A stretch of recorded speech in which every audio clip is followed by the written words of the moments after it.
might have you. Hello. Hey, are you at the station? Yeah. Let me do a sound check real quick, like, if you don't mind. I'm live now. Yeah, let me get to where I can. So Or- because I got a Braves game about to start. Oh.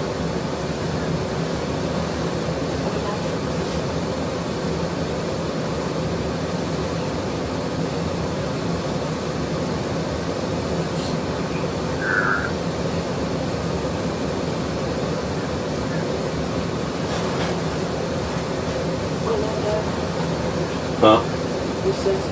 No, I got Chris. I'm on.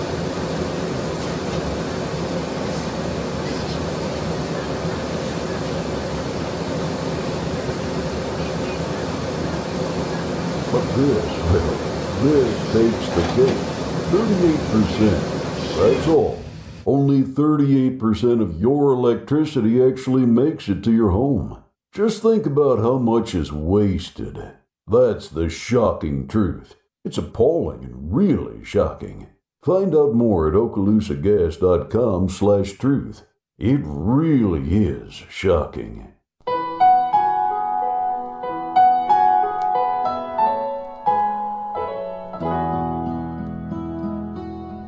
Hello friends, this is Brandon Martin, General Manager at Blackwater Golf Club here in Crestview, Florida. From the newly renovated 18 holes to the Top Tracer driving range, Blackwater has something to offer for everybody. Open 7 days a week for the best pricing. Book your tee times in advance on our website, golfatblackwater.com. Guys, listen up. Did you spend too long out on the boat this Saturday fishing? Have you been on the links a little too much? Do you need to get out of the doghouse? Let me tell you where you need to go. Joey the Jeweler. He's on Main Street right by Desi's. He's got tons of beautiful jewels to win your girl back over. And make sure to go like and share his Facebook page. He's always doing great giveaways, so you have a chance to win something free for your girl. So head on over to facebook.com/Joey the Jeweler.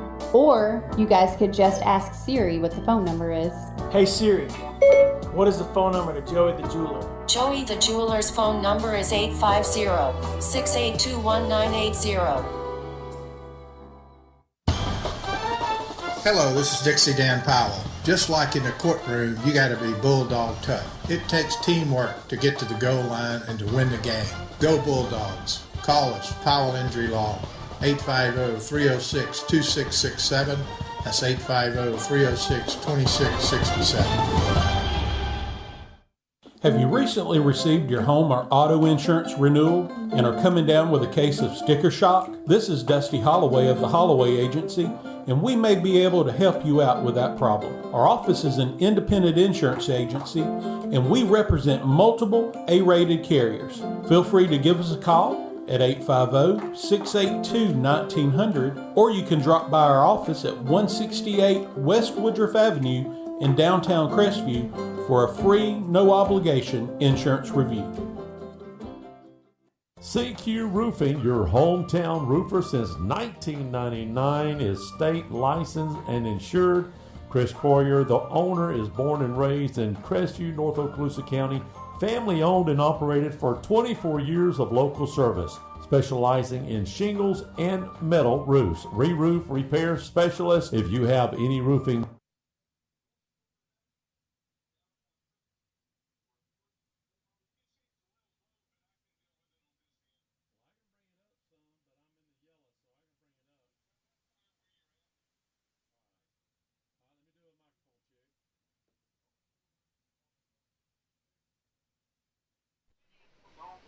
Check 1 2 3. Test 1 2 3. That's at 0. Yeah, we're 30 minutes behind. Check 1 2 3. Test 1 2 3. Check check. And there'll be a gap because I stopped it when I was talking to you on the phone. But we should have something here in just a minute. Just checking the audio. Back at the station, making sure everything goes well. About 15 minutes before start. Chris, do you have the band at 5:15 on your end?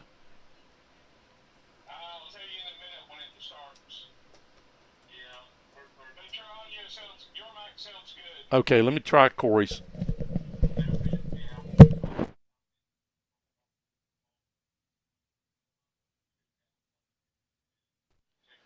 Corey, check.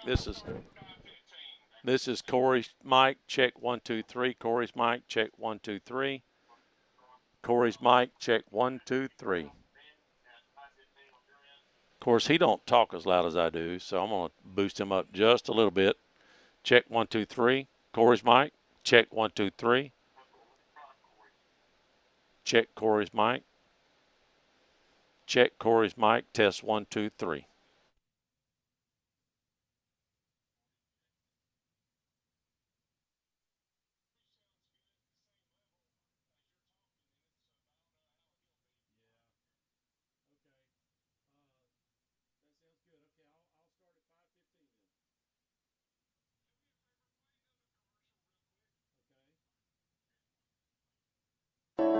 I want to share a quick story about Brackney Funeral Home. We recently lost our grandmother, and thanks to the kind, professional, and caring staff, it just felt like being with family. She had made all of her decisions in advance, so it was a very seamless process. So thank you, Brackney Funeral Home, for treating our family like yours. If you don't know where they're located, they're at 480 East James Lee Boulevard. That's Highway 90 right across from Twin Hills Park, and their phone number is 850-683-9898. We highly recommend Brackney Funeral Home. Casey Electric has been the longest running sponsor of the Big Red Machine Show, and WAAZ and Crestview High School appreciates Casey Electric for their support. Casey Electric has served Okaloosa and Walton County since 1948. That's right, 1948. You've got to be doing something right to be able to say that. Casey Electric can handle all your AC, heating, and electrical needs. A Carrier dealer, Casey Electric services all brands of AC units. Give Casey Electric a call. 682-3037. That's 682-3037.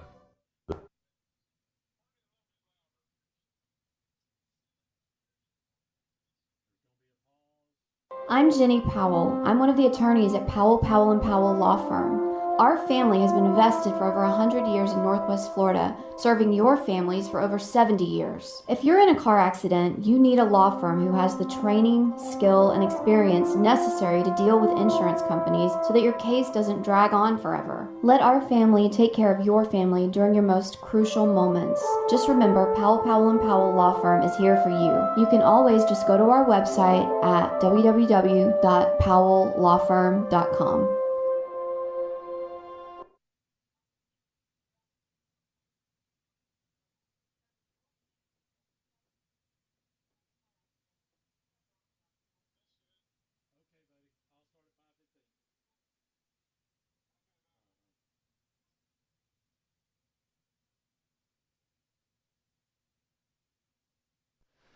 All right.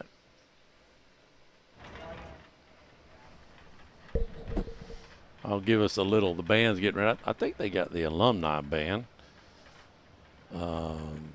playing. I don't know if they're playing halftime or before the game, after the game. I don't know. They don't tell me. Band show starts, as you can see on the screen, 5:15. And we'll get rolling here. I'll give us some outside. I'll give a little ambiance. See if we can pick up somebody talking or something. All right.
Casey Electric has been the longest running sponsor of the Big Red Machine Show, and WAAZ and Crestview High School appreciates Casey Electric for their support.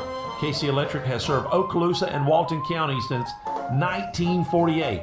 That's right, 1948. You've got to be doing something right to be able to say that. Casey Electric can handle all your AC, heating, and electrical needs. A Carrier dealer, Casey Electric services all brands of AC units. Give Casey Electric a call. 682-3037. That's 682-3037. Good evening and welcome to the Big Red Machine Show, this time on the Good Country with our special guest, and we'll be hearing from her with Jody in just a moment. Jody, welcome back to the show. Thanks, Dad. It's good to be back here. Appreciate the opportunity to once again talk to our fans and supporters on the Big Red Machine Show here on WAAZ. Thanks to Mr. Whitaker and Tim and T. Claude and everybody else and Chris back at the station for helping to make this all possible. Want to say a big congratulations to the Bulldogs on a big win last week versus the Gulf Breeze Dolphins. In spite of some spotty weather, got it in and had a good time there. I do want to say a special thank you to my associates, Kim and Sean, for taking over and running the program while I was at my daughter's wedding. And I knew that they were in great hands, and everything turned out really well. Had a great performance, first time in uniform for the Big Red Machine. The weather finally cooled down enough that we could put those things on, and it certainly makes a big difference. They look great out there, and it's very obvious that they are the Big Red Machine when they're in those red uniforms, and we love it out there. So, again, congratulations to our football players and our coaching staff for a great win. We're looking forward to many more of those here in Jack Foster Stadium. Going to add one more tonight, I'm sure, versus the Choctaw Indians, as we welcome our friends from South County up here, and want to say a special hello and welcome to the band directors there, Tony DeNero, and my son-in-law, Daniel McAllister, is the associate director there at Choctaw. So we're very happy to have them with us. It's always a great thing to see the Style Marchers, and looking forward to seeing them perform later on this evening. They blend very well. Yeah, they sure do. I also wanted to say congratulations to our Hall of Fame inductees. That's always a special occasion when we get to recognize our special former athletes and coaches who've meant a lot to Crestview High School over the years. So congratulations to our Hall of Fame inductees, and looking forward to that tradition for many years to come. And so we are very fortunate to have our special guest with us tonight, and we like to do that every now and then, bring on a special guest to our program, and this one is very special indeed. A former member of the Big Red Machine, a lifetime Bulldog, and the new principal at Crestview High School. Please say hello, welcome to the Big Red Machine Show, Ms. Vicki Hayden. Thank you for having me this evening. Thank you to WAAZ and Mr. Dunn and Mr. Dyke and Miss Whaley for this opportunity to be here today. Thoroughly enjoying what I'm seeing every day, and love my opportunity to see the Big Red Machine from the tower. Yeah, Ms. Hayden came out to our rehearsal in the summer and got to come up on the tower and was just really impressed by that viewpoint. Ms. Hayden, tell us a little bit about yourself, please. Moved here in 1985. Dad is retired military. He was stationed at Eglin at the time and decided to retire in the great city of Crestview. I went to Richburg for 2 years, and then Crestview High School, where I graduated in 1989, and have been here ever since, and love every minute of it. Awesome. And previously you were principal at Bob Sykes Elementary School, correct? Yes, sir. 12 years at Bob Sykes Elementary School. Prior to that, I was at Baker School as a teacher and an assistant principal. Wow, that's awesome. Well, so as a Crestview High School student, do you have any favorite memories or any experiences that you'd like to highlight for us? Yes, Jody. One thing is to think back to my high school years at Crestview. It's all memorable. Thoroughly enjoyed my high school years, and being a member of the band, lifelong relationships out of that.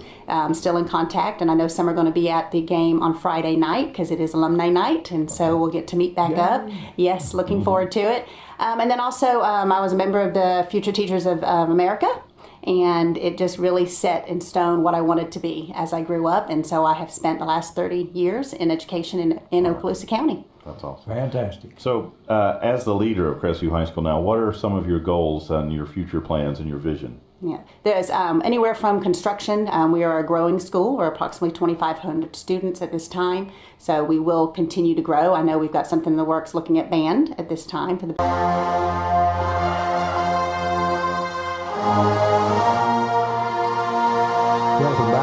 Red Machine Show. This time, let's talk with Sean. And Sean, tell us what you're doing with the Big Red Machine in your department.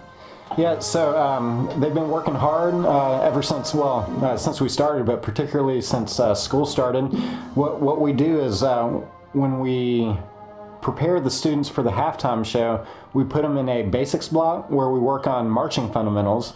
And this is how we do what we do rather than what we do.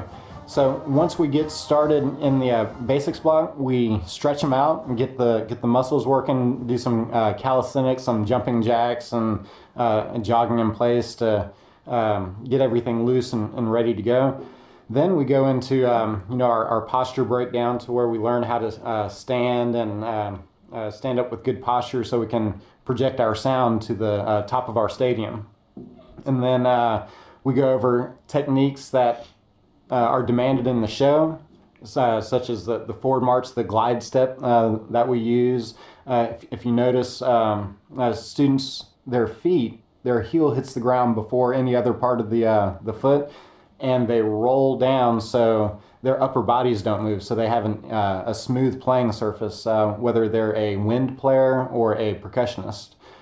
So this kind of helps them have a smoother sound, and we're more accurate with our music. Anything that we do in our basics block, it's used to enhance the music that we're playing.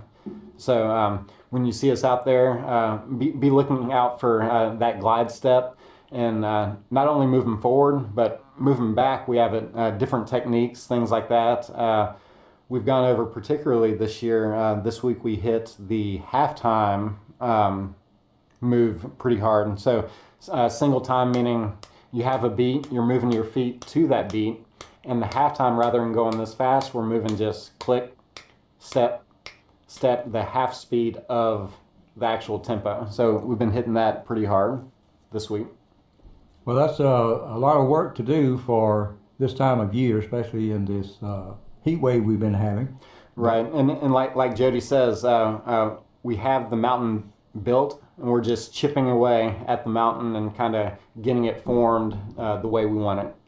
Well, Sean, thank you for bringing us up to date on this portion of the Big Red Machine's work during the week, and we'll talk to you again next week. All right, well, let's welcome Ms.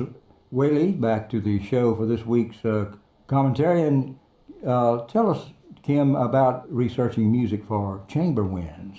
Okay, so as you know, we've talked about our chamber winds class before, and it's where the kids break into small ensembles, like quartets, trios, quintets, and we're very, very fortunate at our high school to have the class that meets every day, and as far as we know, we're the only one in this end of the state that has a class like that. So it's created a peculiar struggle in finding music. And also, the longer we have kids do it, some kids are in their third and fourth year now of this class, we have to find new music. So I spend hours poring over the internet and trying to find music to suit their needs. For instance, today we're looking for a particular, brass quintet, and so Jody suggested, hey, let me reach out to our college professor over at USM, and he's already responded and given us clues, and so we're having to reach out beyond ourselves to find hints on how to keep their music going.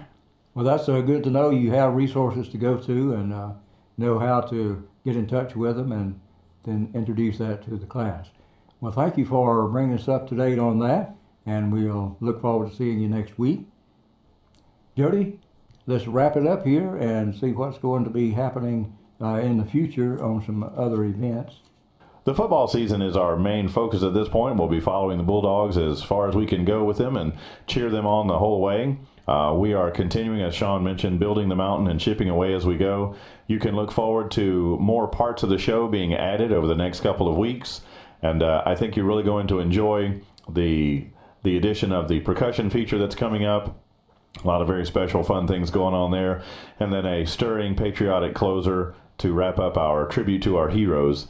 And as we build this show, we continue to remind our students exactly why we're doing it. And we talk about finding their hero and thinking about them. And we celebrate our hero sections every week. I believe it was the saxophones this past week. They won the award for being the hero section. All right. And we're just having a good time watching these students learn and grow. And we're very impressed with their how smart they are and how willing they are to put in the hard work, because it's 2.5 hours on a Tuesday and Thursday night, and it's just a lot of extra work, and putting up with me and all the things that we have to do is above and beyond, really. And it's a privilege and a joy to see them work, and a special thanks to our parents who work so hard to make sure that everything, if you've never seen how the Big Red Machine kind of moves along, it is quite an effort to get them all where they need to be, get them fed and watered and taken care of, and our parents do a great job. All I have to do is send a text to our leaders, and they are right on it, getting it done. Anything extra that we need, for example, for this game we had to get here a little early, so we need to feed these kids, and all I had to do was text our band booster president, Lisa Church, and say, hey, we need to feed these kids at 5:15. And that's all I had to say. Wow. It's taken care of, and we really do have a very wonderful group of parents who do a lot of work, and they just ask what can be done, and then they go about getting that thing done. And so we appreciate them very much.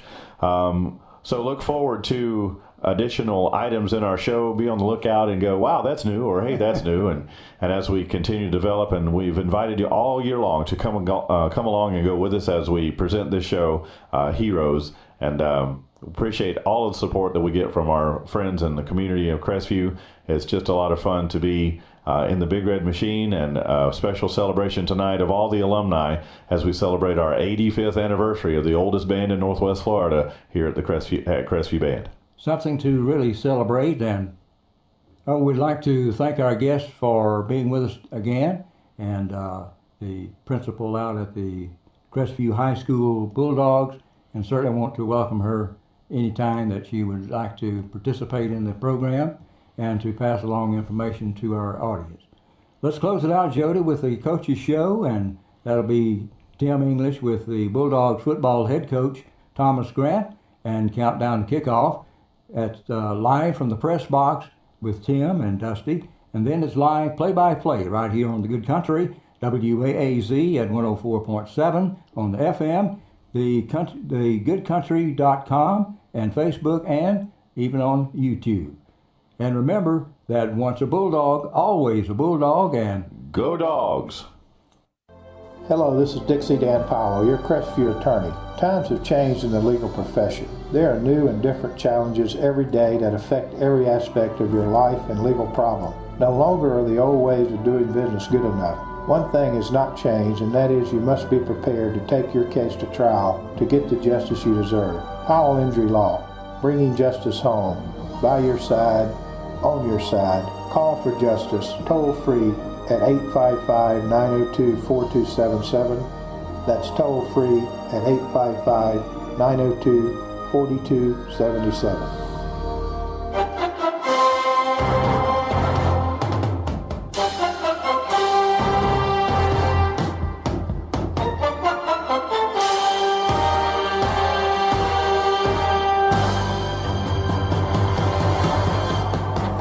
Sitting here with Coach Thomas Grant, second-year coach here at Crestview High School. Coach, we got our first win last Friday night, but I really need to go back to the first game against Rickards.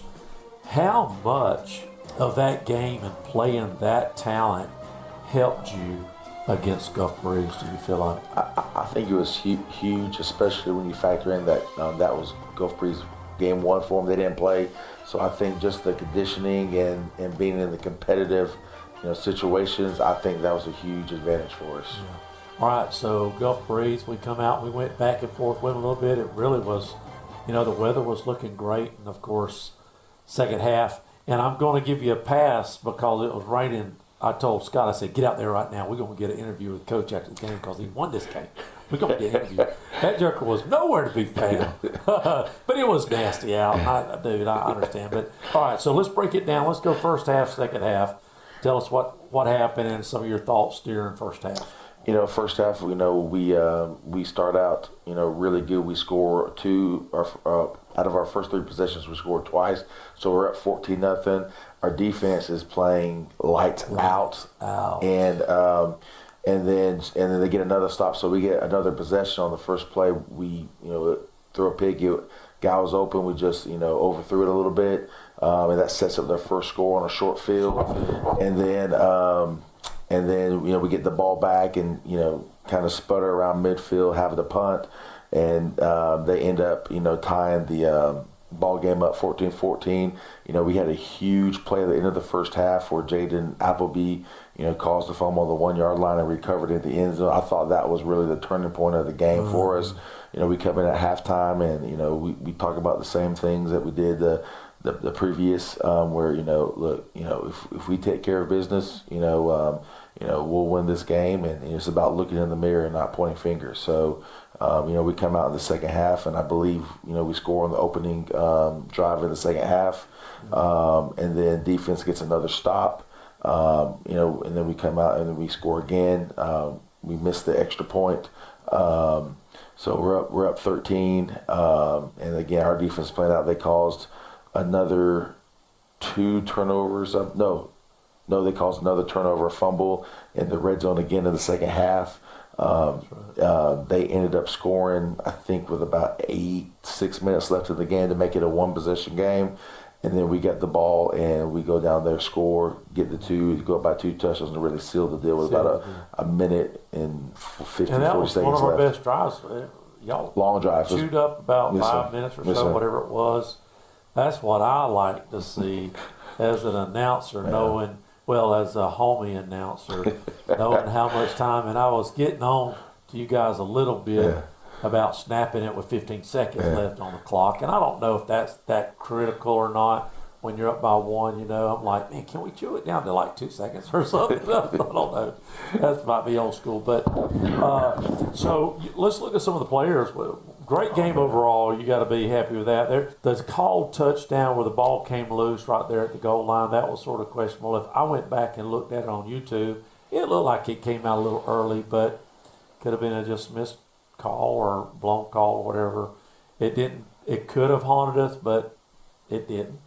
You guys really that second half really was just a great ball. And the defense.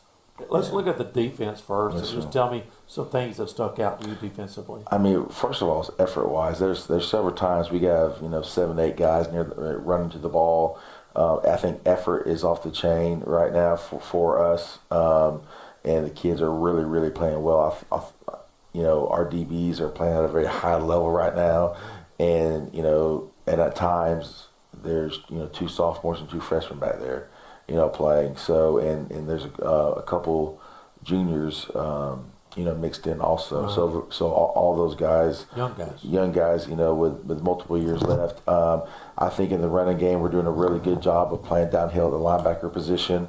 We're going to get better as the year goes on. If you think about the scores that, they had, their first score, set up on a short field. Their second one was aided in a few penalties by us. So, I mean, we held an offensive team that is a very good offensive team to under 250 yards of total offense. They had a lot of guys coming back. They beat us last year, I think, 23-21, something like that. Yes, sir. A couple points. So, a big turnaround for the Dogs, and we've got mainly new players on it. Now, offensively, you started out with a freshman quarterback. Your thoughts about that and how that went for you? Turtle had a family thing he had to attend, so he missed some days of practice. It wasn't punishment. It's just that, I was here to take the snaps, and he was ready to start the game. And, look, he got his, first, career start there, and, he led us to a, touchdown, and he got the second drive, and look, I thought he handled himself well. I thought, one of the things I talked to him before the year is that, how you handle adversity is going to be a big part of this. And there were some ups and downs for him in that game. As a freshman, too. That's a big task. Mentally, and he did a great job. I told him I was very proud of him. And Turtle came in the third drive and managed the game very well. He was 9 of 14 for 144 yards, 2 touchdowns, and one bad pick. But we're going to clean that up. But he managed the game very, very well. I thought he did. He managed it well. He did a good job. He did a great job in our option game, where our reads, and there's several times where he's waiting to the last second to either give it or pull it. He he did a great job, and we're at our best when we're not only hitting our 2 on the smoke, we're hitting our 8 on the smoke, we're hitting our 3 on the smoke. I mean, one play could have 5 or 6 options for us, and at one point in the game on the opening drive of the second half, he hit 4 or 5 different options along the drive, and that's what you want, in our offense. So he did a very, very good job. In the backfield, Parks and Appleby really had a great game of running too. Yes, sir. They both had over 100 yards. I think Appleby was 16 carries for 133, and Parks was 17 carries for 116 with a touchdown. And Parks also added 2 more receiving touchdowns. So you'll take that. That's what's that, five a carry at least, or more? More, so, yes, sir. But yeah, so we got to get I've been critical of the offensive line. They played a really, really good game. They're getting better each day. So I was very happy with the way we were able to block on Friday night. Starting the week out practicing, what's the health of the Bulldogs? Right now, we're healthy. We're fighting some sickness. Like every start of every school year that goes around. But other than that, no major. Everybody is good to go for this upcoming game against Choctaw. Now and of course there's some guys that are banged up, and we're managing their practice snaps. We're able. Some of them are seniors, so we're able to give them some more middle days and let some other people get some the physical snaps. But we're in a good spot right now, and we're looking forward to Friday night. Well, when we come back, we'll break it down against Choctaw here on WAZ 104.7. Hello, this is Dixie Dan Powell. Just like in the courtroom, you got to be bulldog tough. It takes teamwork to get to the goal line and to win the game. Go Bulldogs. Call us, Powell Injury Law, 850-306-2667. That's 850-306-2667.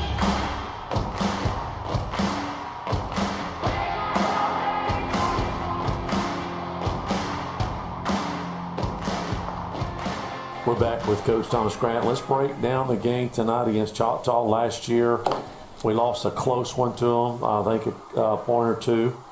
That was the game where we went for 2, wanted to win on the road. That's the percentage, right? I'll be honest, it's a gut thing for me. Okay. It kind of, in that game, we already missed the extra point. So we weren't going to attempt another one in that situation. We were going to go, I'll be honest, we could have been home or away. We were going for 2 in that situation. Okay. I like the matchup we got. We didn't execute the way we wanted to, but we felt like we got one of our better guys on a guy that, we could, we thought that, we could win, and it wasn't a great route and or a great throw, and their kid made a play. But, if we're in the same situation this year, there's a good chance we're going for 2 again. Both teams come in 1-1. All right, let's start from last year. How many players are they coming back, impact players coming back this year compared to the Dogs? Oh, quite a few. Obviously, Cole Tabb is one of the better players in the area. Number 3, he's committed to Stanford. So obviously he'll be a focal point for our defense. The quarterback's back. I think his name is Jesse Winslet. About 6'5", 6'6", really, really good high school quarterback. They have several guys on the outside that are back. That was part of their 4x1 team that I think finished 3rd in the state. Defensively, their secondary linebackers are back for the most part. I think their most new guys are on the offensive line and on the defensive line for the most part. They have scored 50 points and allowed 54. They lost to Pace 17-41, and then beat Fairhope 33-13. Anything sticks out there to you at all? I mean, look, they're a very, very talented team, but so is Pace. So is Fairhope. So right. So the loss was in week 1, so it seems like they got some questions answered, and they're moving in the right direction. Coach Beasley and his staff, they do a great job. As you break the film down in your practice, and you said number 3 is the guy, right? Mm-hmm. So, is there anything different from last week beating Gulf Breeze that you have to do differently against Choctaw based on the one runner? Well, it's definitely a different scheme because last week, we felt like Gulf Breeze wanted to throw it, so it was a different kind of game plan defensively. We were had guys in there that we really wanted to rush the passer on every down, not just, maybe passing situations. Well, let's just say Rickards ran the ball pretty good. They did, and so it's going to be similar to that. We feel like we'll have more of our, I guess, run stopping guys, I guess you call them, and we'll still have our pass rush guys ready to go when we think it's a pass. But Choctaw definitely wants to establish the run to set up the pass. Yeah, let me just go back to last week real quick. Like I thought Pat had a really good game. Rogers. Oh yes, sir. He went around the corner. Yes, sir. He was our defensive, player of the game. Yeah. I think he had 2 sacks, 5 tackles, and 5 quarterback hurries. He was definitely. That's what we announced too. We didn't say it was y'all. We announced him as player. Then we had a coach. I wanted to give it to Parks. Yes, sir. Corey wanted to give it to Appleby, so we give it to them both. That's pretty much right on line with what we decided. So, we gave Parks the game, Pat the defense, Appleby the offense, and then Zytassin for his coverage on kickoff, because that kind of also set the tone. On the opening kickoff, he come down there, the guy takes 2 steps and he's already down. So that was a good play. Yes, sir. That's how we want our kicking too. Yes, sir. Better. We were better all the way around, and we continue to get better every week. But yeah, Patrick off the edge, people have the game plan for him because he is dynamic. Compare him to now. What grade is Pat in? He's a sophomore. He's a sophomore. Yes, sir. So compare him to our Kentucky guy. Well, I'll say this: Denzel was bigger than him. A little bit, longer, but he definitely has as quick, if not a quicker, first step than Denzel. He can he's already been. As a sophomore, he's been, clocked at some different camps at, 4.6. So, and that's what Denzel, I believe, was running in college. So he definitely has a chance to be a very, special player. I mean, you'll take him when Denzel was a senior. You'll take Rogers like that. I would love to have one on each side. Right. That would seal it up. Yes, all right. sir. Well, let's talk about our offense now. So Choctaw comes in running what defensively? And what do we got to do to poke holes in it? Well, in the first 2 games, they've run kind of 3 defensive schemes that I've kind of noticed. They've in the first game against Pace, they were more of a 4-man front, and then against Fairhope, they were kind of a 3-4. They threw in some bear front against that, so obviously we're getting prepared for all 3. I would kind of lean towards, they're probably going to be against us more of a 3-man front bear, just because against Pace they gave up 41, and against Fairhope they gave up 12 or 13. So and I think Coach Beasley, when he first got here, was a 3-man front team. He's been here a couple of years now, and they've kind of done both. So again, I'm just assuming, but they're going to be a 3-man front against us, but we'll definitely have a game plan for the 4-man front, the 3-man front, and the bear front for our plays. If you step in his shoes, Coach Beasley's shoes, looking at your offense, you've got 4 or 5 targets. I mean, do you think you'll see more blitzing with Choctaw than other teams? I definitely think they'll blitz a little bit more, but they do a great job of their linebackers teaching them to play downhill, so they'll definitely have more run through. That's what we've seen on film. That's one thing we're really working hard this week is when we double team. If my linebacker runs through to coming off, because they do it a bunch. They've done it more than any linebackers I've noticed on film the past 3 or 4 years. So their scheme of moving their line, is that like you talking about a slant or trying to find the gaps? Their linebackers? Yes, I mean their front will slant a little bit, but sometimes they'll just play their technique and their on their tackle and center. The 3-4 is kind of what we went against this week against Gulf Breeze, so that's kind of a positive where.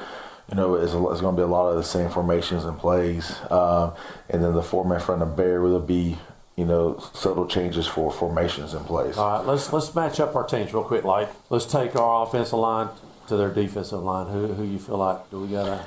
I mean, with the way we've improved, this will be the next, kind of step for us to see how far we've come in, 3 weeks. I definitely think, Choctaw, they got some big guys, and they play hard.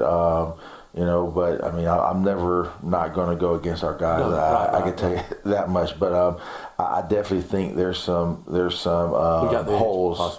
I definitely think we can move the ball a little bit against them. But now saying that, I mean, their linebackers and their front 6 or 7 play really, really hard and really, really fast. All right, our receivers versus their DBs. Where's the speed matchup, the agility, the height, all that good stuff? Well, I'll say, speed-wise, you'd give the probably the tip to Choctaw just because their 4x1 team was 3rd in the state last year. Oh, wow. So I would, and their DBs. Yeah, their receivers and DBs. So I would definitely probably speed-wise give it to them. But saying that, I like how our receivers are competing right now. Are they senior heavy or in their DBs? I believe so. Yes, sir. I think their team in general is kind of, especially in the skill department, is senior heavy. So off the top of my head, out of their 4 receivers that start, I think at least 3 are seniors. The quarterback and running back are both seniors. On defense, out of their, again, this is just off the top of my head, right. I want to say they probably start 7 seniors on defense. So when you're looking at a team, now of course they're in 3 SD1. Choctaw has maybe a chance of going 2 or 3 rounds deep. Is that what we're saying? Absolutely. I mean, they went 3 rounds deep last year. They made it to the regional finals and came up just a little bit short against Lake City, Columbia in overtime. So, right. And most of those guys are back. So yeah, they have high expectations going into the year.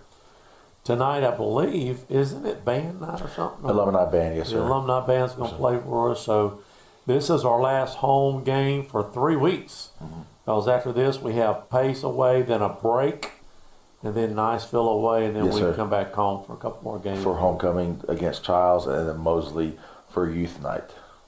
And then we're on the road on a Thursday night, or is it Leon, or there's a game, Milton, and then Leon. Yes, sir. Let me ask you this. Mm-hmm. You played like we did last week. Our chances looks real good to me. I mean, I told the guys after the game this Friday, I said, look, and I said after game 1, if we continue to get that type of effort on defense and play that way on defense, eventually our offense is going to get things going. And we kind of figured some things out this Friday night. Offense is kind of like the basketball theory. Offense is going to come and go. Defense has to, be the consistent, and that each week we're going to, make it hard for teams to score on us. We're going to make it where they don't want to, we take away hopefully the things they want to do and make them do something different. That's kind of our philosophy, is that if a team wants to throw the ball, then that we're going to have a game plan for that. If a team is a running team, then we're going to have a game plan for that for each week. So it's not going to be just going out there and say we're in base defense. No, it's not that way anymore. It's whatever to win the game for this week. Looking at effort, you talk, and I believe the Dogs have given you really good effort against a great team in Rickards and the game last week against Gulf Breeze. When you look at probably one of the biggest underdogs last week of Colorado, and you listen to those guys talk and everything, the effort that their kids produced, they overachieved. Mm-hmm. That's what you got to have to win, right? Well, absolutely. I mean, Coach Prime does a great job. He gets his guys fired up.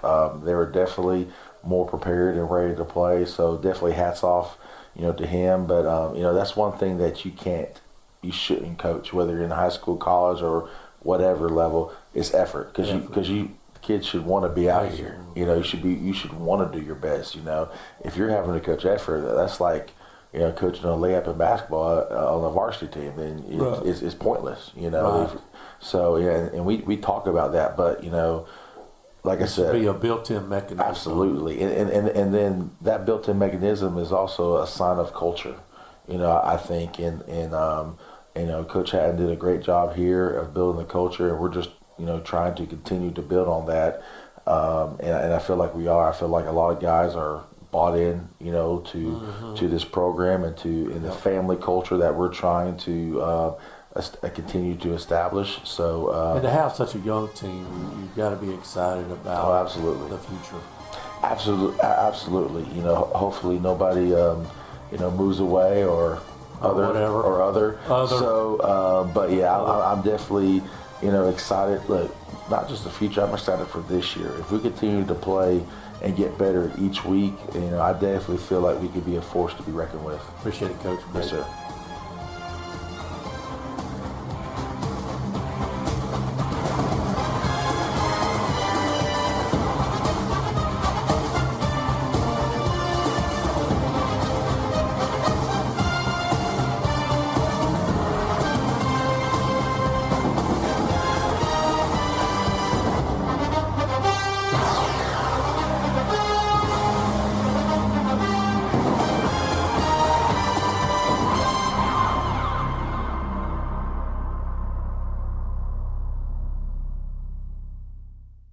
Well, here it is, countdown to kickoff, where we cover all 30 teams in Northwest Florida and South Alabama. And this year it's sponsored by the Holloway Agency. This is Dusty Holloway, owner of the Holloway Agency, and we are proud supporters of the Crestview Bulldogs. The Holloway Agency is your locally owned and operated independent insurance agency, and we offer a full line of coverages for all of your home, auto, business, and life insurance needs. Our offices are located at 168 West Woodruff Avenue in historic downtown Crestview. Feel free to drop in, or you can give us a call at 850-682-1900, or you can go to our website at www.thehollowayagency.com. Go Dogs!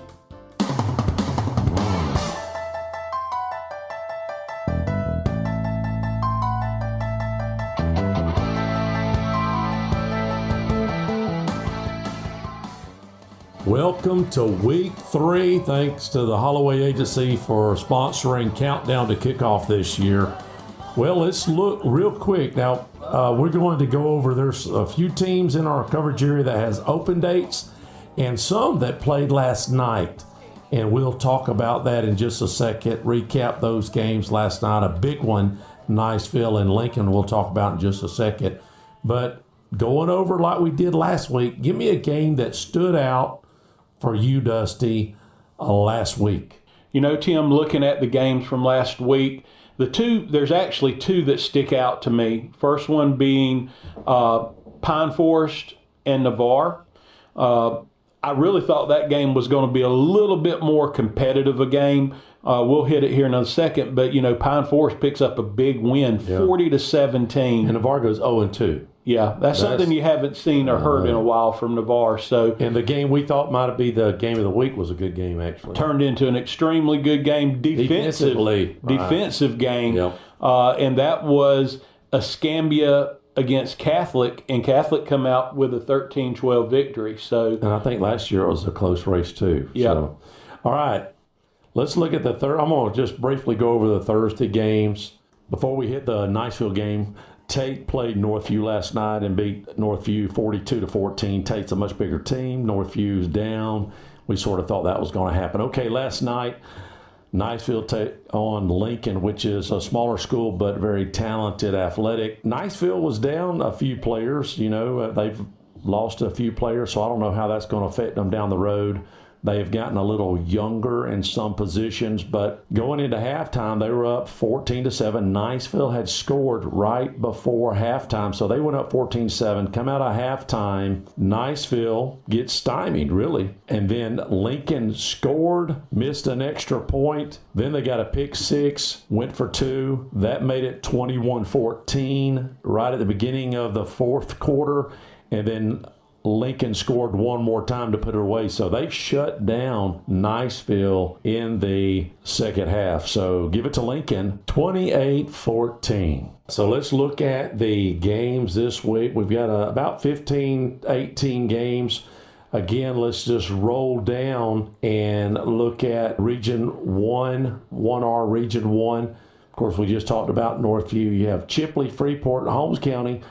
Baker and Bozeman's playing tonight. We'll talk about that. Jay, Vernon, Graceville. Chipley taking on Holmes County. Here's a district rival or a region rival. I don't know if there's any such thing anymore, right? These guys have played each other for a long time, Chipley and Holmes County. Yeah, that's that I-10 matchup.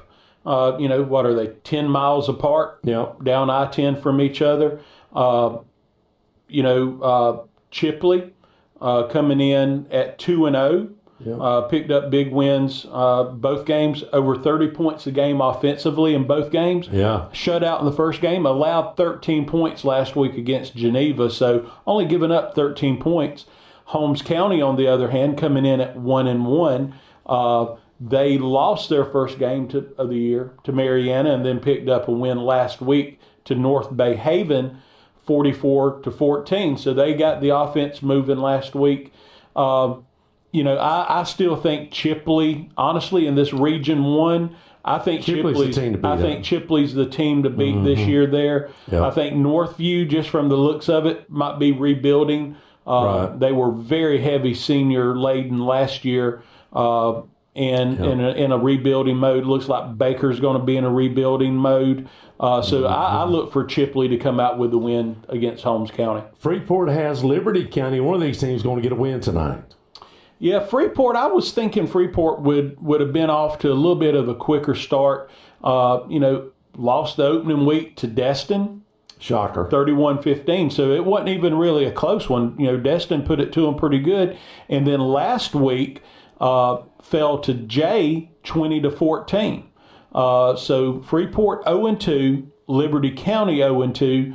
Don't know a lot about Liberty County, but Liberty County is one of those small schools. If they got one or two good players, that can be the difference between a good team and a not so, and an average team. But like you said, somebody's going to pick up the win tonight. This game is at Liberty County. That makes me think to maybe hedge toward Liberty County picking up the win.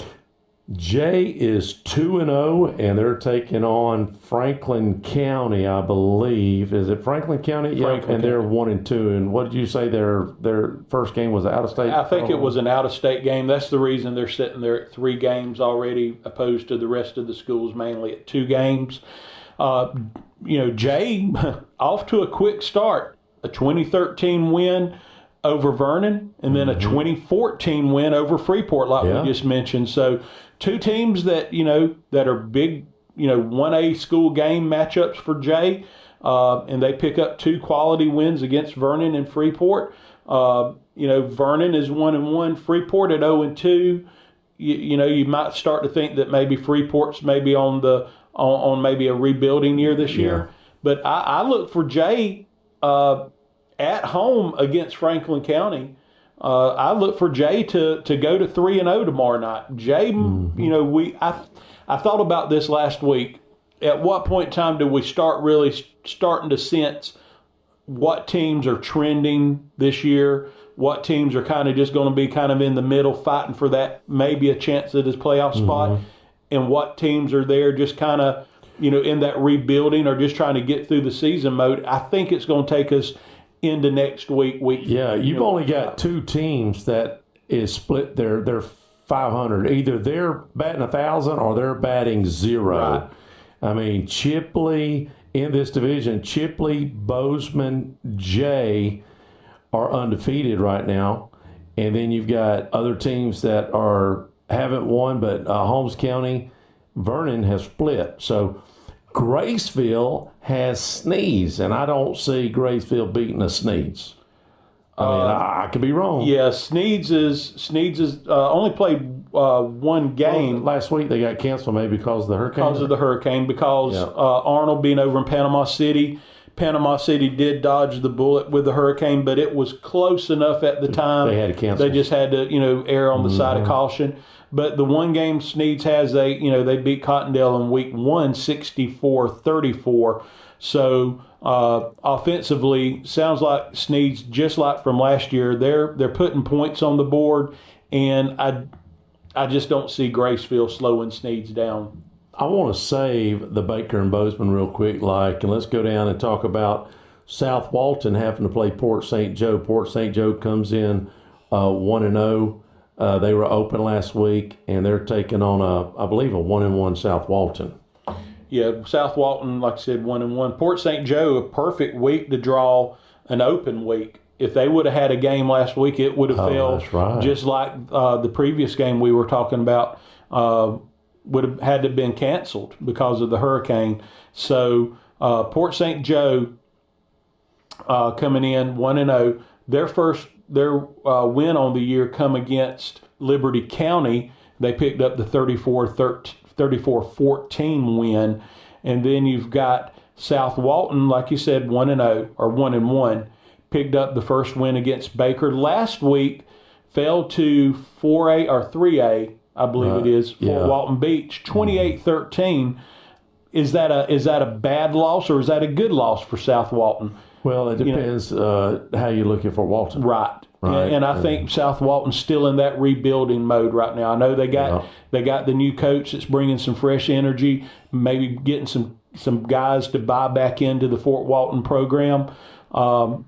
So look for Port St. Joe to. I think Port St. Joe's going to pick up the win in that game.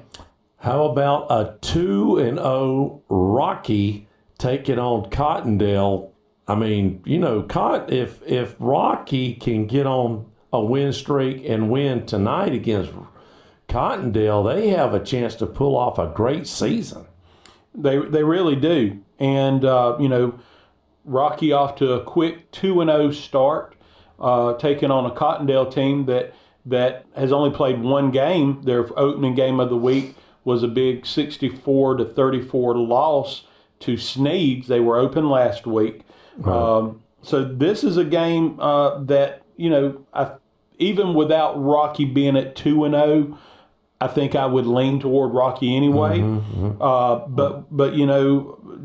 the fact that they're trending the way they are now at 2-0, I really like Rocky Bayou in this game. And they've scored a lot of points in 2 games, right? Yeah, Rocky, 83. Yeah, Rocky scored 83 points in 2 games and only given up 13 points defensively. So I look for Rocky to really, have a good game. Whenever you look at their stats, not really doing anything that just blow you out of the water stat-wise. And actually, as I look at it, it looks like maybe stats have not been recorded from the last game yet. So this is actually Rossell, their main running back, had 175 yards in 1 game. Oh, wow. So it looks like he's going to be a big player. The quarterback, Dewar, had right at 100 yards in the game that was recorded. So primarily a running attack, it sounds like.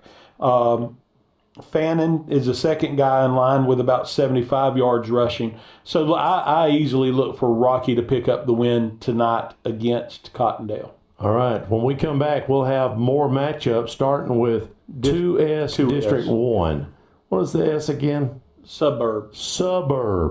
So we'll be talking about West Florida Tech, Pensacola Catholic, Walton, Pensacola Bay, South Walton, Rutherford, North Bay Haven. When we come back, word from our sponsor, the Holloway Agency. Have you recently received your home or auto insurance renewal and are coming down with a case of sticker shock? This is Dusty Holloway of the Holloway Agency, and we may be able to help you out with that problem. Our office is an independent insurance agency, and we represent multiple A-rated carriers. Feel free to give us a call at 850-682-1900, or you can drop by our office at 168 West Woodruff Avenue in downtown Crestview for a free, no-obligation insurance review.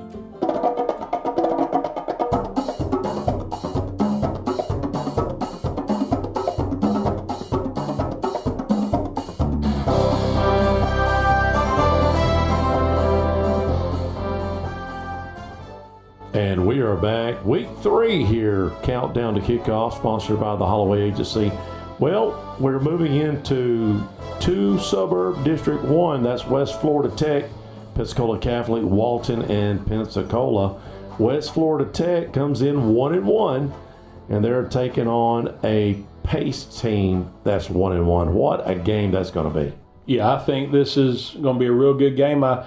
Both teams need a win here real bad to keep some momentum going, or and could be the game of the week. easily. West Florida lost that first game of the year to Escambia. Then they bounced back last week with a big win over Booker T. Washington, 30-14. Right. Pace, it's opposite. Pace won their first game of the year and then fell last week to Lincoln. Lincoln defeated Pace 21-7. So two teams come in with similar records. One won the first game and lost the second, and the other team vice versa. When you look at West Florida, statistically, their quarterback Nicholas threw 2 games, right at 400 yards through the air already. Oh, wow. So averaging right at 200 yards a game. On the running side, it's kind of by committee. Jones and Finley are your 2 main running backs, and neither one of them have 100 yards total through 2 games. And then Nicholas, when he does put it in the air, his 2 main targets are Spears and Jones. Spears with about 165 yards receiving, and Jones with about 130 yards receiving for West Florida. Well, when you look at their score and score allowed, they are at 50 points, I believe 50 points so far in the first 2 games, and then 44 allowed. And if you look, it's sort of similar with Pace. Pace has scored 48 points in 2 games and has only allowed 38. So their defense may be a little bit better. I don't know. You got to look at who they play. Like you said, they beat Choctaw and lost to Lincoln. And West Florida Tech had a similar situation coming in 1-1 with their loss to, I believe it was, what did you say, Booker T? Or did they beat, they lost to Escambia. They lost to Escambia and then beat Booker T. Yeah. Right. And then when you look at Pace real quick, just stat-wise offensively, Simmons, the quarterback, through 2 games, 245 yards through the air, so about 125 yards a game. And just what you would expect from a Pace football team. They like to get the predominant yardage on the ground. Simmons, which is their quarterback, is actually their leading rusher. 231 yards rushing through 2 games, so averaging about 115 yards. And then Tyner, the running back, 155 yards, so just shy of 80 yards a game for Tyner. So the key to West Florida defensively is going to be to shut down Simmons. But if you shut down Simmons' leg, he shows that he can throw the ball if need be, and vice versa. So I think I would rather be pacing this game, knowing that you can move the ball running and throwing if need be, where West Florida primarily is a throwing game for West Florida. This game at West Florida. Is at West Florida. I think that's going to take away. I think that's going to give them a pick 'em? I think that's going to put it at a pick 'em to maybe a 3-point advantage for West Florida. Pensacola Catholic, who had the game of the week last week, beat Escambia 13-12. They take on a Fairhope team. They have to travel to Fairhope, and they are 1-1. Catholic's 2-0. They've scored in 2 games 47 points and given up 39 points. So, that's going to be maybe a pretty good test for Catholic. They pick up this win here, and they're going to be battling with Walton. But I just don't know if Walton can beat a Union County. I don't know. We're going to talk about that in a minute. Yeah, Fairhope played one of the teams in our area last week. They played Choctaw and fell to Choctaw 33-13. Yep. But come in, like you said, at 1-1. Don't know a lot about Fairhope. As I look at their stats, for them. Through 2 games, Godfrey, their quarterback, 190 yards. So, just shy of 100 yards a game on average. And then in the rushing game, Thomas is their leading rusher at 141 yards. So, what's their total run on the ground? Total on the ground for the team is 239. So 370 total and 212. Through the air through 2 games. So what is that? So say 200 and what? What was the other one? 239 on the ground and 212. So about 450. 450 roughly. Yep. So not even averaging 300 yards a game. So that might be a win for Catholic. Yeah, and Catholic, like you said, after that quick 2-0 start, and whenever you look at Catholic offensively, what are they, passing or rushing mainly? Where's their strength in their offense? Quarterback Huff comes in with 186 yards passing, so very similar to the Fairhope quarterback. What's their where the difference is Nettles. That's their feature running back over at Catholic is Nettles. Through 2 games, 280 yards for Nettles. Okay. I remember him from last year. Yeah. So for the team total, 346 yards on the ground, 196 through the air. So definitely a ground attack for Catholic. This game is at Fairhope. Even with that being said, I think Catholic's got something going on that's going to bode well for them, barring any injuries this year. And I like Catholic in this game. Walton takes on, I just mentioned, Union County. Now, Walton is a team, if you look at points scored and points allowed, they are at the top with Rocky with that spread. They have scored 80 points and only allowed 28 points on defense. They come in 2-0. They beat a Bluntstown on a Flomaton, and they're taking on a 1-0 Union County. They didn't play last week because of the hurricane. But isn't Union County the team that Baker used to have fits with? In 94 and 95, is that Butler? Late Butler, Union County. Yeah, we Baker won state in 93. Then in 94 and 95, made it to the game before state 2 years in a row and lost to Union County both times. And the game in 94, Baker had the game won, and Union County got the ball back with like 2 minutes to play, 2-minute drive, and I think it was possibly even 4th down. We had to hold them, and it was 4th and long, and they had to throw a pass. It was a deflected pass, and the guy dove and caught it and kept the drive alive and ended up scoring. The miraculous kick. It was very similar to that. Wow. Yeah. So I don't know, we don't know much about Union County. That'll be a tough matchup for Walton, I would think. Yeah, and you know what? There is actually some Crestview blood over in Defuniak. Dalton Colmetz, which is Mikey and Carla's son. Okay. Colmetz.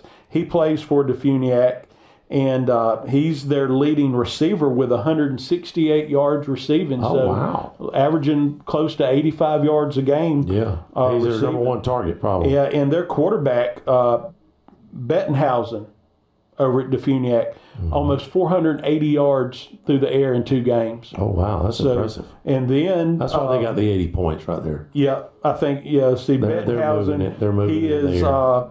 He's got 4 touchdowns, no interceptions, 138 quarterback rating, by the way. Wow, that's pretty strong. Yeah, and then on the ground, 326 yards through 2 games, being led by McKenzie, who's got right over 200 yards through 2 games. So I think you're going to see Walton give Union County all they want. They're at home at Walton. I'm going to go with Walton in this game. I think I would too. Pensacola's fixing to get wiped off the planet.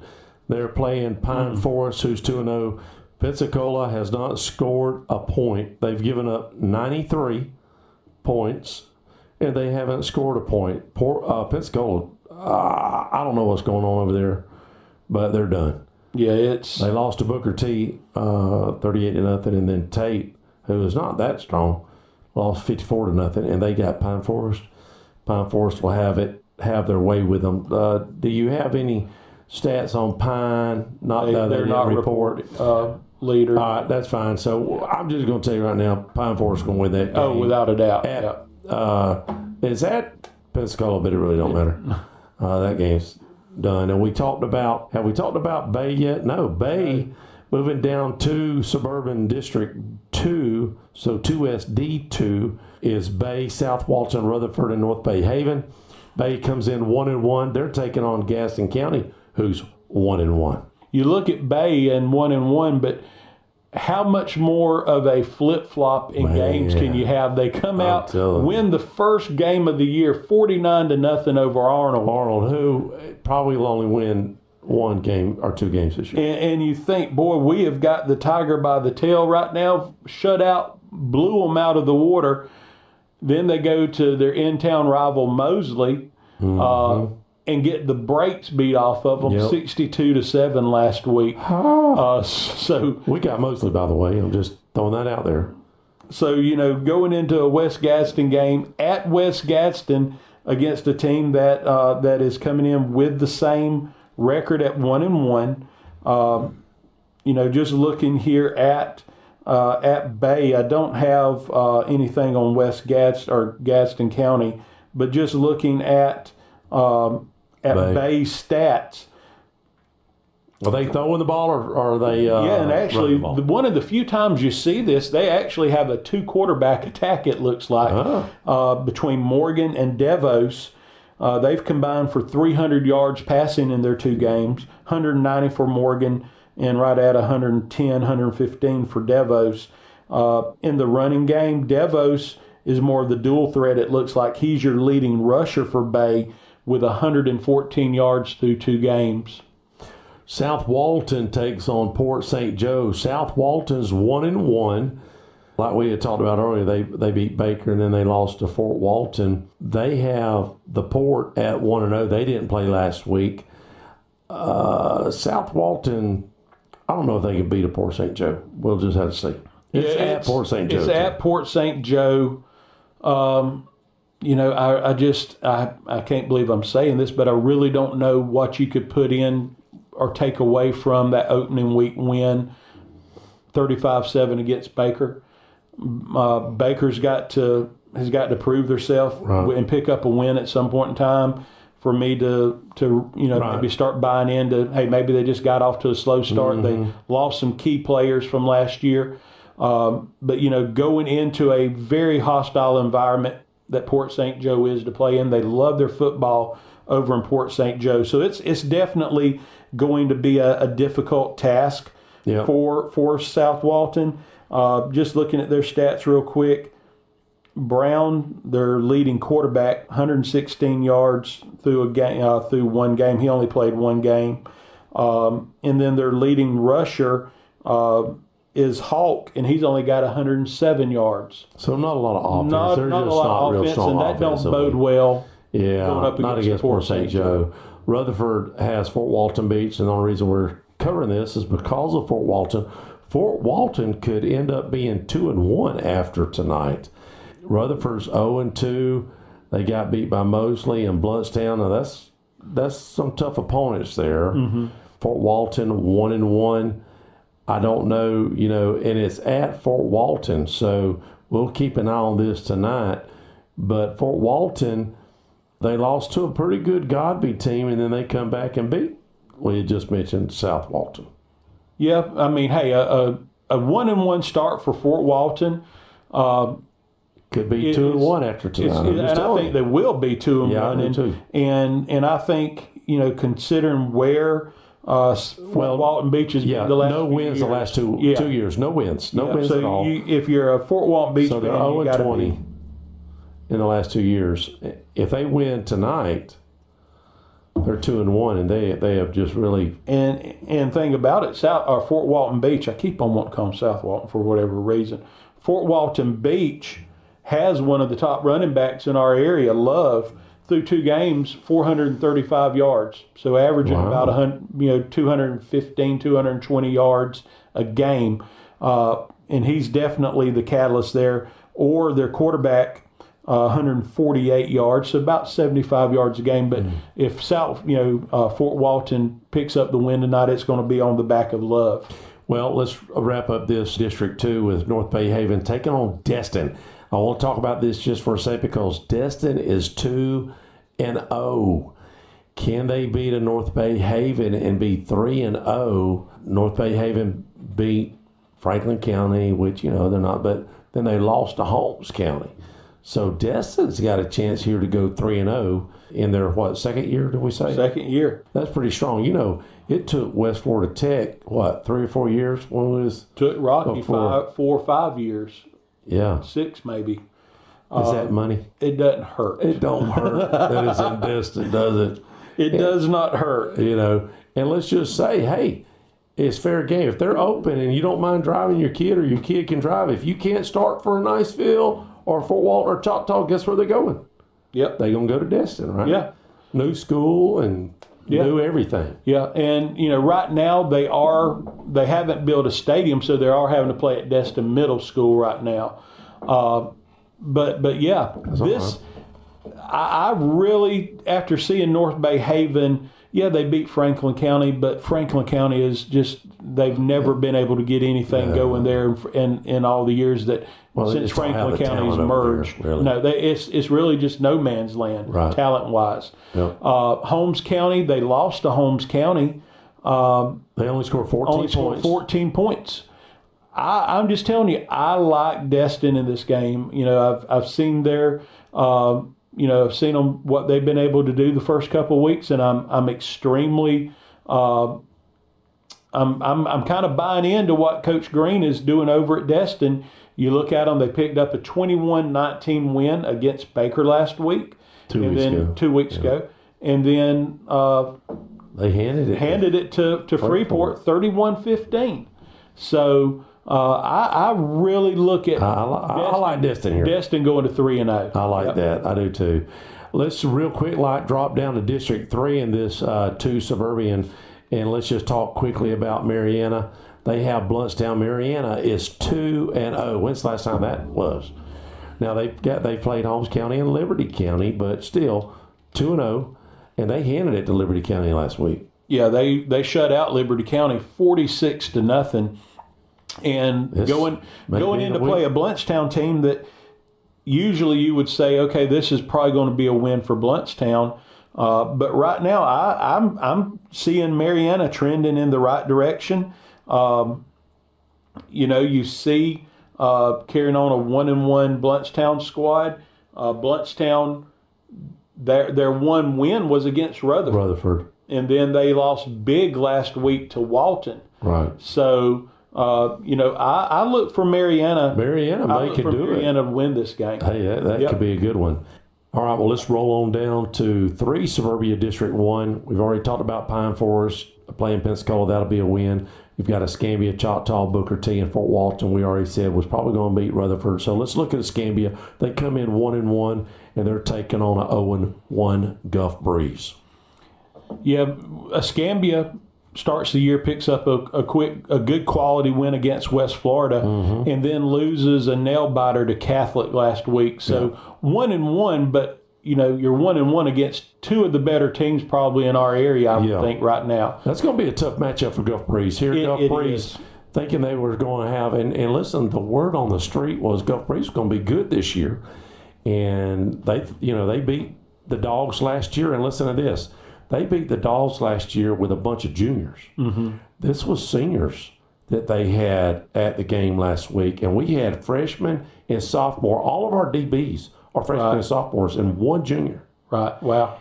We may see a little surprise here if Escambia picks up that win, which I sort of think they will against the Gulf Breeze. And that's going to put Gulf Breeze, if they lose, that's going to put them out the gate 0-2.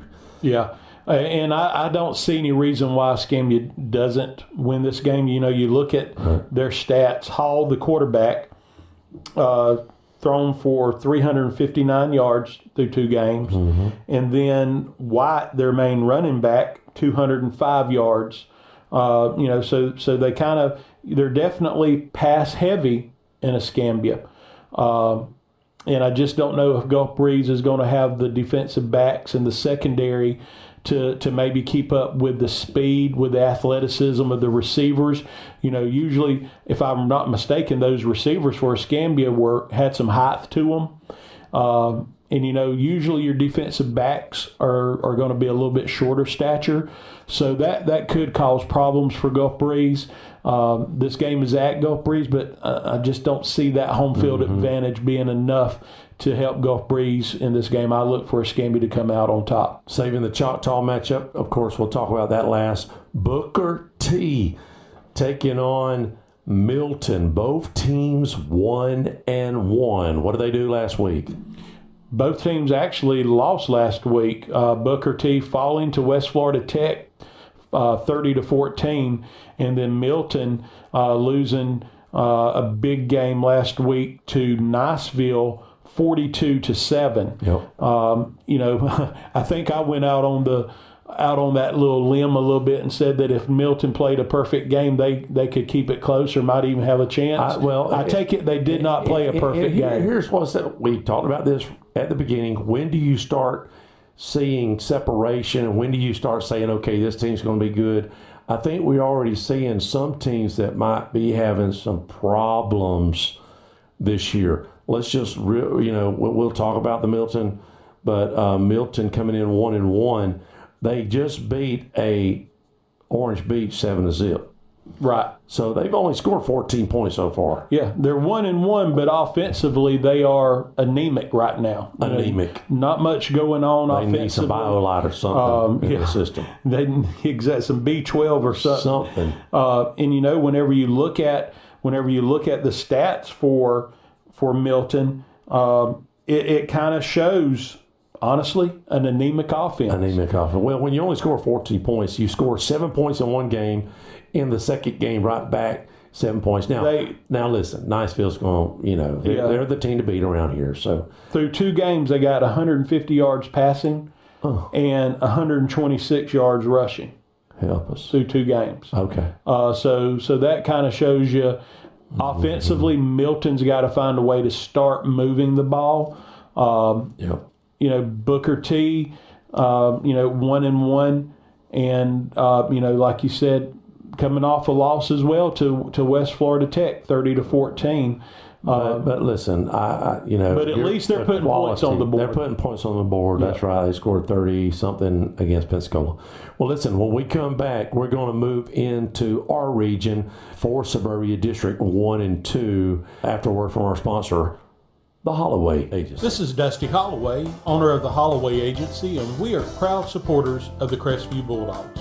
The Holloway Agency is your locally owned and operated independent insurance agency, and we offer a full line of coverages for all of your home, auto, business, and life insurance needs. Our offices are located at 168 West Woodruff Avenue in historic downtown Crestview. Feel free to drop in, or you can give us a call at 850-682-1900, or you can go to our website at www.thehollowayagency.com. Go Dogs.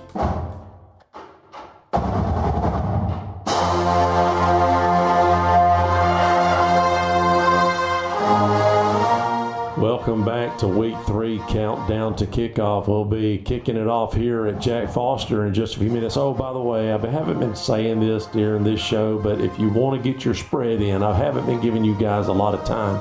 850-682-1177 to get your spread in. Text how many points you think Crestview or Choctaw is going to win. And don't say CHS, because that ain't going to fly tonight.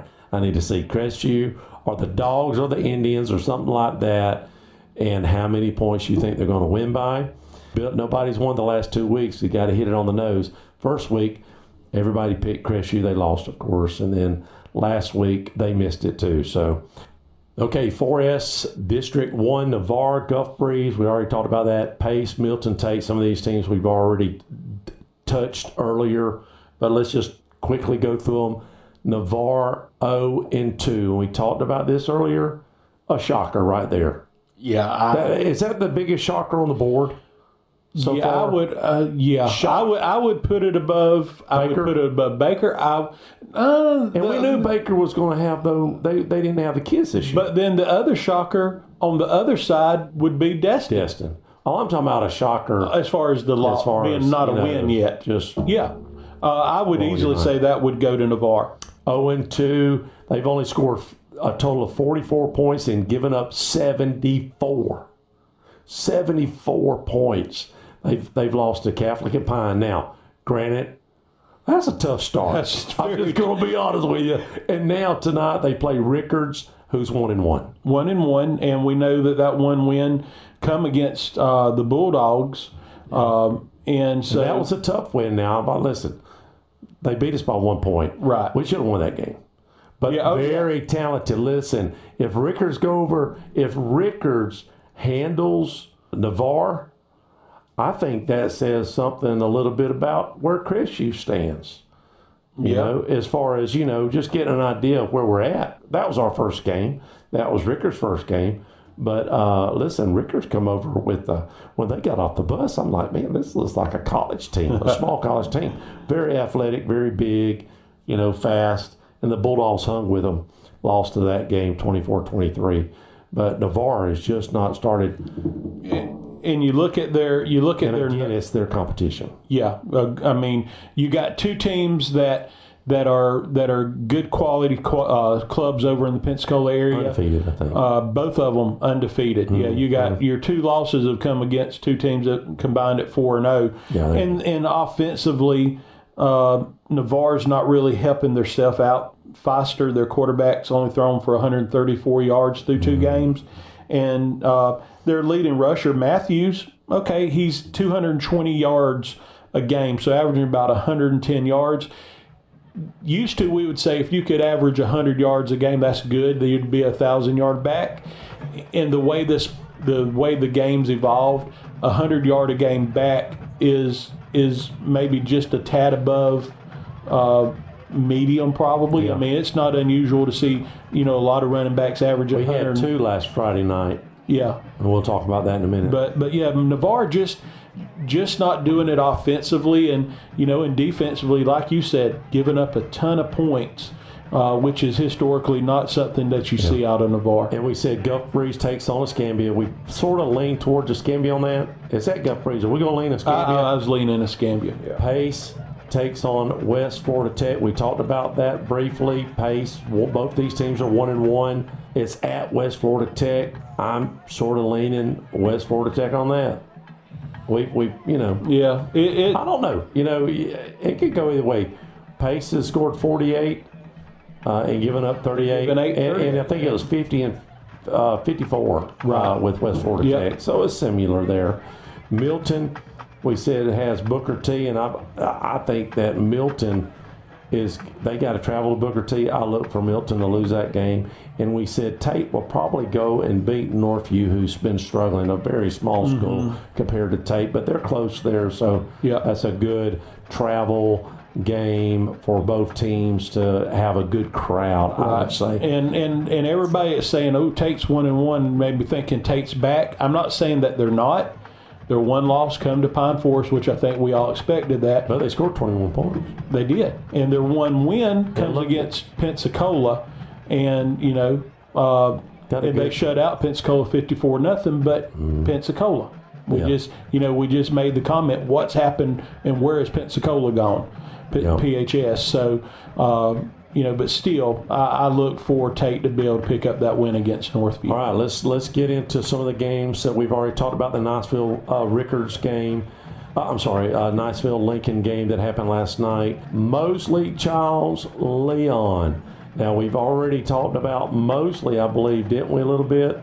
Mosley's got Arnold. Yes. They're going to beat Arnold. Charles is actually open, so they've got to pass.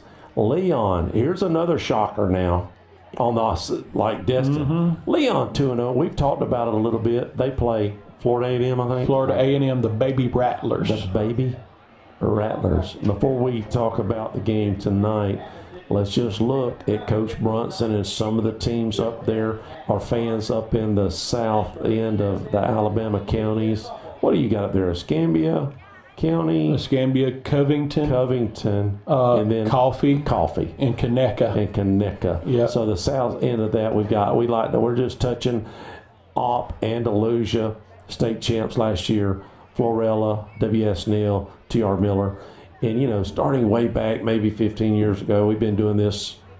I started either 99 or 2000, I can't remember. And then you came in the next year. Yeah, you came in 02 with the playoffs. Yeah, that's right. You started helping me with the playoff. What happened? How did that happen? Because I did Baker through 02. No, but I mean, how did... I was on the sideline because it was you and Red up in the booth, and I was a sideline guy. Oh. Yeah. Now, where did Eddie come in? Whenever I started in the booth, he went, which was which would have been in 04, I believe. I started in the booth, and then we picked up. Actually, I think our first sideline guy was Jason Holcomb.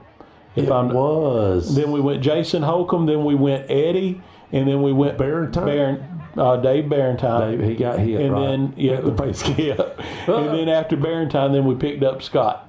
Then we got Scott. So Scott's been with us on the sidelines. Then what? 2010 or yeah, he's been. He said he started the year he got married. Okay. Or the year before he got married. Okay. To his wife. To Judy. Yeah. And they've been married 11 years, 12 years, something like that. So, but anyways, we've been doing this countdown to kickoff since what? Since I think the 2002. The year. Well, no, it wouldn't have been. It was the year that I went up in the booth. So it would have been 04. Because we did it live. This is recorded. Yep. To give y'all a little, and behind we did it live, and I'll never forget that game where we kept the hundreds of feet of telephone line. Oh my God! And you actually went to a house there at old Woodham High School. Woodham High School. We had no connection.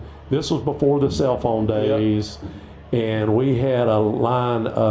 I told Tommy, I said, Tommy, I'm going to need as much telephone line as we can get. And I went to the closest house and knocked on the door and said, hey, look, I'll pay you $30 if you'll let me use your phone line. Just let me use your phone line. It won't cost you no skin on that. And it worked out. Yeah. That was in the good old days, man. I can't. You remember the time we was running down to Mariana, we was running late, and we got in a wreck. We didn't get in a wreck, but we got in where we had to bypass. Right. Got down there late. We have all kind of stories. Pretty cool. But anyways, doing this for so long, getting back to my story, I guess it was 20 years ago that I had Mr. Simmons come to me and say, hey, you Tim English, we was at the restaurant eating. I said, yeah. He goes, I'll listen to you on the radio. We got a bunch of guys that sit up here in Bruton and sit at the cafeteria or the restaurant up there and listen to the whole game, y'all's whole game. And we listened to the scores, you know how people used to call in. The one, I can't remember her name, but the lady that one year, there was a lady, I think she was a bus driver, that called in scores religiously. She kept us updated. And then, did you say it was Fat Boy? Boy. Fat Boy. Out of Graceville. Yep. And then we have a guy over in Milton, John or somebody that does it a lot. So, Op is 0-2.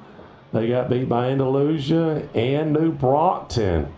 And who do they got this week? I guess some kind of academy, right? Northside Academy. They're out of Dothan. Oh, that's that private school up there? I think so. That's trouble. That's bad.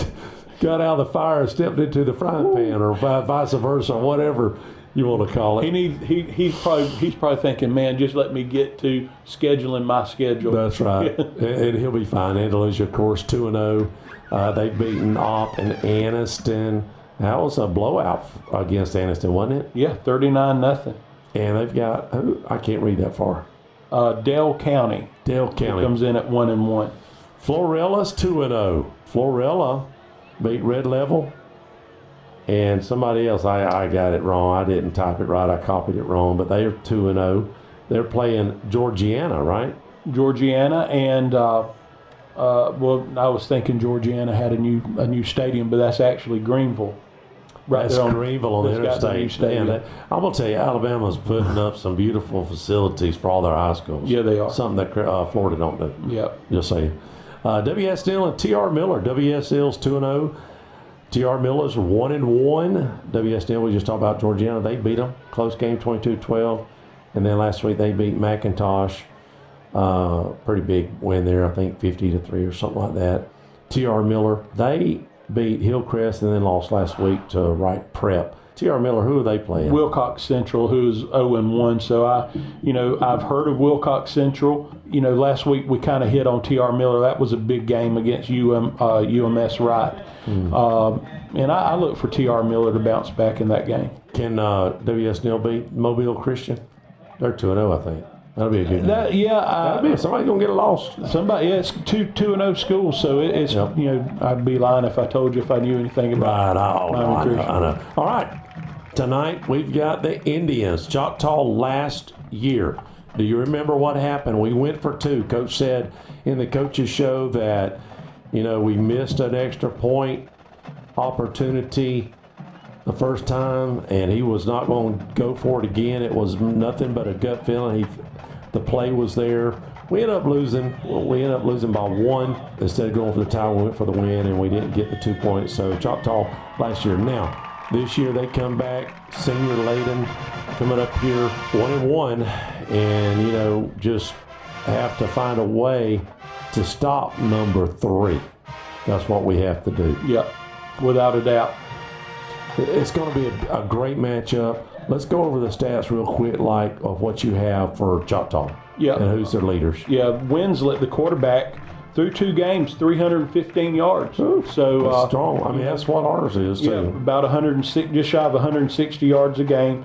And like you said, number 3, Tab, leading running back for the Indians, coming in through 2 games, 220 yards. So averaging about 110. So, good steady numbers, but nothing that just blows you away. Top numbers, if you look a little bit deeper at Tab, I'm wanting to see Tab's, they don't have he's averaging about 8 yards a tote, so he's not getting a lot of carries, but whenever he does get the ball, he's making the most out of it. Yeah. Whenever you turn around and look at Crestview, pretty impressed with Crestview stats right now. Nocher's doing a good job. Nocher's doing a great job in the quarterback position.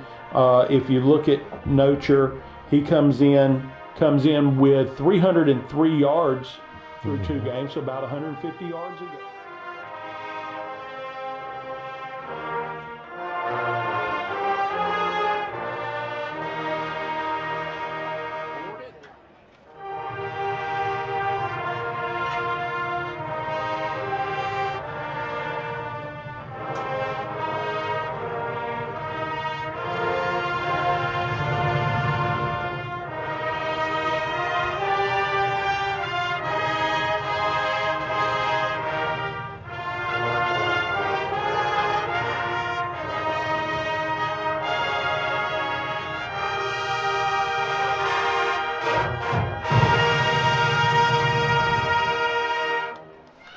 Big Red Machine. We're about to have band director Jody Dunn come and do the national anthem. Bulldogs taking on the Choctaw Indians tonight. And we have the alumni band not on right now, but the alumni band will be playing at halftime. But we're about to have the national anthem here at Jack Foster Stadium. Week 3, taking on the Big Green, the Indians. And they have a great team up here this week. Here we go, national anthem.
Another beautiful rendition of the national anthem. All right, Corey, Choctaw comes to the house. Let's talk about it. Number 3 is going to Stanford. Let's just start with that right there, right now. Last time I checked, we don't have one of those guys. We don't have a guy going to Stanford, or do we have a guy going to Northwest Florida? Or they don't have a football team. Well, But if they did. If they did. So he comes in with now he got hurt halfway through last game against Fairhope. They did beat Fairhope 33-13 last week. They lost their first game to Pace, 17-41. But Cole Tabb has ran it 28 times for 220 yards, about 8 yards to carry, 1 touchdown. Their top receiver, Isaiah Johnson, has 7 receptions for 145 yards, about 20 yards to carry, 2 touchdowns. And Winslet, so all 3 of these guys are seniors. Their top guys are seniors. Winslet, Jesse Winslet, who was here last year, 21 of 42, 315 yards, 3 touchdowns in the air, 1 interception. Now, let's look at our guys. Why don't you go over our guys real quick? And I think they sound sort of similar. Start with the runner, Parks. Parks is the leading rusher. On 27 attempts, he's got 201 yards. Excuse me. That's about a 7.5 yard a carry average. So Colt Tabb is 28 for 220. So similar there. All right. What about and the receiver? Then also Parks 9 for 144 and 4 touchdowns, which he had a couple of those last week, I believe. That's right. So this guy's 7 of 145, so almost identical there. And let's look at the quarterbacks. What is Nocher? Nocher's 21 of 37 for 303 in the air and a 4-2 touchdown interception ratio. Okay, and again, Winslet is 21 of 42, 315, 3 of 1 ratio. So, you know, on the total offensive side for Choctaw, they've scored 40. They scored 50 points and allowed 54. The Bulldogs, on the other hand, let's see, we scored, what was it, 23 and 20. It was 34 or 35, was it? So we scored a few more points, and I had it right here, and I just. So your key thoughts about the game tonight, trying to stop Cole Tabb? Well, I think number one, does he play? How much does he play? Is he limited? Is he, 100%? And if he is, they had a good game plan last year defensively against him. I know we have a different team, obviously this year, but I really think they pretty much kept him in check for the most part last season. Crestview lost by a point on the road, and that was the game. If you remember, we onside kicked it every time. That's right. And we didn't get one, and still almost found a way to win. So I think, like the stats show, like last year showed, you got 2 pretty evenly matched teams. And I think so too. It could go either way, and usually who has the turnovers? Well, mistakes, I asked Coach. I texted penalties, obviously. So after the coach's show, let's just put it this way. About 2 hours ago, I texted him and I said, "How you feeling?" And he says, "It's going to come down to penalties and turnovers." Yep.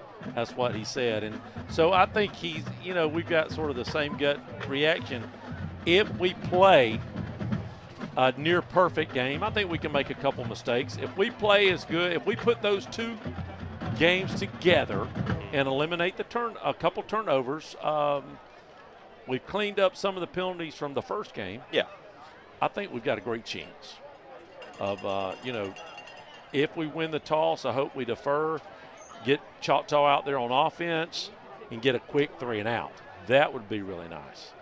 So, I mean, and that, that's what we did last week, right? Yeah, yeah. So, you want to do captains real quick? Let's do the captains. And I'll take Crestview, and I'll let you have Choctaw. From left to right for the Dogs, it's number 3 Parks, 18 Nocher or Turtle, 12 Appleby, and number 59 Foley. And I'm going to zoom in so I can get the numbers. Scott is not out there. He said he has some issues. So now I've got a number. I think I see a number 5. That is Jonathan Boyd. 34 is, no, that's not a 34. You got any numbers? Can you help me? There's number 3 to the far left. Oh, well, that's Cole Tabb. Yep. And that's the only one I got. And the other ones are covered up. So I get a point. Scott is working on it. Scott is Talking going about for Choctaw? He Yes, may. Choctaw, yep. What's the Oh, numbers? Lord, these numbers are going to be terrible. No. They are terrible. 5. Okay, I got him. Jonathan Boyd. Cole Tabb, number 3. What about 7. the guys in the middle? 7 is the quarterback, Jesse Winslet. 4. And who? 34. 34. We don't have a 34 on the team. That's a fake number. So we'll have to figure out who he is. He's not on the roster, so I guess I can go and look and see on a different. No, I got that off of Max Prep. So You got 2, Ross? Did we no, correct 2 I or didn't. just But one? I'll give you Just put this. It, You can have it are right you there. sure? I'm going to use my phone. We'll put it in the. Okay. I'll use my phone, but I will take. Oh, you got that? Do you got another one? Of Yeah, those? I got another one. Okay, I'll take that. We wanted to toss. We're going to defer. We're going to defer. That's exactly what. Yes.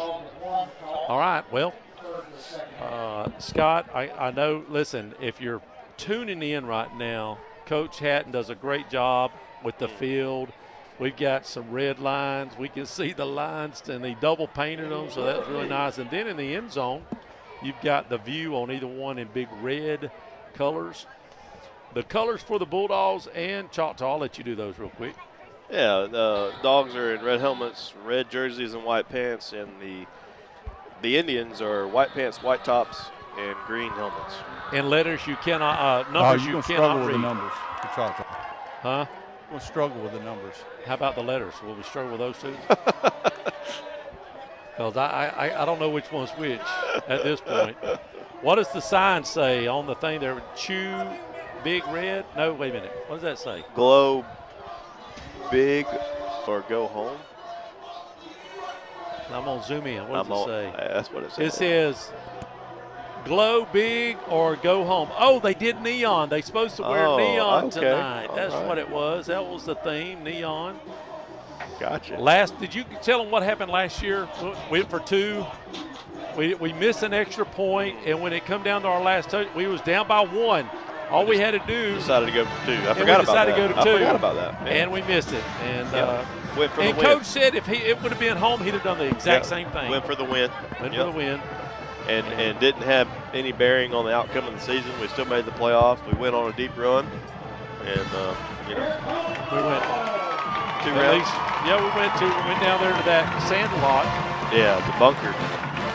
Well, Sand bunker. One thing for sure, we got new refs tonight, so we're going to try out something new. That's good. Looks like I got to get my son up here. I don't have a cameraman. My cameraman, Coach I think is en route probably. No, I think he's boycotting because he was asking for a raise, and I'm having to pay out talent. I got to pay the school. I got to pay. Now I'm paying everybody. Do you see him somewhere? I don't see him. He ain't gonna be here by the time kickoff.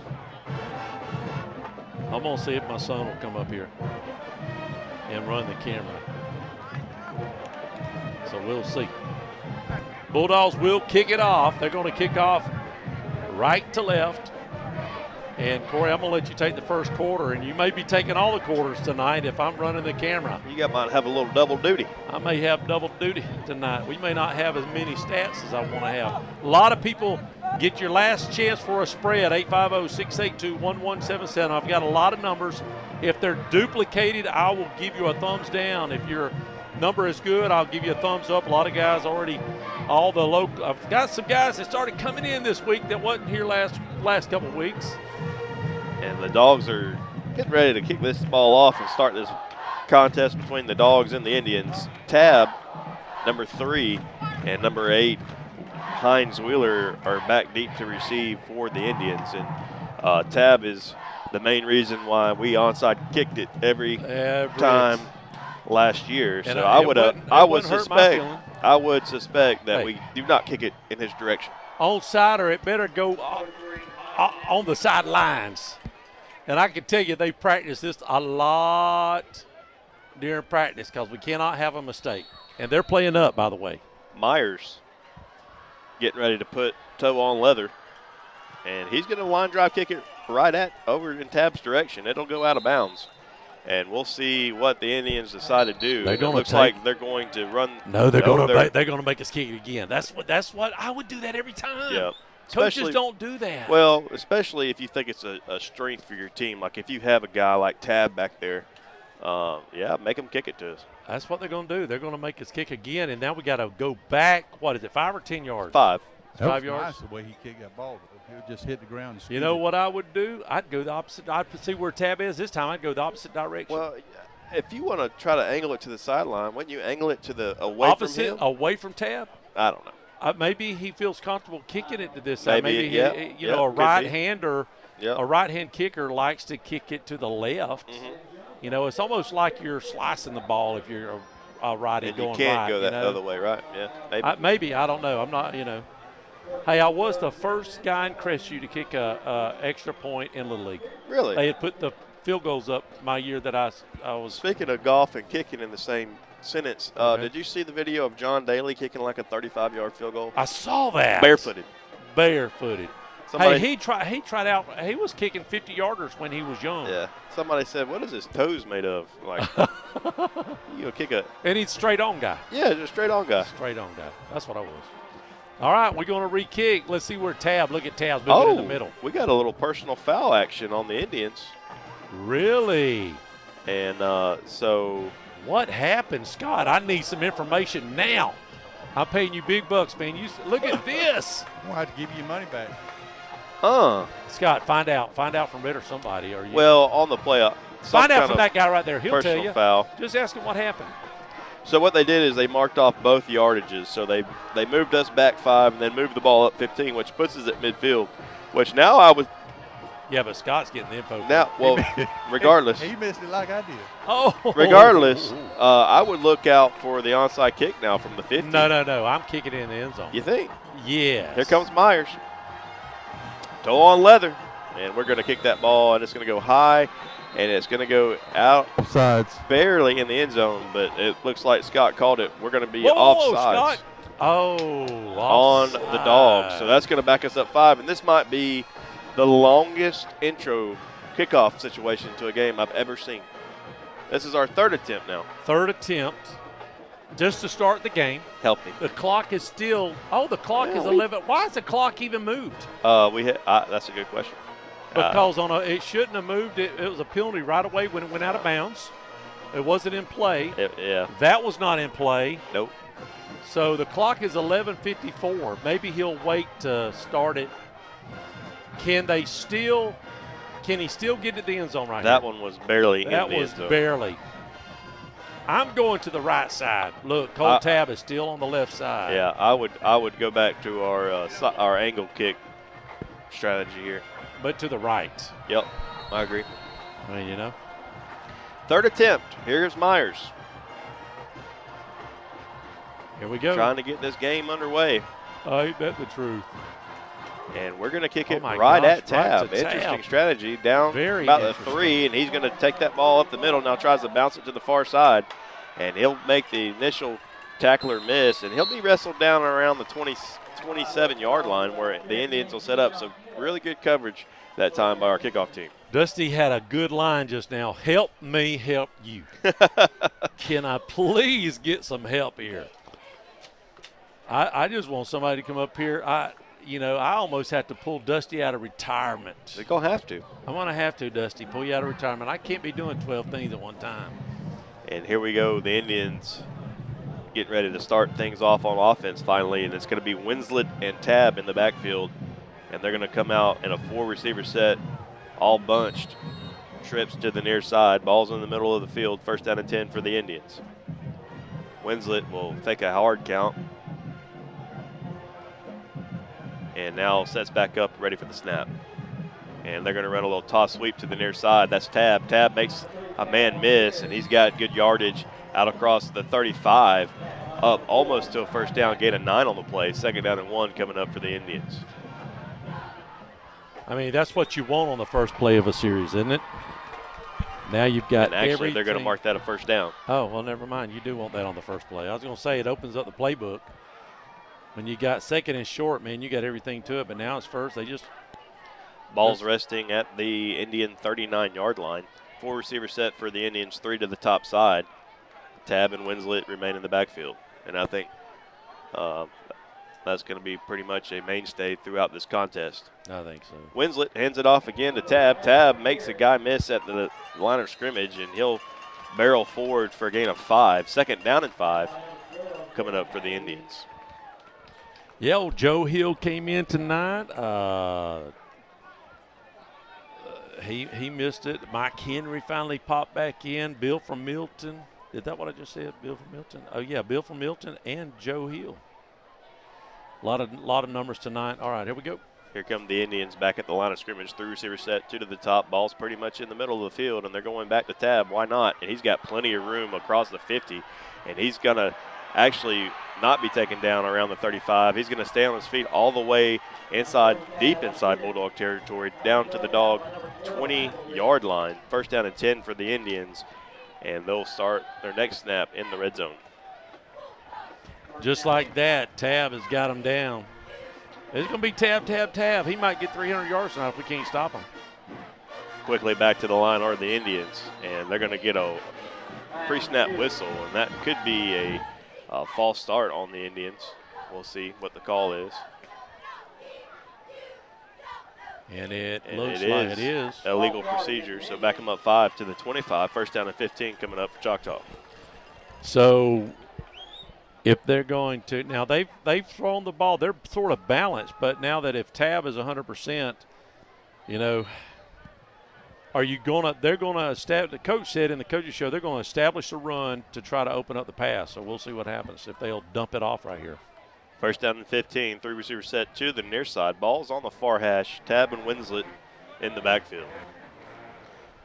Winslet receives a snap. He's going to drop back to throw. Looking left, throwing left, has a completion out there for about 6 yards. Going to bring up 2nd down and 9 for the Indians.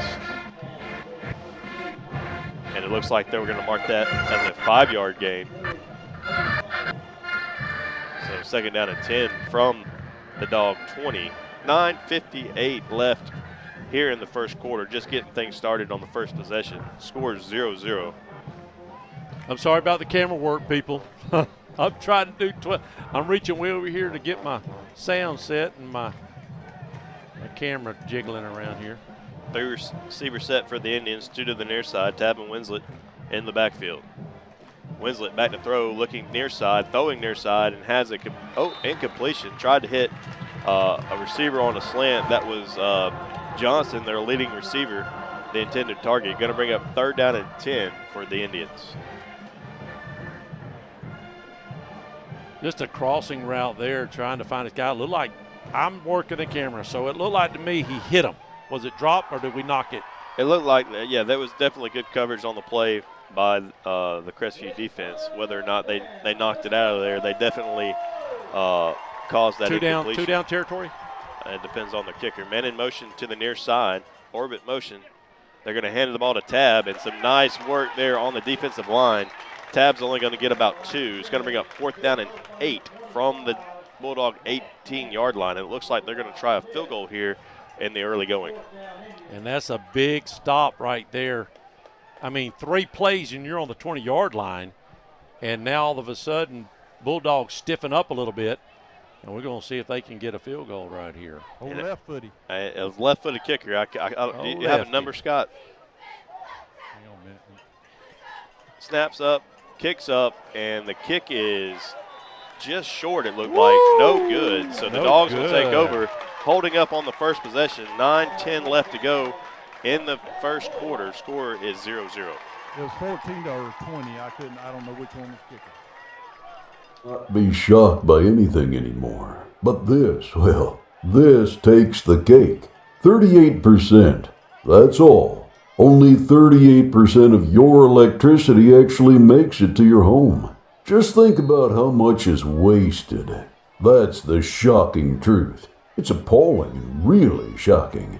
Find out more at okaloosagas.com/truth. It really is shocking. And we're back at the Jack. Dogs on their first possession. 4 receiver set, 3 to the near side. After the missed field goal, Turtle in the back to receive the snap for the Dogs, and he's looking to throw. He's looking near side and was looking for Parks. The Crestview sideline wanted an interference call, but that ball was a little overthrown. Yeah, if the ball was closer, I think he would have got the call. 2nd down and 10 after the incompletion.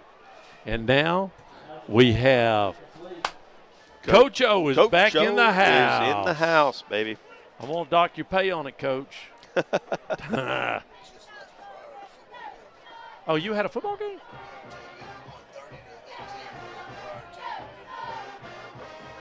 JV for Crestview? Oh, Davison's got 2 teams? Coach O's telling me that Davison's got a JV team. Mercy. 2nd down and 10 for the Dogs. From the Dog 20, 3 receiver set, 2 to the near side. That looks like Appleby behind Turtle in the backfield. And they're going to hand it off to Appleby, and he looking for some yardage up the middle, but he's not going to find any. Wow. Stopped right at the line of scrimmage. 3rd down and 10 coming up for the Dogs. Big play by the Choctaw defensive line right there, just the stuff. And now we've got a 3rd and 10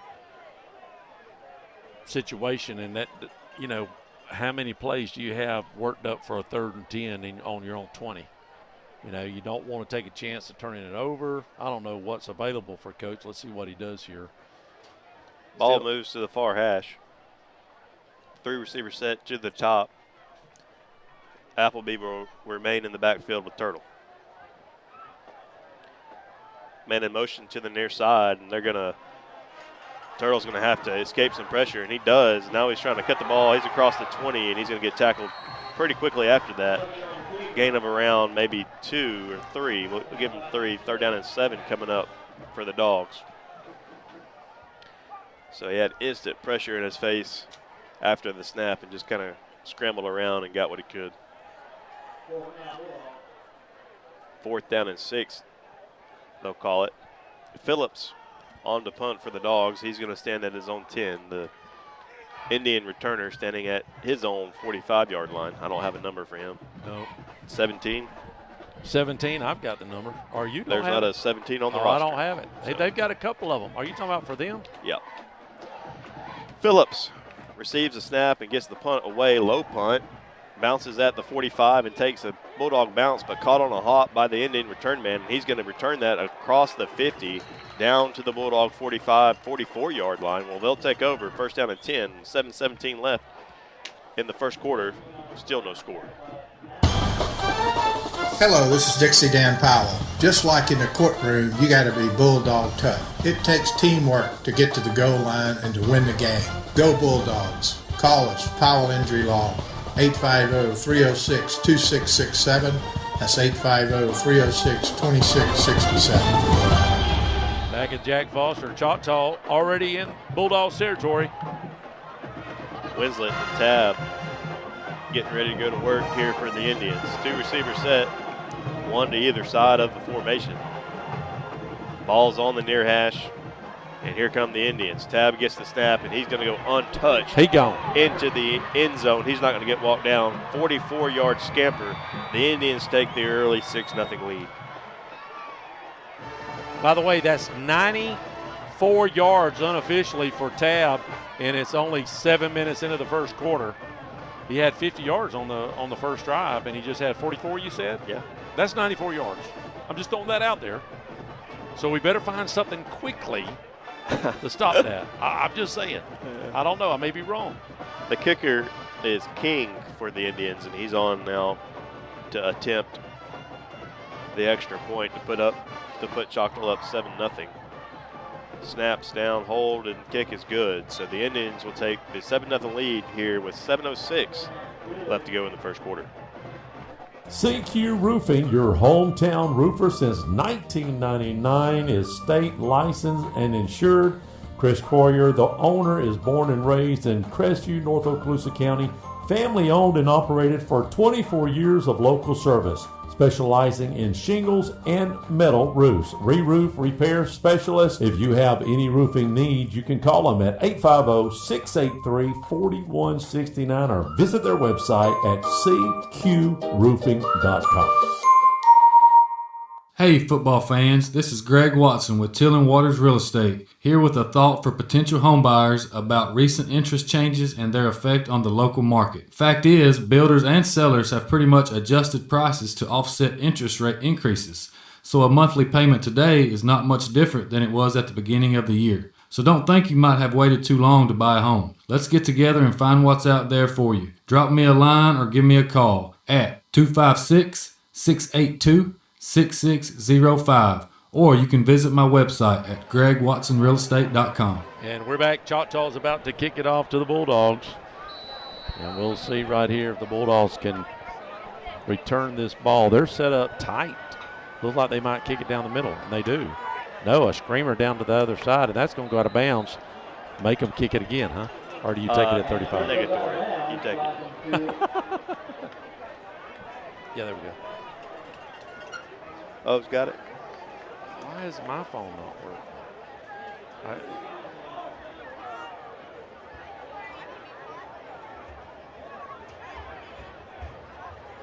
There it is, brother. All right, I'm going to need some. If you've got some scores, going to need it. Let's see if the Bulldogs can answer here on their second possession of the game. So you're correct. They take it on the 35. Don't make them re-kick. No. 3 receiver set for the Dogs. 2 to the far side. Ball's in the middle of the field. Appleby and Turtle in the backfield. Parks is going in motion to the far side. And they're going to hand the ball off to Appleby. He tries to bounce it near side, but he's met again at the line of scrimmage. No gain. Second down and 10. Maybe some extracurricular after the play, though. Crestview might pick. Possible face mascot, you said? And was it a flag? Yes, it was a flag. It looks like we're going to pick up 15 yards after the play. Take it however you can get it at this point. You got to keep that offense, the Choctaws offense, off the field. And however we can do that. And Coach right now is just working on figuring out what works. They're bunching up right now. How many hats they got on the line? Let's see. They're playing a 3. What are they playing? A 3-4 or a 4? And the Dogs 4, and they're pinching a 5. There's 5. There's almost 6 guys right there in the box. 3 to the 4 receiver set, 3 to the top. Ball's on the near hash. Appleby and Turtle remain in the backfield after the first down thanks to the penalty. Walks the ball up to midfield for the Dogs. 6 guys in the box for Choctaw. Going to make us pass. Turtle receives the snap, and they're going to try to run quarterback option, and he has it the corner. He's across the 40 inside Indian territory down to the Indian 38, but there's a flag in the area of offensive holding. That ain't good, Daddy. Ain't good, Daddy.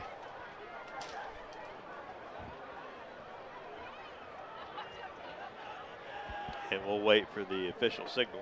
Yes, we will. I don't want to jump the gun here. Scott, Eagle Eye. They're pointing towards Choctaw. Half heavy. Where we at? I didn't see that Huh. one. Didn't see it. You as good as the sideline ref. You know they get $150. Holding, and it looks like they are going to mark that off from the spot. It was downfield, so it's going to back us up to our own 46-yard line. Going to bring up first down and 14 after the penalty. Takes away the first down. And the good run by Turtle. Great run. It was set up for him. A quarterback run all the way. They called the right play. Let's see what they do here. Empty backfield for Turtle. 5 wide receivers, 3 to the top. Ball's on the near hash. Turtle receives the snap, looking right, throwing right, and a little miscommunication between him and his intended target. That was Rogers. Going to bring up second down and 14 for the Dogs. He had a man, and the guy wasn't looking now. He threw it behind him.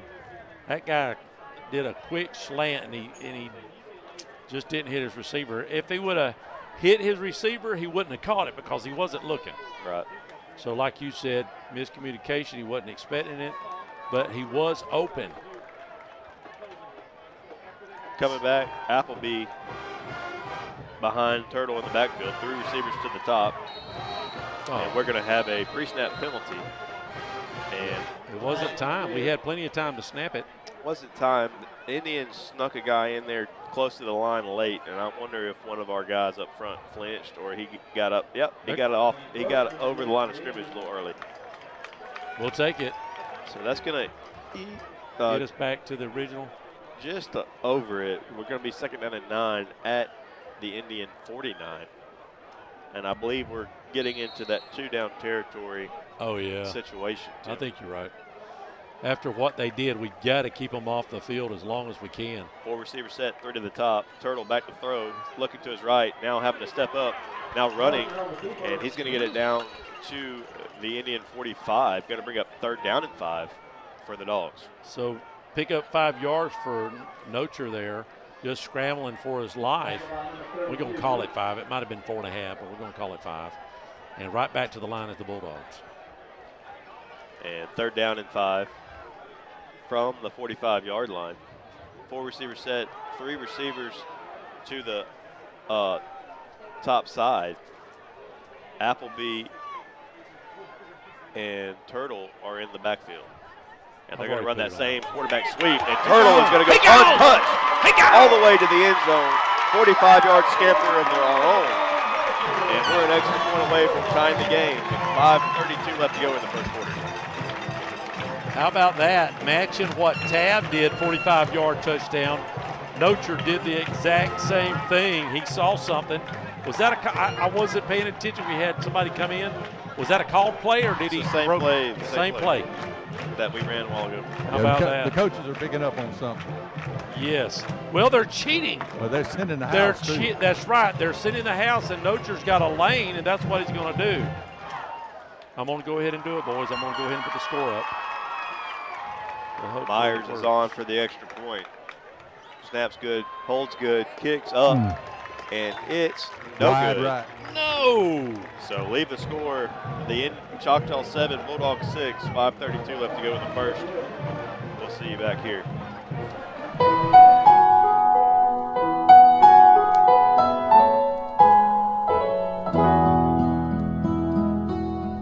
Hello, friends. This is Brandon Martin, General Manager at Blackwater Golf Club here in Crestview, Florida. From the newly renovated 18 holes to the Top Tracer driving range, Blackwater has something to offer for everybody. Open 7 days a week for the best pricing. Book your tee times in advance on our website, golfatblackwater.com.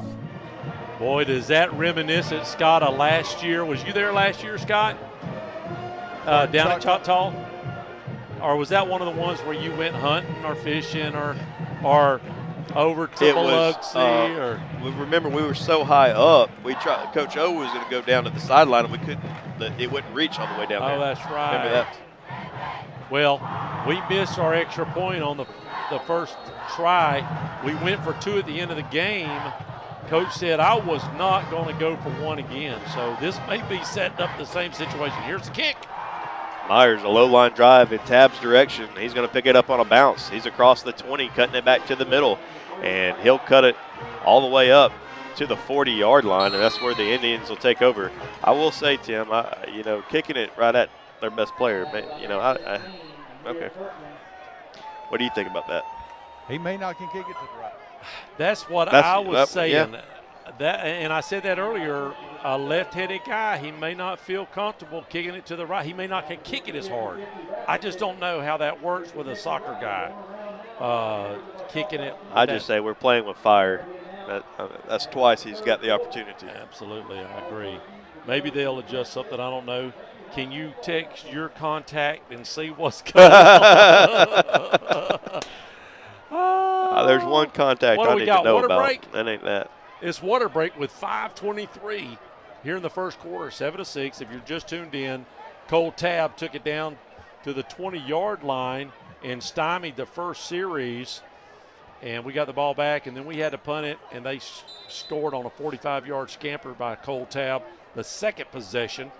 And they made their extra point, and you just saw here or heard here that the Bulldogs, with the quarterback, Nocher, ran in for 45 yards. So 7-6 your score. Choctaw will take it on their own 40-yard line, moving left to right on your radio dial or your screen. And the Indians come to the line, 2 receivers to either side, Tab and Winslet in the backfield. They're going to hand it to Tab. Why not? He's going to dance and break the line of scrimmage for about 4.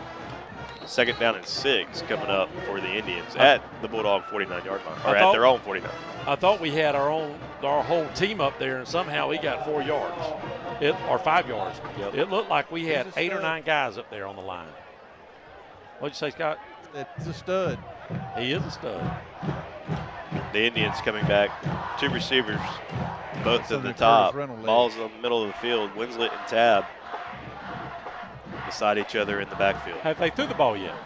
Yeah, once. Incompletion. That's right. They missed. 4:40 and counting here in the first quarter. Indians on top 7-6. They're going to run the Uh-oh, option to the there near it goes. side. Tabs sprinting across the 50, making tacklers miss inside the 25, and finally gets brought down inside the Bulldog 20, down to the Bulldog 18-yard line. Got to bring up first down and 10 for the Indians. 42-yard run, and it looked like we had him a couple times, but hey. I don't know if we got an answer for number 3. Well, we sure can't tackle him on the first hit.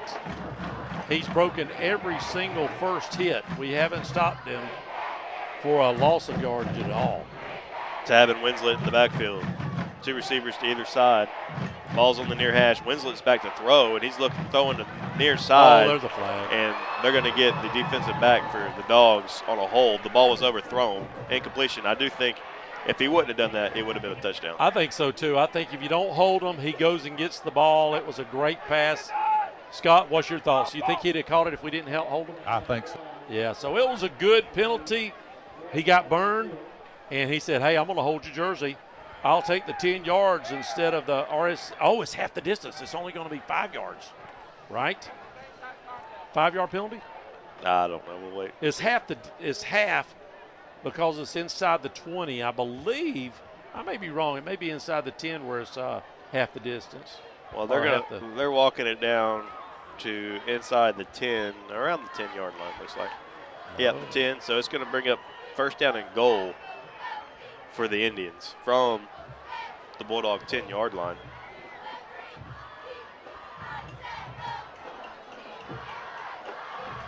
Or now they're saying first down and 1. So they can pick up a first down before they get a touchdown. Sure Yep. can. Tab and Winslet in the backfield. They're going to run quarterback sweep to the top side. He's going to labor forward for a first down, it looks like.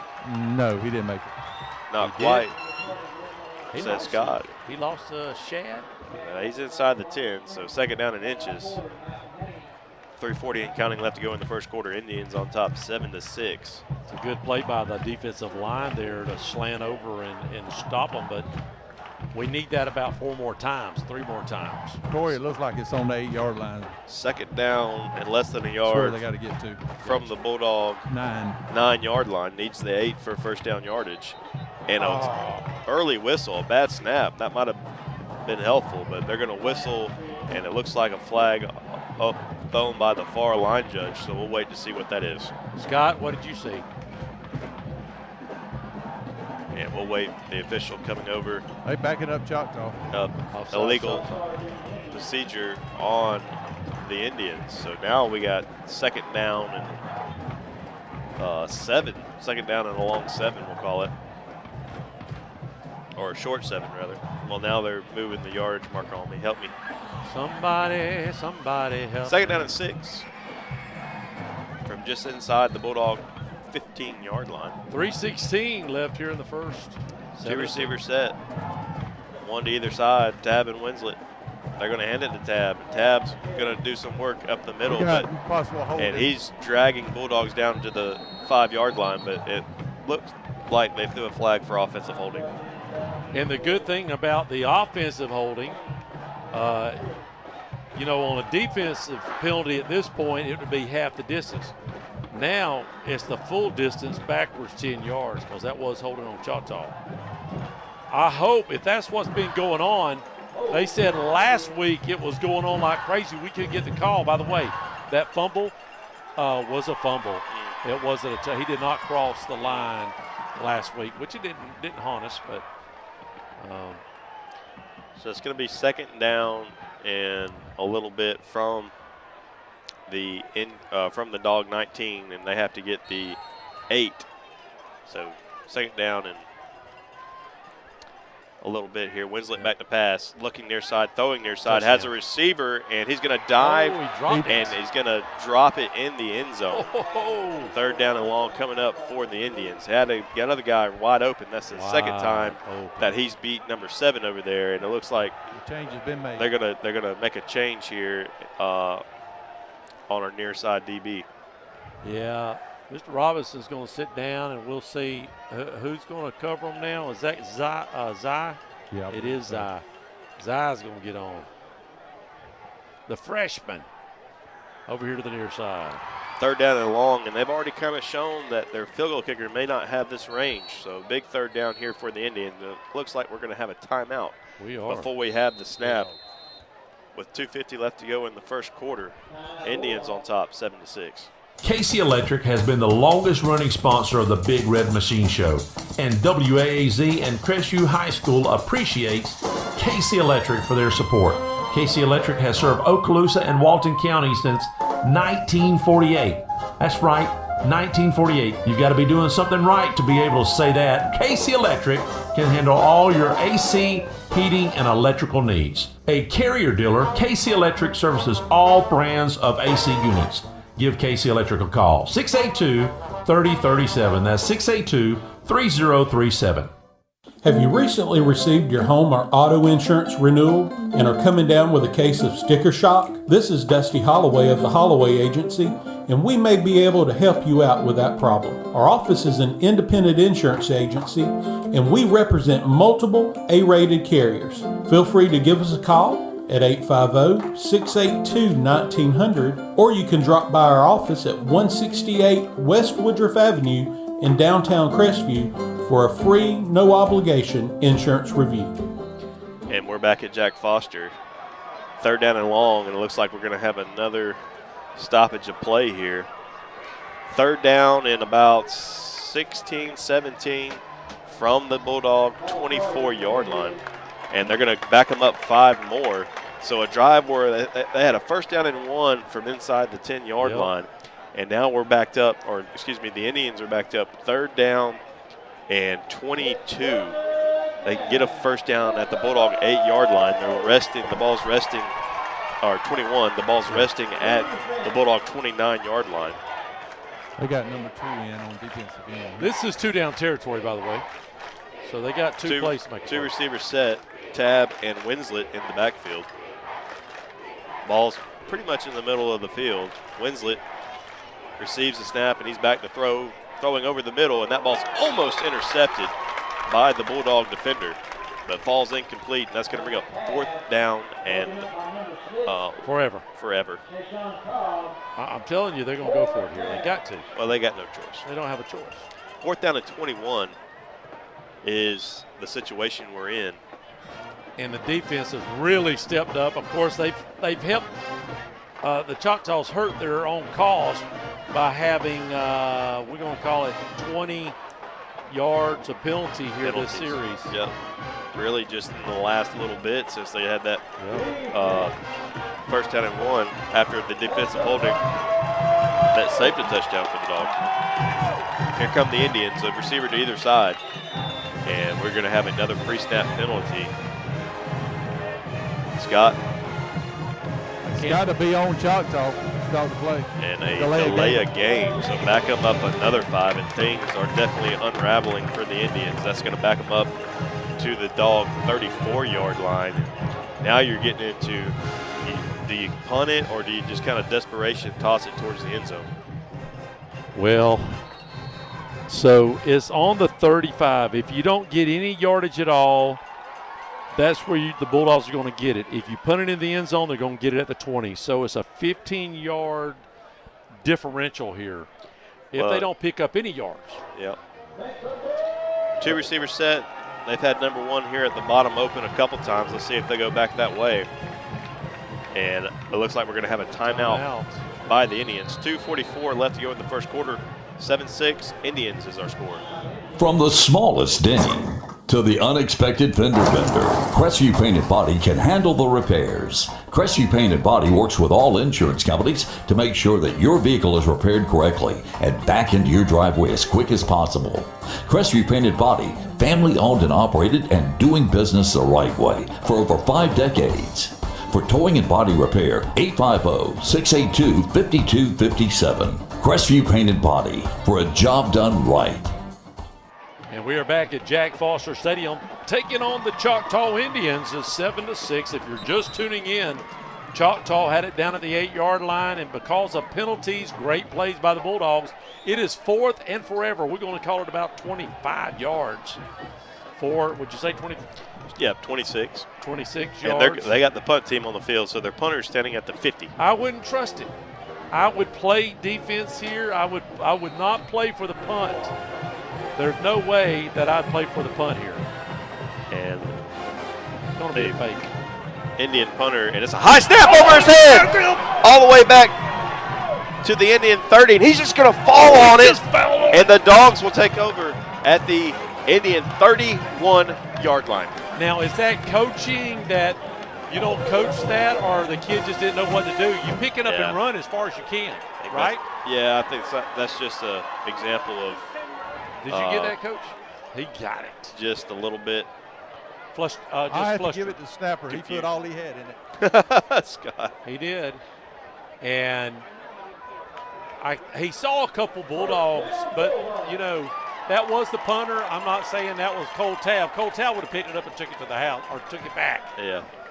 That was the punter. Don't know what kind of speed he has. He just thought, you know what, I better just get on this. What a change of events in the last 2 minutes of game time. Unbelievable. The Indians had it all the way inside the Bulldog 10. Now, Crestview, after the high snap on the punt, have it at the Indian 31, and we're going to play action. Turtle under duress in the pocket. He's going to be sacked back at around the 33, loss of 3. That don't help.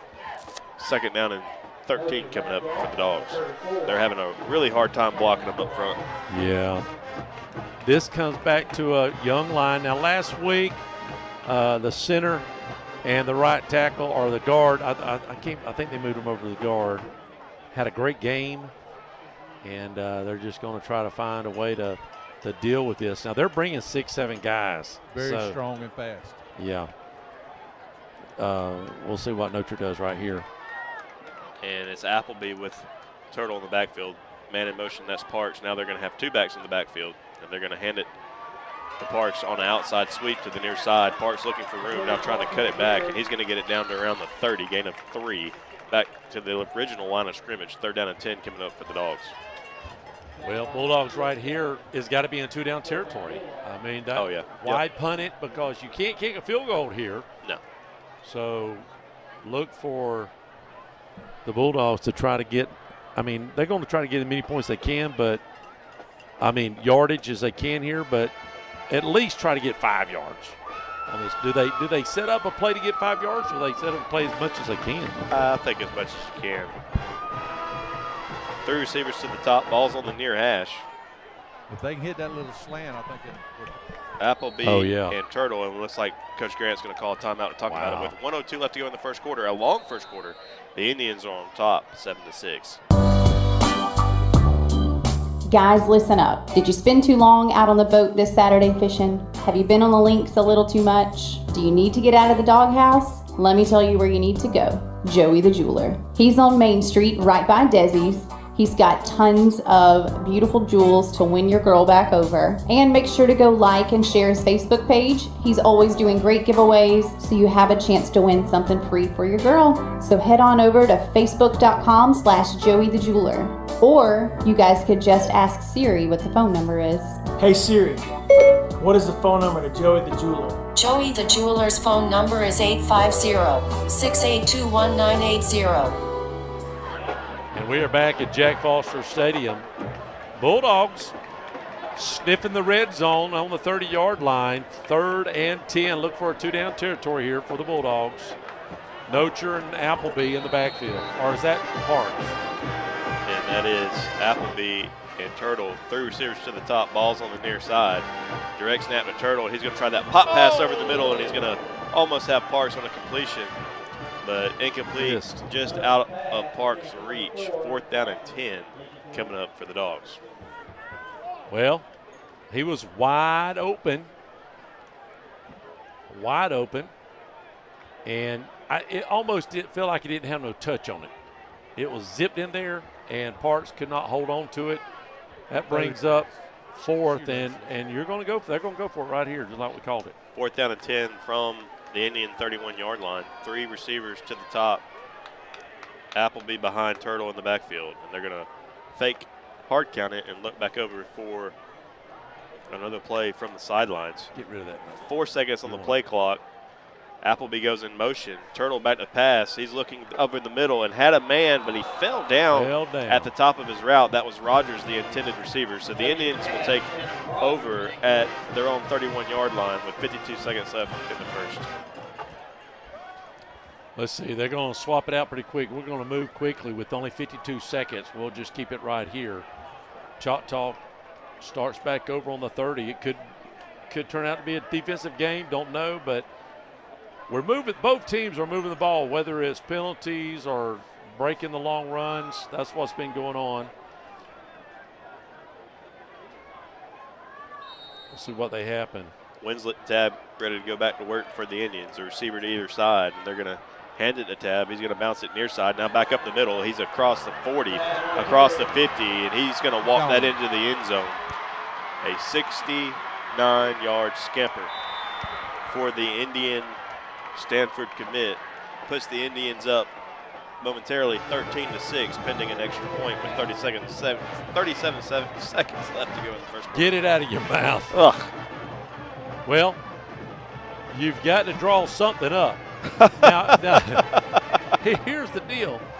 Did you see how he broke 2 or 3 times? That last one he broke, he just sort of brought half of his body backwards as he was getting reached.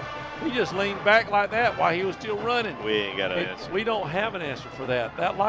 This kid's going to Stanford. He will play his sophomore, junior year. Extra points up, good. Move the score. Indians 14, Dogs 6. 37 seconds left to go in the first. I want to share a quick story about Brackney Funeral Home.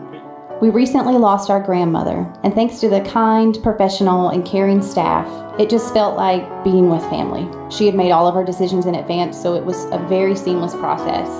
So thank you, Brackney Funeral Home, for treating our family like yours. If you don't know where they're located, they're at 480 East James Lee Boulevard. That's Highway 90 right across from Twin Hills Park, and their phone number is 850-683-9898. We highly recommend Brackney Funeral Home. And we're back at Jack Foster Stadium, taking on the Choctaw Indians tonight. And it's neon night. And I just got to say this one more time. While they're here, the band concession is doing maybe the best ever, Corey, the best ever.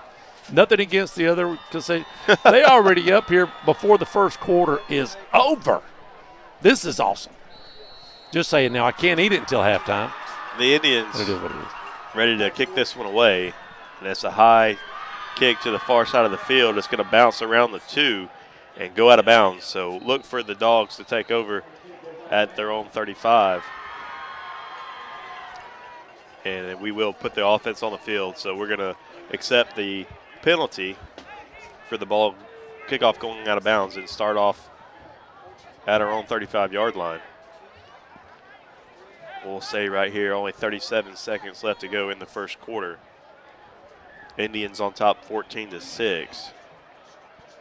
And so far it's been the Cole Tab show for the Indians. The Dogs don't really have much of an answer. Scott, what can you do?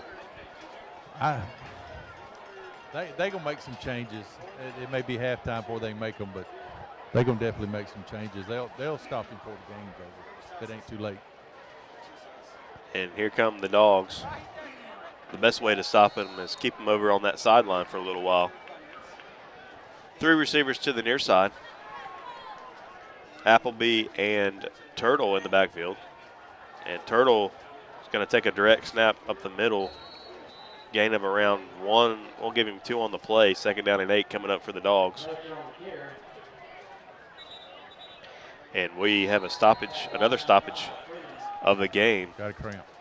Cramp for the Indians.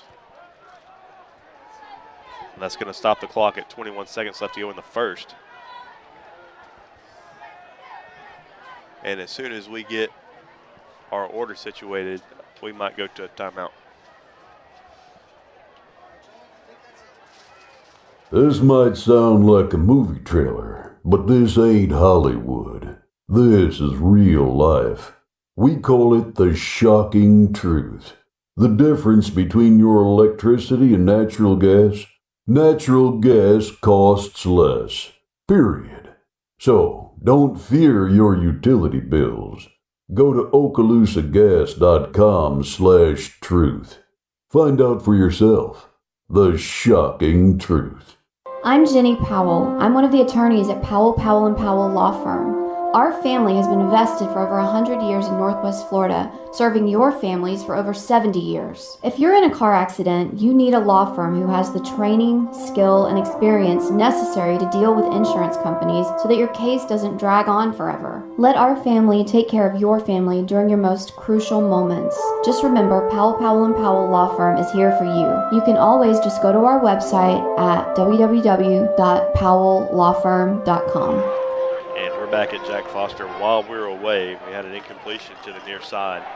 Parks was the intended receiver. Maybe a little contact by the Indians, a little grabbing, but no penalty on the play.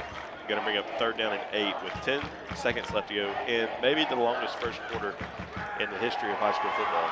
Could be the history. It's a long one. 43 minutes. 3 receivers to the near side. Ball is favoring the far hash.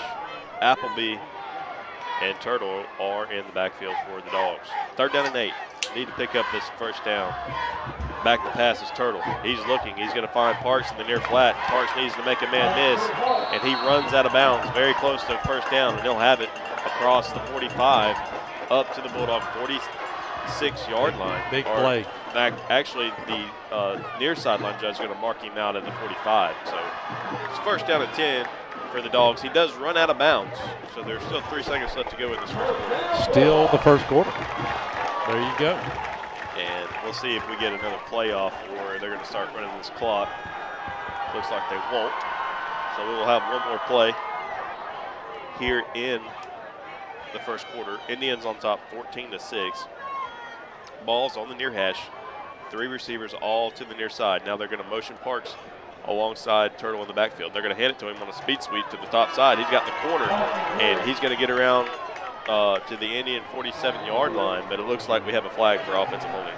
Yeah, he went around the corner, and our guy couldn't. He was holding on to him. I saw it as plain as day. We had another flag fly over there on the far sideline. I'm not sure what that's about. It was almost had to be hitting out of bounds. Yeah, our ball carrier, it wasn't in the area of the ball carrier, though. I don't know. They're going to have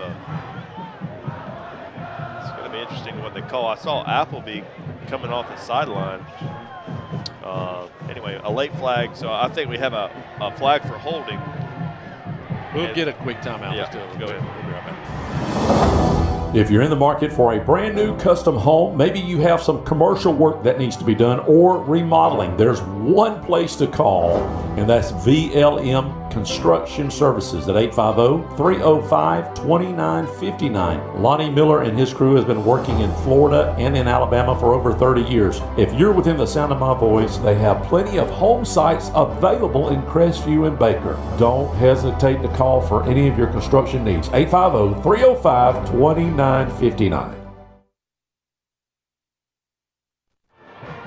Still timeout here.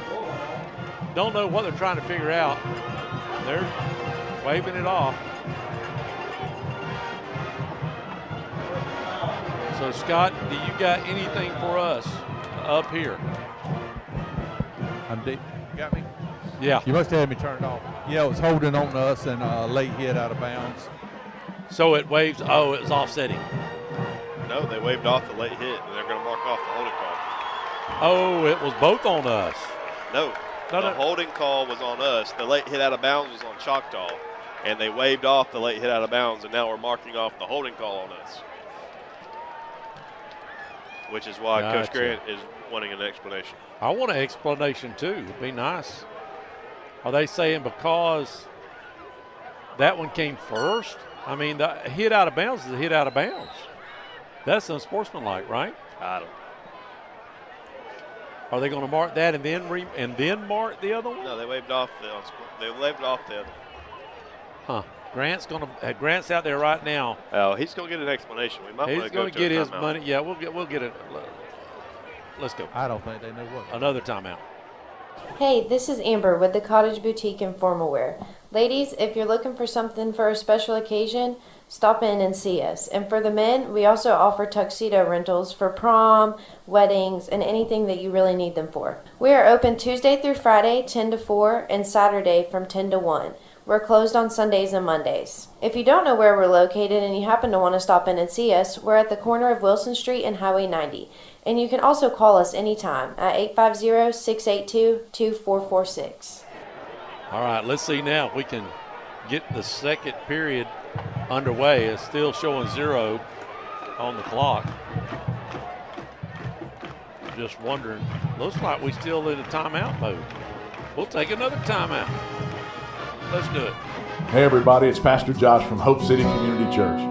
If you don't have a home church, I want to personally invite you to come to Hope City. We're currently meeting at Show River Middle School at 9 and 11 a.m. every Sunday morning. We even have special services that are put together just for your children. If you'd like more information, find us online at hopecitycc.com. If you choose to join us, make sure to stop by and shake my hand. I'd love to meet you. But whether it's Hope City or one of the other amazing churches in our city, just find a Bible-believing church that makes a difference in your family.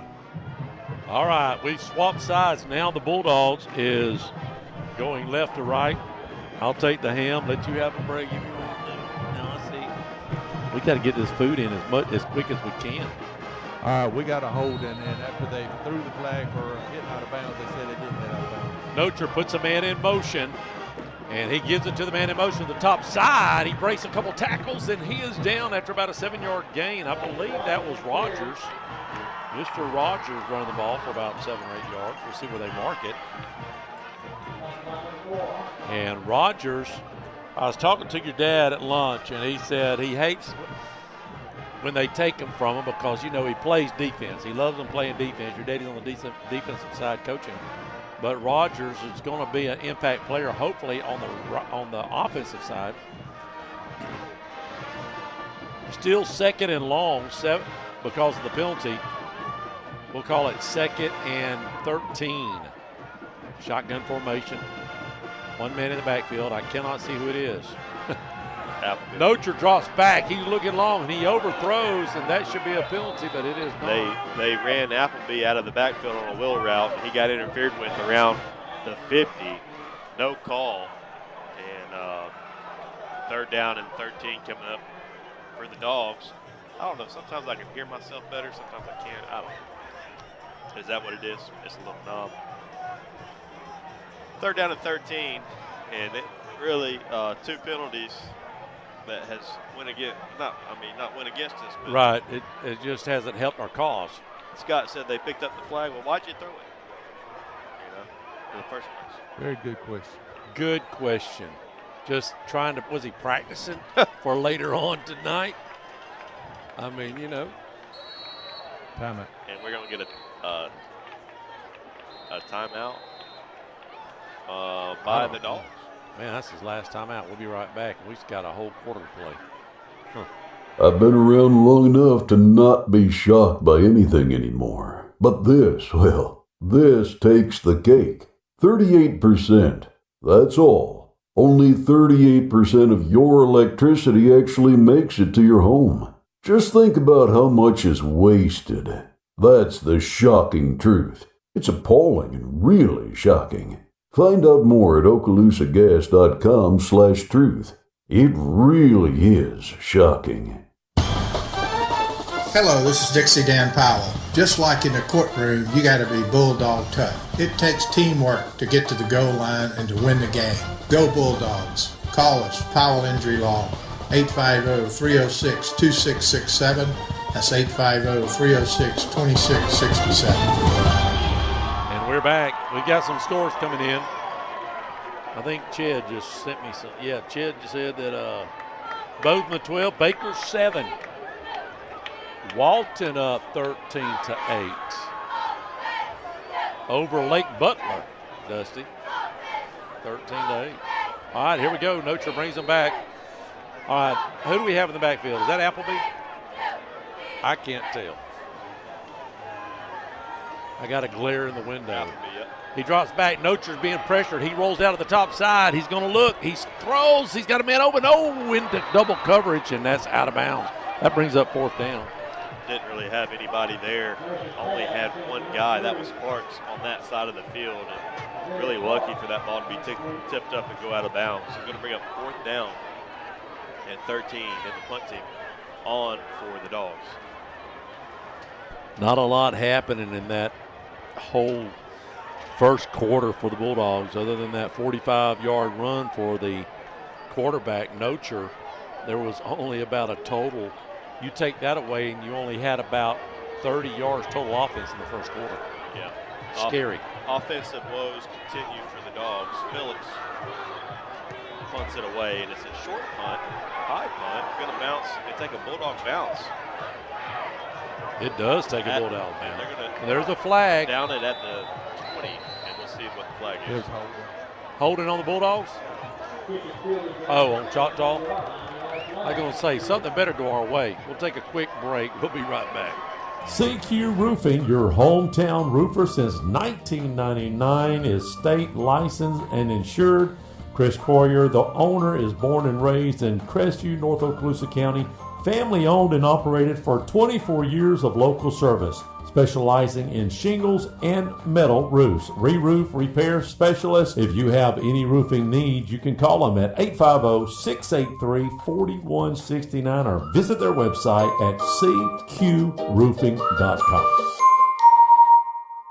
Update from Chad. Looks like it's 19-7 now. What did he say? Bozeman over Baker, 19-7. All right, here we go. Bulldogs need great defense here. Winslet in the backfield with Tab, of course. Winslet more than likely going to hand it off. Hey, can you zoom in just a little bit more? Tighten it up a little more. They're going to hand off to Tab just like they did the first quarter. This time he only gets a few yards on the play. Better job there by the front, holding their own on that front 7 for the Dogs. But he still fell forward and got 3. Second down and 7 coming up. 10:25 left to go in the first half. Indians on top, 14-6, and they're getting ready for the second half play. Just underway, 10 minutes here in the second. We're going to see the alumni band out, I think, at halftime. Shotgun formation, Winslet. He's going to give it a Tab one more time. Tab bounces it out. He's got some running room, and look at here. There he goes. Looks like a holding. There was a holding on that receiver. I saw it as plain as day. Did anybody else see it? Did you see it, Scott? It was. I saw a running back not get touched. Oh, no, he didn't get touched. Another 80, 90 yards. 85-yard touchdown for Tab. It's turning out for us to come back in this, and it's going to, one more score is going to be tough. We're going to have to control the ball offensively and keep it inside and finish drives with touchdowns. And then hope maybe he fumbles or they have a turnover, or like they had a while ago, all the penalties and stuff. Somebody can go back and watch that, and when he gets around the corner, that receiver was just holding our guy there. Now, could we have slung him off? I don't know, but they didn't call it. They didn't catch it. They didn't see it. That guy had as good a chance at tackling Tab as me up here. Well, that's probably true, but still, the fact that it was a hold, it should have came back if it was a hold. Okay, 21-6. We'll be right back. Hey football fans, this is Greg Watson with Till & Waters Real Estate, here with a thought for potential homebuyers about recent interest changes and their effect on the local market. Fact is, builders and sellers have pretty much adjusted prices to offset interest rate increases, so a monthly payment today is not much different than it was at the beginning of the year. So don't think you might have waited too long to buy a home. Let's get together and find what's out there for you. Drop me a line or give me a call at 256-682-6605, or you can visit my website at gregwatsonrealestate.com. Hey, we're back. I've got a question for you. Scott, are you ready for a question? Go ahead. How many yards do you think Cole Tab has unofficially? He's got to be close to 180, 85. 270. Good. Oh. What is the, and like Tim said, it's unofficial, but what was Wagner's record that he broke? Oh, the 500 something? Or was it 500 something? He's after it. Was it 500 something? Here's the kick. Choctaw boots it deep, and that's going to go in the end zone. The Bulldogs will have it at their own 20. I'm fixing to add it up right now. Dusty, you got a calculator? All right, so we know we had 95 unofficially there on that two series. Yeah. That 42. All right, 69 and 85. That's 291. We are, that's 291 yards. There's still 10 minutes left to go in the first half. 291. And I got news for you. We have no answer. We have no answer if he's going to have those big gaping holes. Now, what I would say to the Bulldogs right now on offense, we've got to score this series. We have to score. Yes. Or I don't want to say turn out the lights, but 2 nails in the coffin. And I'm going to go ahead and tell you, I'm usually not on the take your time to score bandwagon, but take your time. And that's a good little run there out here to the near side as he cut it back. I think that was Appleby. It's like a gain of 10, first down of 10 coming up for the Dogs. I'll take about 7 or 8 of those right there Take and about chew 7 it up. or 8 of those, and let's take 9:44 off this clock and go. Absolutely. One scored. I don't know. Can we turn the sprinklers on at halftime? Wet this field down a little bit.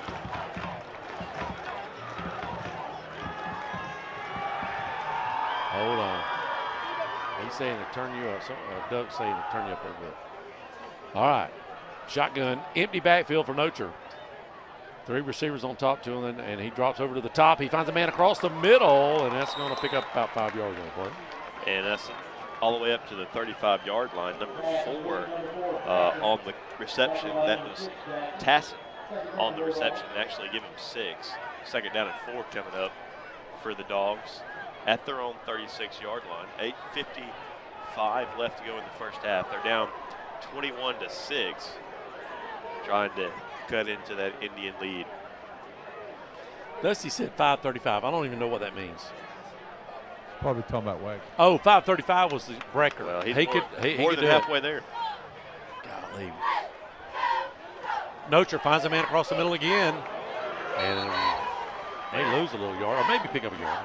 I'm going to say a gain of 0 on the play. A nice defensive play. That was Tassin again over the middle of the field. A completion, but for no yardage.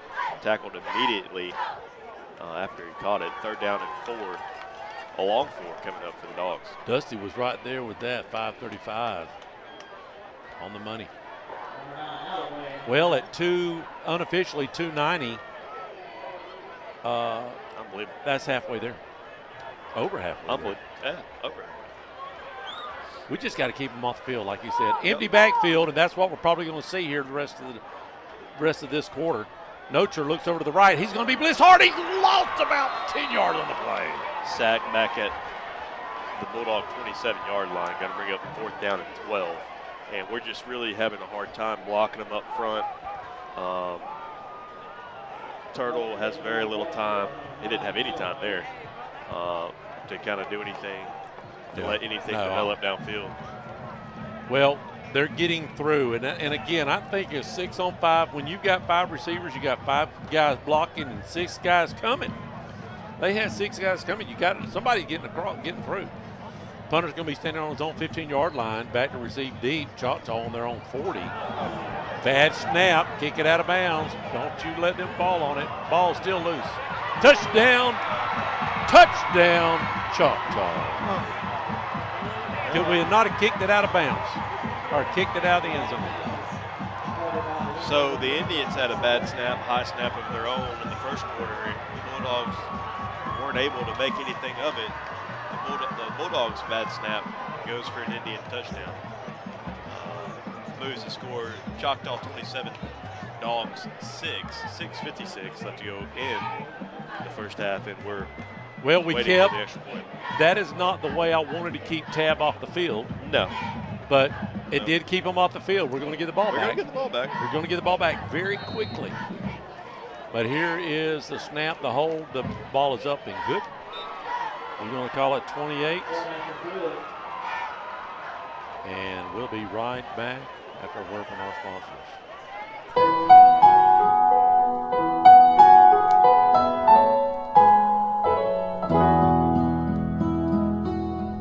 Hello, friends. This is Brandon Martin, General Manager at Blackwater Golf Club here in Crestview, Florida. From the newly renovated 18 holes to the Top Tracer driving range, Blackwater has something to offer for everybody. Open 7 days a week for the best pricing. Book your tee times in advance on our website, golfatblackwater.com. Casey Electric has been the longest running sponsor of the Big Red Machine Show, and WAAZ and Crestview High School appreciates Casey Electric for their support. Casey Electric has served Okaloosa and Walton County since 1948. That's right, 1948. You've got to be doing something right to be able to say that. Casey Electric can handle all your AC, heating, and electrical needs. A Carrier dealer, Casey Electric services all brands of AC units. Give Casey Electric a call, 682-3037. That's 682-3037. And we're back. Choctaw is about to kick off. Their offense did not get on the field that series. And here's the kick. Booming kick. Let's see if we get it. And that we're on the 1 yard line. I wonder why we brought it out, but bring it out past the 27 yard line. Now, what do you do? Do you keep on trying to pass the ball? I mean, is there anything we can do? We tried everything. That's what I said. Got a timeout. Water break. All right, water break. We'll go. Have you recently received your home or auto insurance renewal and are coming down with a case of sticker shock? This is Dusty Holloway of the Holloway Agency, and we may be able to help you out with that problem. Our office is an independent insurance agency, and we represent multiple A-rated carriers. Feel free to give us a call at 850-682-1900, or you can drop by our office at 168 West Woodruff Avenue in downtown Crestview for a free, no-obligation insurance review. I'll tell you who's having fun is that's the cheerleaders and the band. They don't care about the score. We've had this discussion. They're not here for the football game, are they? Not for the score. Let's put it that way. They're here for the game. Have a good time. Have a good time. That's what it's about. They're singing to a song right now. Taylor Swift, I think. Oh, and we're shaking it, but we're shaking the ball loose. So, all right, here we go. One more time on the 26-yard line. And they're going to hand off, and nothing happening there. It almost looked like we jumped off sides. I tell you, man, we just can't block them up front. We're not opening up any holes in the running game, and we can't give Turtle enough time back there to do anything pass-wise. I think you got to kind of maybe roll him out, and we had some success with that in the first quarter where he ran a couple of those sweeps. That's right. Maybe you go that route. Well, he's got an empty backfield, no help back there. 5 receivers, 3 on the top, 2 on the bottom, moving left to right with about 6 minutes left here in the first half. Bulldogs are down in a big way, 28-6. They need a miracle. They need some help. The Lord rained down. Here we go, shotgun. Down the middle, and he's got a man open. Just when you needed some prayers, it was answered. Nice pass and catch. And that was Tassin on the reception across the middle, and we're going to tack on a roughing the passer on the back end of that. So another 15, add 15 to the first down completion. And that time Turtle did a good job getting the ball out quick. This necessarily didn't have a lot of time, but got the ball out quick and was able to find a good completion over the middle. I wonder if butt chewing from Grant helped get that flag, or was it that obvious? I don't know. I couldn't see it. I didn't see it either, but, you know, you've just got to do what you got to do to get some flags every now and then. Listen, next week, right now, people, we're down 7-0, maybe 14-0. We're going to Pace next week, and the score is 14-0 Pace right now. Absolutely. Somebody prove me wrong. I'm just telling you. Shotgun formation. Now they're going to put a guy back there. Is that Parks? That's Parks. 3 receivers on top, 1 on the bottom.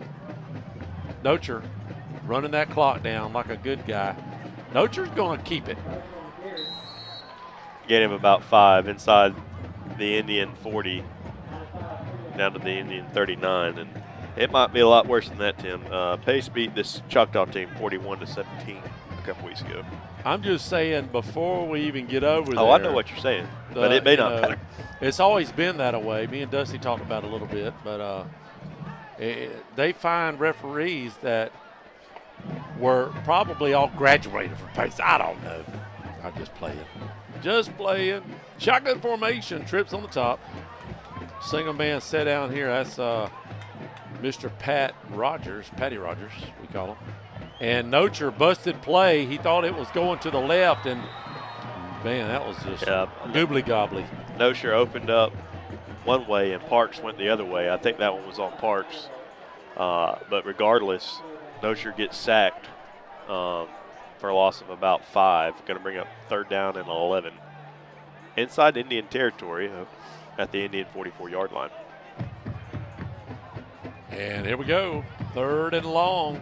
4:33. We have run a little time off, but in between that, last time we made that statement, Choctaw recovered in the end zone. I was hoping they was going to kick that ball out of bounds. Been 2 points. Shotgun, Nocher by himself now. 3 receivers now to the near side. And we got a whistle. Delay of game. Delay of game. I was on them last week. They were snapping it with 15 seconds left. They're trying to get it down to 1. Maybe you shouldn't do that. Coach said, hey, man, let's snap the ball. 4:12 left. Big Red Machines getting ready. Okaloosa Gas halftime show's coming up with all the scores, the stats for Choctaw. And 3rd and a long way, 16 we'll call it.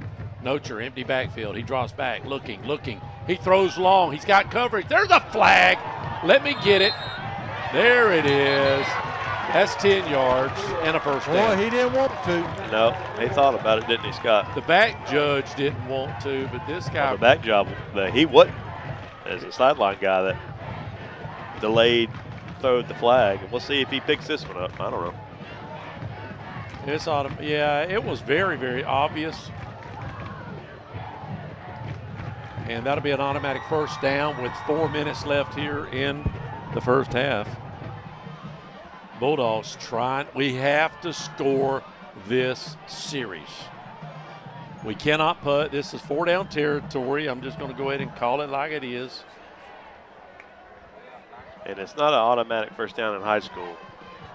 So it's going to bring up a 3rd down, though. I was wrong. I apologize. Ched's keeping me updated. South Walton 28, Port St. Joe 21. Wow. 3rd down and 1 coming up for the Dogs inside Indian territory down at the Indian 34-yard line. Don't you just let Nocher run it or Parks? And what do we got, a timeout?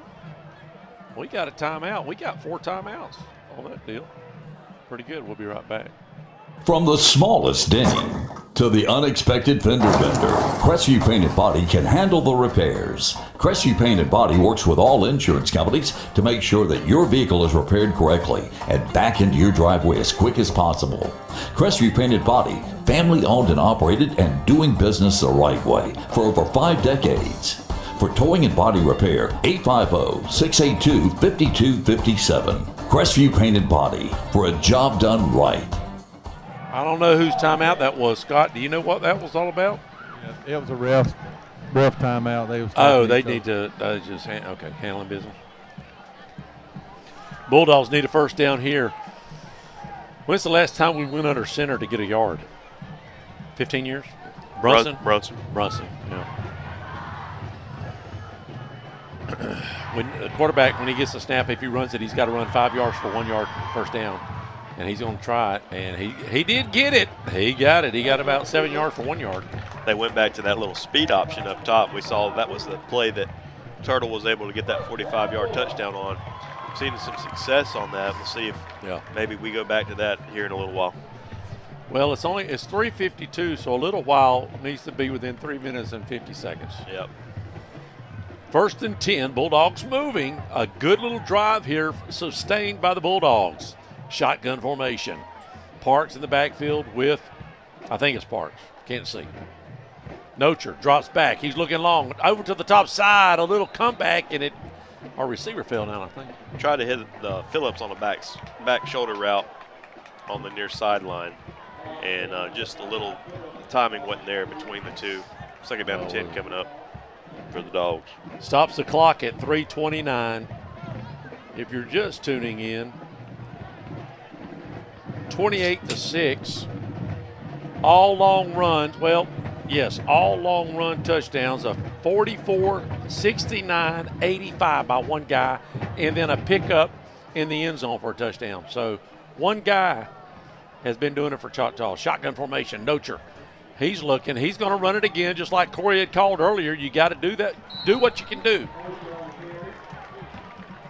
Picks up some yardage. Down to the Indian 20, we'll call it 23-yard line.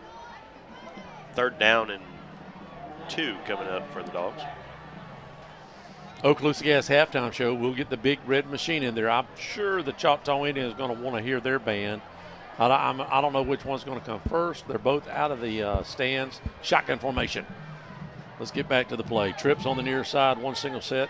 On the top, Parks in the backfield with Nocher. Nocher on about the 23-yard line. He's going to run it again, but this time Choctaw sniffed it out. And a hard tackle, and maybe a little taunting there on the Indians after the play, but no call. Fourth down must go situation for the Dogs. 2:30 left to go in the first half. Down by 22, so a no-brainer. Got to keep the offense on the field. Oh, absolutely. 4th and inches, as the old football Tecmo Bowls was called, 4th and inches. That was one of the very first football games on digital. Shotgun. Bill from Milton. Good to hear from Bill. He says Escambia is up 7-0 over Gulf Breeze. And this time Nocher's got a pitch man, and he's got it, but he pitched a little too soon. Will he get the corner? He does, barely. Yep, speed option again to the top side. And this time they took away Turtle's run, so he pitched it to Appleby, and Appleby got just enough inside the 20 for a first down. And now we have a penalty coming out late, some extracurriculars, so we'll see what that's about. I think it's on Appleby. You think it's on Appleby? Yeah. So it's a first down, and then it'll be. Yeah, it was after the play. What was he, toning or something? Or, we got called last week. That one penalty was because we did a first down motion. Yep. And Coach Grant said he's going to write to the refs because there's been a lot of times where he see kids do backflips, don't get a call, and all sorts of stuff that goes on. And we're going to get a penalty for just saying first down. I mean, everybody does that on TV. Here's the unsportsmanlike conduct against the Indians. Scott has made me look bad. After Tim set that whole thing up, it's going to be some extra yardage added to the end of the run. Moves the ball inside the Indian 15-yard line, just barely, it looks like. Nope, it's going to be resting at the 10. Inside. First down and goal at the 10 for the Dogs. No first down options here. It's got to be touchdown or nothing. 1:57 in the first half. Probably the best drive so far tonight for the Bulldogs. As we chewed up a lot of clock, keeping tab off the field. In the meantime of keeping them off the field, they did pick one up in the end zone for a touchdown. Shotgun formation. 4 receivers, 1 man in the backfield. That looks like Parks from here. Nocher drops back. He's throwing all the way. He's got to scramble. He's still on his feet. He's got to get out of bounds, and he does. Pressure right in his face. Did a good job getting out of the pocket. Running out of bounds to the far sideline. I don't think he gained any yardage. Second down and goal coming up from the 10-yard line. 1:49 left in the first half. The Dogs trying to cut this to a 2-possession game, and we get the ball coming out of second half. So a big exchange. It could get us back in this ball game down 22 here. Do you kick a field goal if you don't lose no yardage? No. I don't think so. Not down 22. Not down 22. If you do, it would still be 3 possessions. So 3 plays. 3 plays for the Bulldogs. This is number 1 right here. Shotgun formation. Yes. Oh, he finds a man in the middle of the field. It is incomplete. That little pass. He had Coleman's wide open in the middle of the field and didn't see him. the time, whatever. But Colemetz was basically uncovered, waving his hands in the end zone, and Turtle unable to find him. When he goes across the middle like that on those little 5-yard slants, it's almost so fast. I just don't know if anybody's going to be able to handle that on our team. He's got to hit him right in the jersey. You can't expect He's having a hard time sending over his lineman. Yeah, he's short. Empty backfield for Nocher. Third, 2 more plays to try to make a touchdown. Nocher drops back. He's being blitzed. Now he comes out here to the near side, being chased around, and it is a touchdown, Bulldogs. And it's Rogers on the touchdown reception. Nocher scrambling out for his life, keeping the play alive, and then finding Rogers coming up that got open at the end. Touchdown Dogs, and we're going for 2 here to try to cut this to 28-14 lead. You got to. Nice pass and catch. A great job of Rogers going up and getting that ball, but Nocher hitting his man, being pressured out of the pocket. We had 3 guys on him, and he was able to hit his target, and we'll see if the Bulldogs can make it. And they go back to the speed option up top, and Appleby has the corner, and he dove for the pylon, and they're going to signal, no signal yet. Yep, it's good. So 28-14 with 1:34 left to go in the first half. Indians on top. Guys, listen up. Did you spend too long out on the boat this Saturday fishing? Have you been on the links a little too much? Do you need to get out of the doghouse? Let me tell you where you need to go. Joey the Jeweler. He's on Main Street right by Desi's. He's got tons of beautiful jewels to win your girl back over. And make sure to go like and share his Facebook page. He's always doing great giveaways, so you have a chance to win something free for your girl. So head on over to facebook.com/Joey the Jeweler. Or you guys could just ask Siri what the phone number is. Hey Siri, what is the phone number to Joey the Jeweler? Joey the Jeweler's phone number is 850-682-1980. And we're back here at Jack Foster Stadium. The score is 28-14. Bulldogs drove down, took about 6 minutes off the clock. And there's one issue with Ben keeping tab off the field for 8 minutes or 10 minutes or however long physically we did. He's rested up, Scott. Rested up. All right, now is Tab over on this side? Yeah, he's on this side. Well, can we not kick it to him? By goodness, it better go to the left side. What are they doing? Help me, we kicked it right at him. What are we doing? Do we know who that guy is over there? Kicked it out of bounds, though. Yeah, but they're going to make us kick it again. Why do we kick it? Now he's kicking it to the right. That's got to be. Why are we doing I have no that? idea. I have no idea. I'm just as Maybe confused. a shock factor. Like, are they really kicking it at him? I don't know. I think they're going to take it on 35. Okay. Halftime. Oh, that ain't good, Daddy. That blew my little parlay if they don't step it up. I was about to tell you that Dirty was just talking like a coach. Halftime. It's halftime. Yeah, it was on 2. It's halftime. But they're only up by 2. It's halftime. Dude, he better come out. He better light it up. Choctaw moving right to left.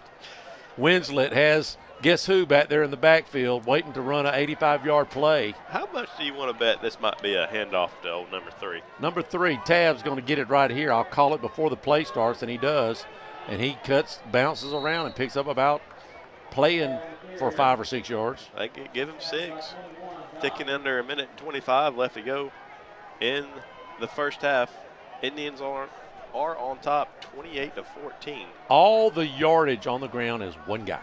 One guy. Now Winslet drops back, being pressured.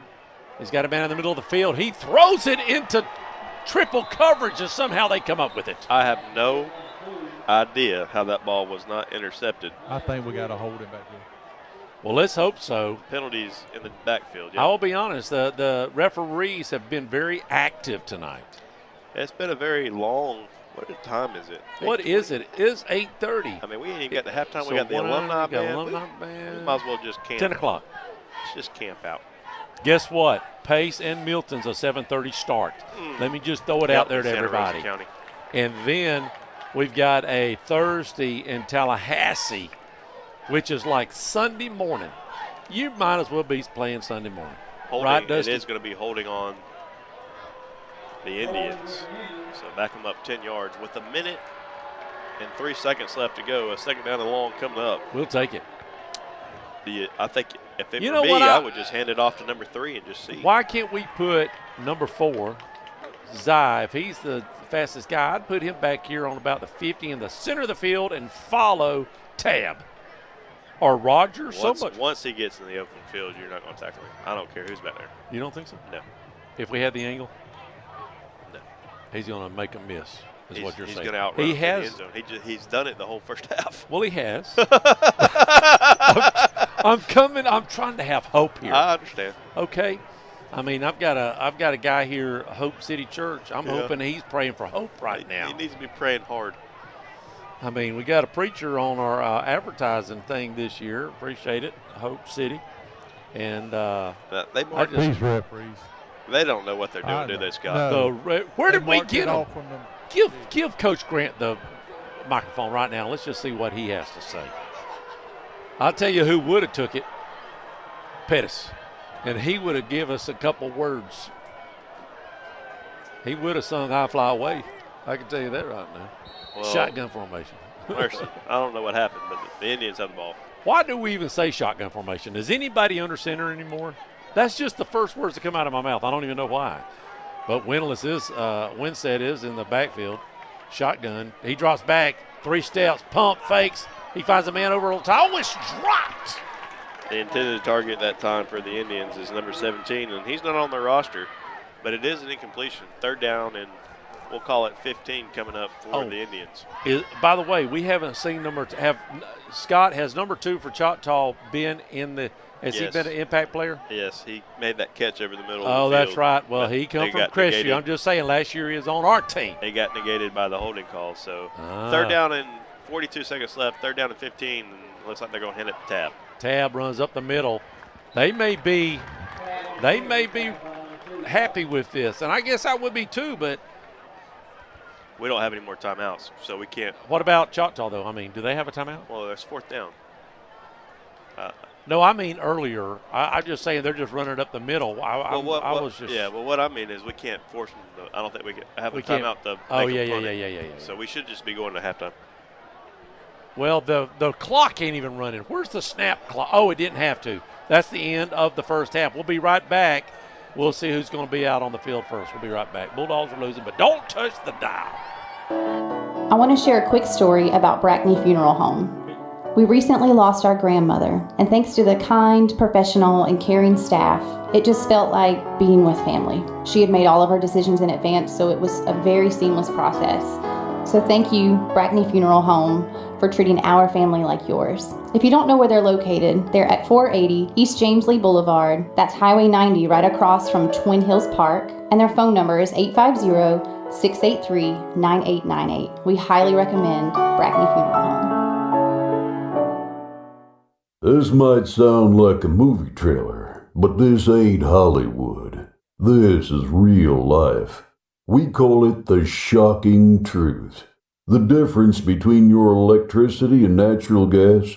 Natural gas costs less. Period. So, don't fear your utility bills. Go to okaloosagas.com/truth. Find out for yourself. The shocking truth. I'm Jenny Powell. I'm one of the attorneys at Powell, Powell & Powell Law Firm. Our family has been invested for over 100 years in Northwest Florida, serving your families for over 70 years. If you're in a car accident, you need a law firm who has the training, skill, and experience necessary to deal with insurance companies so that your case doesn't drag on forever. Let our family take care of your family during your most crucial moments. Just remember, Powell, Powell & Powell Law Firm is here for you. You can always just go to our website at www.powelllawfirm.com. If you're in the market for a brand new custom home, maybe you have some commercial work that needs to be done or remodeling, there's one place to call, and that's VLM Construction Services at 850-305-2959. Lonnie Miller and his crew has been working in Florida and in Alabama for over 30 years. If you're within the sound of my voice, they have plenty of home sites available in Crestview and Baker. Don't hesitate to call for any of your construction needs. 850-305-2959. Hey, this is Amber with the Cottage Boutique and Formal Wear. Ladies, if you're looking for something for a special occasion, stop in and see us. And for the men, we also offer tuxedo rentals for prom, weddings, and anything that you really need them for. We are open Tuesday through Friday, 10 to 4, and Saturday from 10 to 1. We're closed on Sundays and Mondays. If you don't know where we're located and you happen to want to stop in and see us, we're at the corner of Wilson Street and Highway 90. And you can also call us anytime at 850-682-2446. Hey everybody, it's Pastor Josh from Hope City Community Church. If you don't have a home church, I want to personally invite you to come to Hope City. We're currently meeting at Show River Middle School at 9 and 11 a.m. every Sunday morning. We even have special services that are put together just for your children. If you'd like more information, find us online at hopecitycc.com. If you choose to join us, make sure to stop by and shake my hand. I'd love to meet you. But whether it's Hope City or one of the other amazing churches in our city, just find a Bible-believing church that makes a difference in your family. We're back at halftime. The Choctaw Indians, this is the Okaloosa Gas halftime show. Bulldogs are down 28-14. We're going to go over some scores here in a minute, but let's listen to the Choctaw band and how wonderful it sounds.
Choctaw Indians band.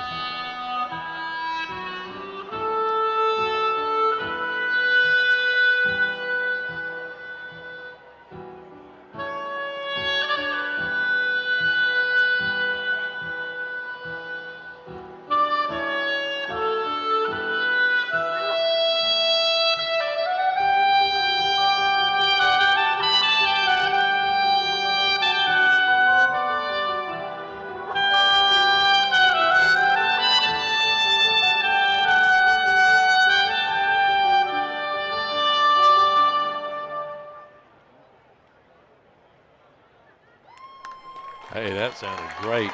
I just turned to my guys. I said, "Are they got a speaker down there?" And that was a speaker down there, but it sounded great. And that is the Choctaw Indians. All right, let's go over the scores here. Okaloosa Gas halftime show. We've got a lot of scores coming in. Ched's reporting. Bill's reporting. A bunch of guys reporting. Let's see what we got here. South Walton 28, Port St. Joe 28. A close score there. He also reported, we'll get an update, 19-17 Bozeman over Baker right now. Yes, very close. Man, that. Oh, South Walton just scored 34-28. Thank you, Ched. Style marchers. Thank you. That was the style marchers, Dusty just said. Dusty knew all that stuff. See, I'm a little, that was one of the big letdowns we had when I got Corey up here. He didn't have that information about the band at halftime that Dusty had. All right, Holmes County. Fat Boy coming out of nowhere. 32-16 over Chipley. Appreciate it, Fat Boy. Still, man, oh, man, I can't believe I dropped Baker. I had plus 27.5 on Baker, Scott. 19-7. Fort Walton Beach is beating Rutherford. Fort Walton Beach, and we talked about this, they could be 3-0. They didn't win any games the last 2 years. 34-12 over Rutherford. Mariana 21-6 over Bluntstown. Navarre, Dusty, over Rickards, who we played 35-6. Navarre, who was 0-2, by the way, is beating Rickards like somebody. 35-6. My daddy said don't use redheaded stepchild no more because there is redheaded stepchildren out there. So I can't use that anymore, that allegory or whatever they call it. Too late. 35-6. Milton beating Booker T 14-0. Walton 16-14 at halftime, as we said. Pine Forest is beating Pensacola 47-0. I had called that. I said, hey, that's going to be a beatdown. Pace and West Florida tied at halftime, 14-14. Sneeds over Graceville, like we said. Cottondale over Rocky. I thought maybe Rocky would pull it out, but they are not. 48-6. And we're getting a little feedback out there. What is going on? We have got the alumni band. I want you to look at the people out there right now, people. And we've got feedback. That don't sound good. They're trying to get it figured out. North Bay Haven 12, Destin 11. Destin could be 3-0 after tonight. Catholic beating Fairhope 14-0. Listen to this score.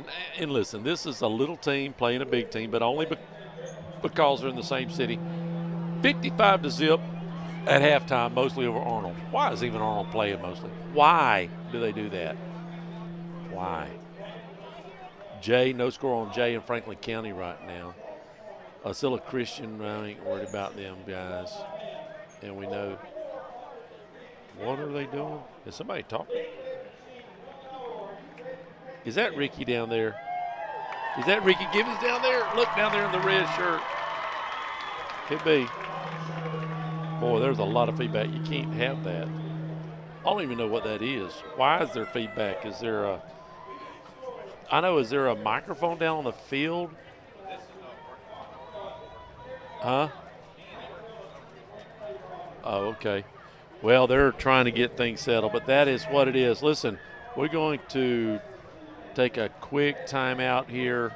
Oklahoma Gas halftime show. Let's see. Wait a minute. Here we go. There we go.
Just as I thought we was getting into it, they shut her down and they're going to play a different song.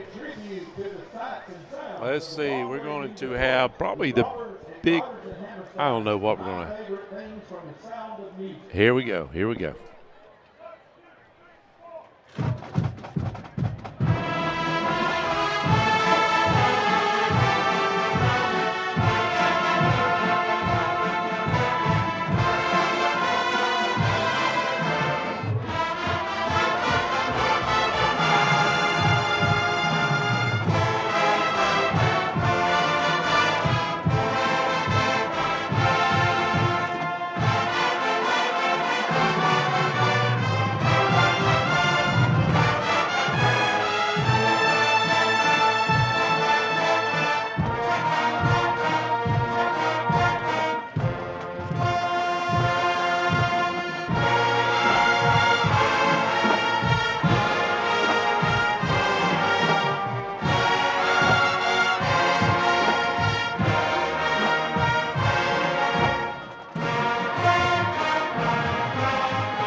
Big red machine. Now, let's see what else they're going to play. The alumni's out there, if you're watching YouTube. I can't get in too close because I can't get everybody. I still can't get everybody. But what you have is every other line is the Big Red Machine and every other line is the alumni. So if you're looking on YouTube, you see the people that are in the middle of each line. You've got that instrument. Some lines are longer than others because they're playing. Do I? Oh, somebody's standing right by the microphone talking. Where did you put the microphone, Scott? You're killing me. Killing me right where they're talking. We can't think about that kind of stuff. Scott's not a sound guy, but Jody's looking back here like he don't know what's going on, and I don't either, so we're going to take a quick time out. We don't want to miss anything. We'll be right back. I've been around long enough to not be shocked by anything anymore. But this, well, this takes the cake. 38%. That's all. Only 38% of your electricity actually makes it to your home. Just think about how much is wasted. That's the shocking truth. It's appalling and really shocking. Find out more at okaloosagas.com/truth. It really is shocking. Hello, this is Dixie Dan Powell. Just like in the courtroom, you got to be bulldog tough. It takes teamwork to get to the goal line and to win the game. Go Bulldogs. Call us, Powell Injury Law, 850-306-2667. That's 850-306-2667. Let's try it one more time. We're back. Oh, Jody threw his hands up, and I don't know what. Did they get it? I don't know. I'm just waiting. I'm waiting. Uh-oh. I'm not for sure what's going on, but they're announcing everybody. Is my. Please hold your applause. What are they going to do? Are they calling names out? They're not playing? Oh, okay. We'll be right back. CQ Roofing, your hometown roofer since 1999, is state licensed and insured. Chris Coyer, the owner, is born and raised in Crestview, North Okaloosa County. Family owned and operated for 24 years of local service, specializing in shingles and metal roofs. Re-roof repair specialist. If you have any roofing needs, you can call them at 850-683-4169 or visit their website at cqroofing.com. Hey football fans, this is Greg Watson with Till & Waters Real Estate, here with a thought for potential homebuyers about recent interest changes and their effect on the local market. Fact is, builders and sellers have pretty much adjusted prices to offset interest rate increases, so a monthly payment today is not much different than it was at the beginning of the year. So don't think you might have waited too long to buy a home. Let's get together and find what's out there for you. Drop me a line or give me a call at 256-682-6605 or you can visit my website at gregwatsonrealestate.com.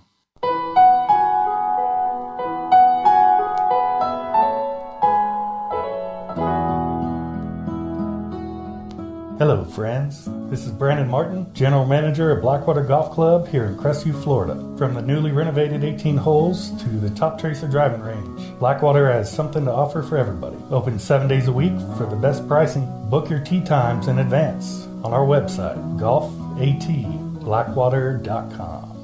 Casey Electric has been the longest running sponsor of the Big Red Machine Show, and WAAZ and Crestview High School appreciates Casey Electric for their support. Casey Electric has served Okaloosa and Walton County since 1948. That's right, 1948. You've got to be doing something right to be able to say that. Casey Electric can handle all your AC, heating, and electrical needs. A Carrier dealer, Casey Electric services all brands of AC units. Give Casey Electric a call, 682-3037. That's 682-3037. Have you recently received your home or auto insurance renewal and are coming down with a case of sticker shock? This is Dusty Holloway of the Holloway Agency, and we may be able to help you out with that problem. Our office is an independent insurance agency, and we represent multiple A-rated carriers. Feel free to give us a call at 850-682-1900, or you can drop by our office at 168 West Woodruff Avenue in downtown Crestview for a free, no obligation insurance review.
I think they're going to play the fight song. You got to play the fight song, right? Here we go.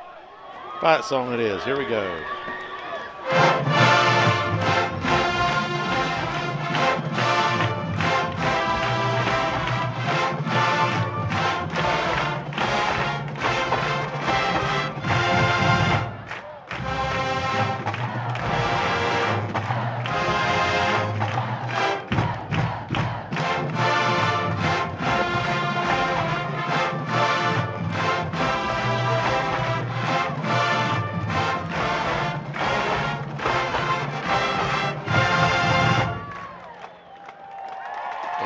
That was the alumni band. Are we going to do one more thing? Nope. We're getting off the field like so that's going to be a 5-yard penalty. If it was like the last time, they're going to try to get everybody off. We're going to take about a 30-second timeout. We'll be ready for third quarter here. Bulldogs are down 28-14. Great Okaloosa Gas halftime show. Here we go. From the smallest ding to the unexpected fender bender, Crestview Paint and Body can handle the repairs. Crestview Paint and Body works with all insurance companies to make sure that your vehicle is repaired correctly and back into your driveway as quick as possible. Crestview Paint and Body, family owned and operated and doing business the right way for over 5 decades. For towing and body repair, 850-682-5257. Crestview Paint and Body, for a job done right.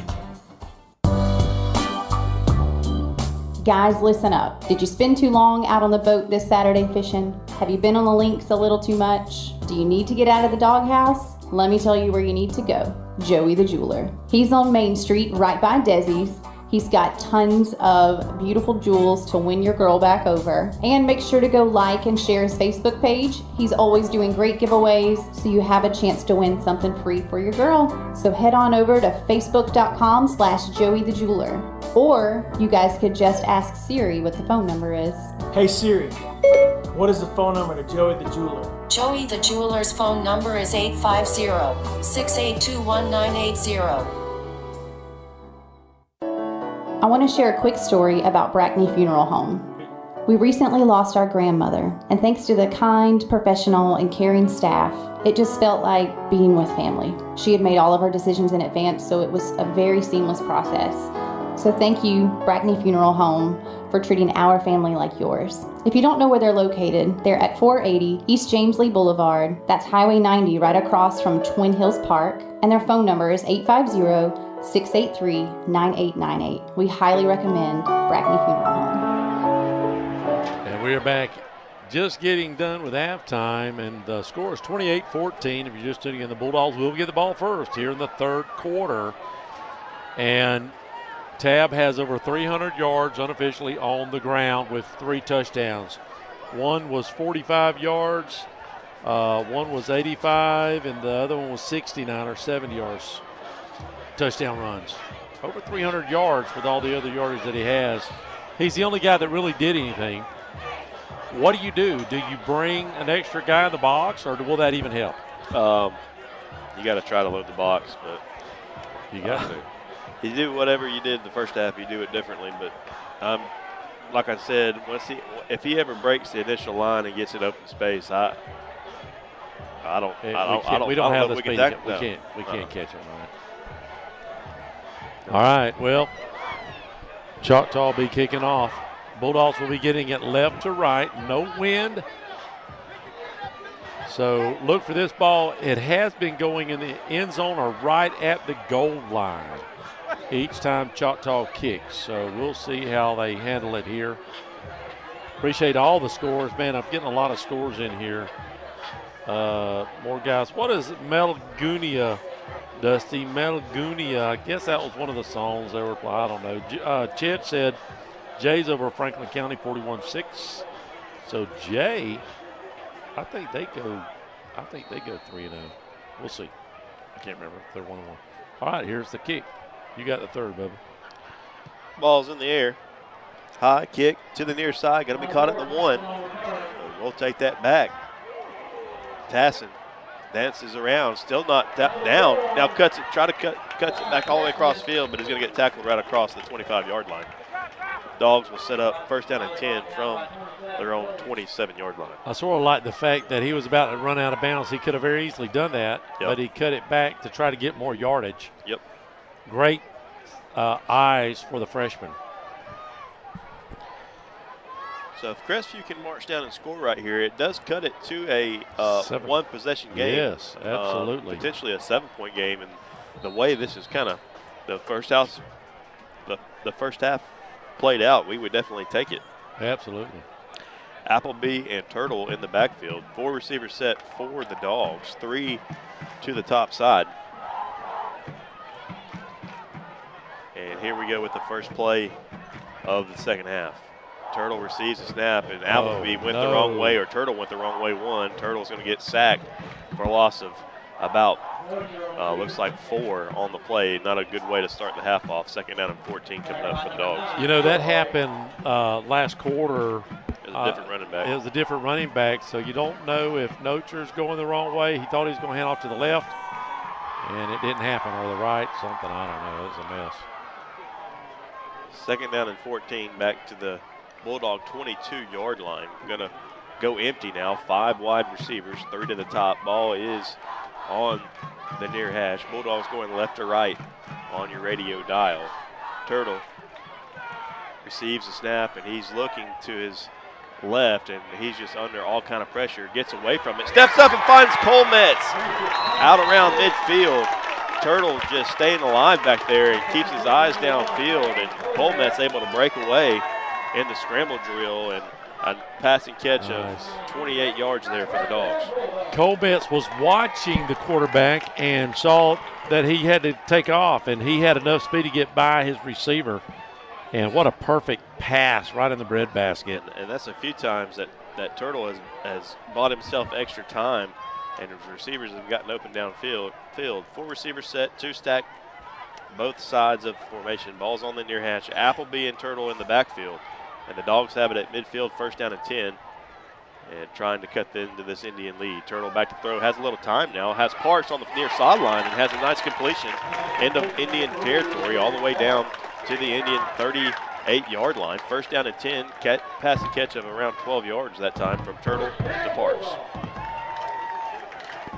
Nice 2 beautiful passes by Nocher, just touch passes now. And that's nice to see. Dogs quickly back to the line of scrimmage. 4 receiver set, 3 to the top side. Appleby and Turtle remain in the backfield. And Turtle turns the right way this time, hands it to Appleby. He's got room up the middle, down inside the 30, up to the Indian 25-yard line. Another 1st down and 10 for the Dogs, and we're trying to get back on the line quick here in the early going of the 3rd quarter. 4 receiver set, 3 to the top. Ball's favoring the far hash. Appleby and Turtle remain in the backfield. Colmet's all alone in one-on-one coverage, and they're going to run the speed sweep, or speed option rather, to the near side. And that time the Indians were ready for that, get Turtle for a loss of 2. His pitch man was there. Now he was behind him 6 or 7 yards, so I don't know if he could have made up that. It looked like he had some grass in front of him. 2nd down and 12 coming up for the Dogs at the Indian 27-yard line. 9:20 left to go in the 3rd. Dogs down 28-14. Trying to cut into that Indian lead. 4 receivers set, 3 to the top. Appleby and Turtle, as it's been most of the game, were in the backfield. Turtle drops back to throw, steps up, evades pressure, and now he's going to get sacked, and he's going to get hit hard. He's going to get sacked for a loss of 1 on the play. Going to bring up 3rd down and 14. And he was stuck that time, Tim. So 3 sacks in this series. If it hadn't been for a couple nice passes, the line is just not giving Nocher enough time. They're sending more than we can block. That's right. That's exactly people, right. They got people that's not even touched. That's exactly right. They've got 6, 7 guys, and if we got 5 receivers, I'm sorry, we're outmatched. And they're bringing the house again. Turtle, empty. 5 receivers, 3 to the top. It's going to have to be quick. Turtle's got it, and it is quick over the middle, and it's going to be intercepted by the Indians around the Bulldog 5-yard line, and he's taking that back, and my goodness. He's got it out across the 40. He's going to run out of bounds at the 45, and that's where the Indians will take over at their own 45-yard line after the interception. 1st down and 10 for the Indians. With 8:09 left to go in the 3rd quarter, the Indians are on top at 28-14. This might sound like a movie trailer, but this ain't Hollywood. This is real life. We call it the shocking truth. The difference between your electricity and natural gas? Natural gas costs less. Period. So, don't fear your utility bills. Go to okaloosagas.com/truth. Find out for yourself the shocking truth. Back at Jack Foster, the Indians have it at their own 40-yard line after the interception. They're going to hand it to Tab. Tab's going to get stopped for one of the few times tonight for a gain of about 2. 2nd down and 8 coming up for the Indians. Tab first half had over 300 yards on the ground. Let's see if the Bulldogs can adjust and stop that. 7:50 and counting. Let's go in the 3rd. 2nd down and 8 from the Indian 42-yard line. Winslet and Tab remain in the backfield for the Indians. 4 receivers set this time for Choctaw. 3 to the near side. Ball is on the far hash. And here's the snap. Winslet handles a high snap, and he's just going to try to run it himself, and he's going to get tackled maybe for a loss of 1. Going to bring up 3rd down and 9 coming up for the Indians. Good defense right here for the Bulldogs. Another big play, and they get Choctaw off the field and maybe try to run back down there and score again. Bulldogs looked like they had an opportunity to bring it within the way they was moving the ball, but 3rd and 9, a big 3rd down. Dogs could get off the field here and maybe possibly get the ball back. Had a good drive going before the interception, deep into Indian territory. 4 receiver set, 3 to the near. Winslet back to pass, throwing to the right, and maybe has the completion. No, they're going to say incomplete. So 4th down and 9 coming up for the Indians, and here comes the punt team on the field. Wow, that was great defense right there. Scott, anything you picked up on the sideline so far? Or? No, it's dead down here. That's what I told you up there at halftime. It's nothing like it was last week. Bill reporting from Milton. They're up. Milton up 21-zip over Booker T. Indian punter receives a snap and gets this ball away. A low line drive punt that's going to be recovered and then fumbled by the Dogs. It's going to be muffed by the Dogs, and it's going to be. It's down back there. They're going to call it down. This line judge has it down. We'll see how they sort it out. And it looks like the Dogs will take over at their own 41-yard line. I think it hit one of Choctaw's players back here. 6:34 left to go in the 3rd quarter. Indians on top, 28-14. I'm Jenny Powell. I'm one of the attorneys at Powell, Powell & Powell Law Firm. Our family has been invested for over 100 years in Northwest Florida, serving your families for over 70 years. If you're in a car accident, you need a law firm who has the training, skill, and experience necessary to deal with insurance companies so that your case doesn't drag on forever. Let our family take care of your family during your most crucial moments. Just remember, Powell, Powell & Powell Law Firm is here for you. You can always just go to our website at www.powelllawfirm.com. Still in timeout mode. Scott, I'm going to ask you to get on the other side of the field. I can't even turn you up. They are so excited. That band has got it going on. I don't know. I wonder if they see the score. They think it's Crestview 28 and Bulldogs 14. I'm not for sure about that. No, they're just having fun. Having a good time. Coach Morgan, if the band was doing that when we was losing, they would be heads flying. Oh, it's funny. Appleby and Turtle come out in the backfield. 4 receiver set, 3 to the near side. Ball's on the far hash. Bulldogs going left to right. Turtle trying to throw a tunnel screen to Parks. He has a completion out across the 45. Get him about 7. Got to bring up 2nd down and 3 from the Bulldog 47-yard line. Just got to keep it rolling. I think we're in 4-down territory. I really do. I think that from here on out, we may not punt unless it's deep in our own territory. Quickly back to the line. 3 receivers to the top. 4 receivers set. They're leaving Coleman's isolated down here on the bottom. Ball's favoring in the near hash. Appleby and Turtle in the backfield. Turtle drops back, looking left, throwing left. Has the completion to Phillips across the 50. Inside Indian territory. Makes the tackler miss. Still going. Has one man to beat. Is going to be tackled at the Indian 20-yard line. 1st down and 10 coming up for the Dogs. Was that Appleby? That was. Who was that? Phillips. Oh, that was Phillips. Good run by Phillips. Speaking of Phillips, Laura just said, where did we find the rest? 1st down and 10 from the Bulldog, from the Indian 20. And we're trying to go fast. 4 receivers set down here deep inside Indian territory once again for the 2nd time this half. Turtle receives the snap. He's going to fake it to Appleby. Flings it out here. Touched it. And we have a wide open Parks in the middle of the field. Touchdown Dogs. Cuts it to 28-20 pending an extra point. Wide open. I don't know what happened, where the breakdown was, but there was nobody within 10 to 15 yards of Parks. Yep. I don't know what that was. Is that something we picked up? Maybe, I don't know. Well, he was open. We had Coleman open in the first half, wide open like that, but we couldn't get it to him. That's right. Extra point teams on the field. Snap, holds down, kicks up. Kick is good. 28-21. Indians still on top.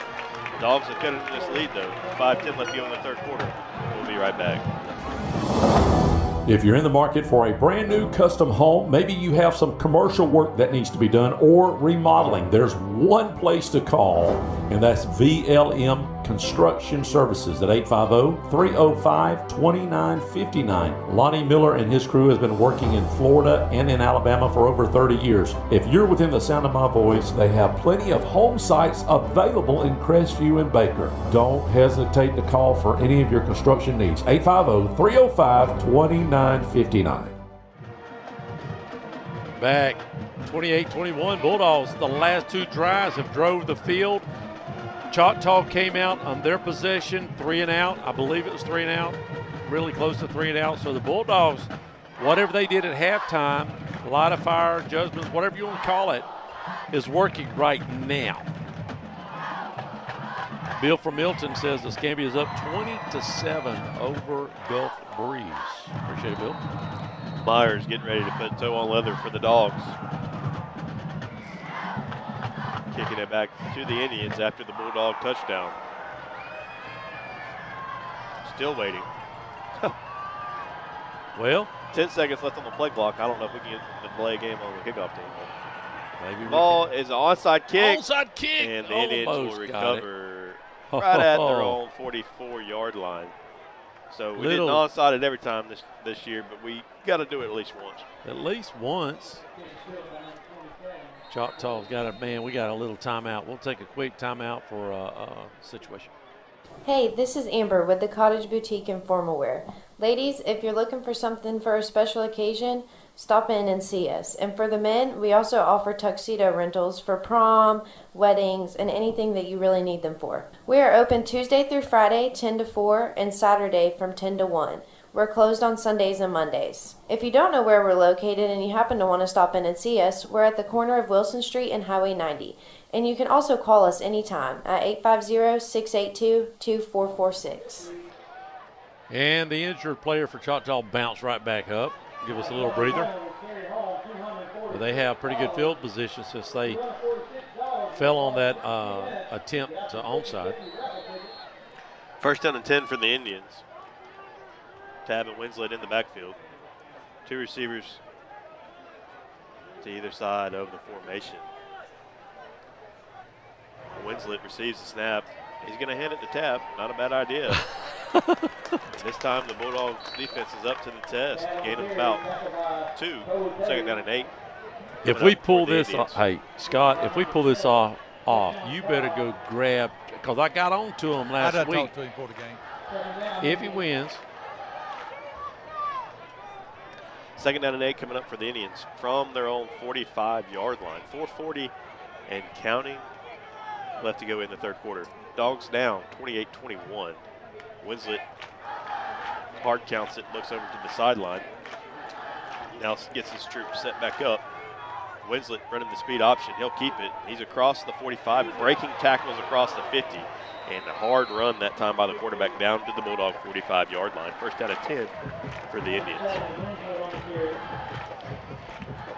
Good little run there to keep the ball moving. Now cross midfield. 4 minutes left here in the third quarter. This quarter went by a lot faster than the other two. I can just tell you that right now. By the way, we didn't get a penalty for a delay of game. Well, that one wasn't near as long as the Hall of Fame. Oh, you're right. Snap, give to Tab. Tab's got room up the middle. He's across the Bulldog 35. He's still on his feet, dragging Bulldog defenders inside the 25 down to the Bulldog 22-yard line. So just when you think we had bottled him up a little bit, he gets a big gain and a big first down for the Indians. And it takes a whole crew to tackle him. He's just, hey, once again, he's going to Stanford for a reason. Right. Just saying. And just as Bill from Milton texts me that the Scambia's up 20, now they're up 27. Ball's in favor in the far hash. Two receivers to the near side. Tab, Winslet in the backfield for Choctaw. First down and 10 from the Dog 23-yard line. Winslet going to go back to the well. That's Tab. He's going to try to bounce it up to the far side. He's going to get tackled after a gain of about 2. Second down and 8 coming up for the Indians. 4 down territory probably for the Choctaw Indians. I don't, unless they're deep in their own territory, I imagine either team is going to punt from here on out with 3 minutes left here in the third quarter. Bulldogs down by 7. Choctaw's trying to answer. And give to Tab again. He's working his way up the middle. Man, even when you stop it, he gets 5 yards. Gain of 5, 3rd down and 3 coming up for the Indians inside the red zone, down to around the Bulldog 15-yard line. Well, all I can say is when the Bulldogs have no options but to score every time they touch the ball, just to stay in the game. We need to get off the field here if we can without them scoring again. Hopefully, 2:40 and counting left to go, and they're going to give him a tab, and he's going to run almost unabated into the end zone. I believe I blocked out. 1st down and goal for the Indians. He didn't quite get in the end zone. I can't see down there. You're gonna have to help me out. I thought he got in. I thought he did. No, he got in. They're setting up for an extra point. I'm sorry. That was my bad. Touchdown for the Indians, 34-21 now with an extra point coming up. And give Tab another touchdown and another 15 yards to his stat line. Yeah. 4 touchdowns for Tab so far tonight. That was his shortest one, by the way. Wait a minute, 4 or 5. Where am I missing a touchdown? Who got another touchdown? Oh, there was a pass. Or no. Oh, no, the fumble recovery in the end zone. Extra points, botched. The snap is botched. They're going to run the fire drill, and they had a man in the corner.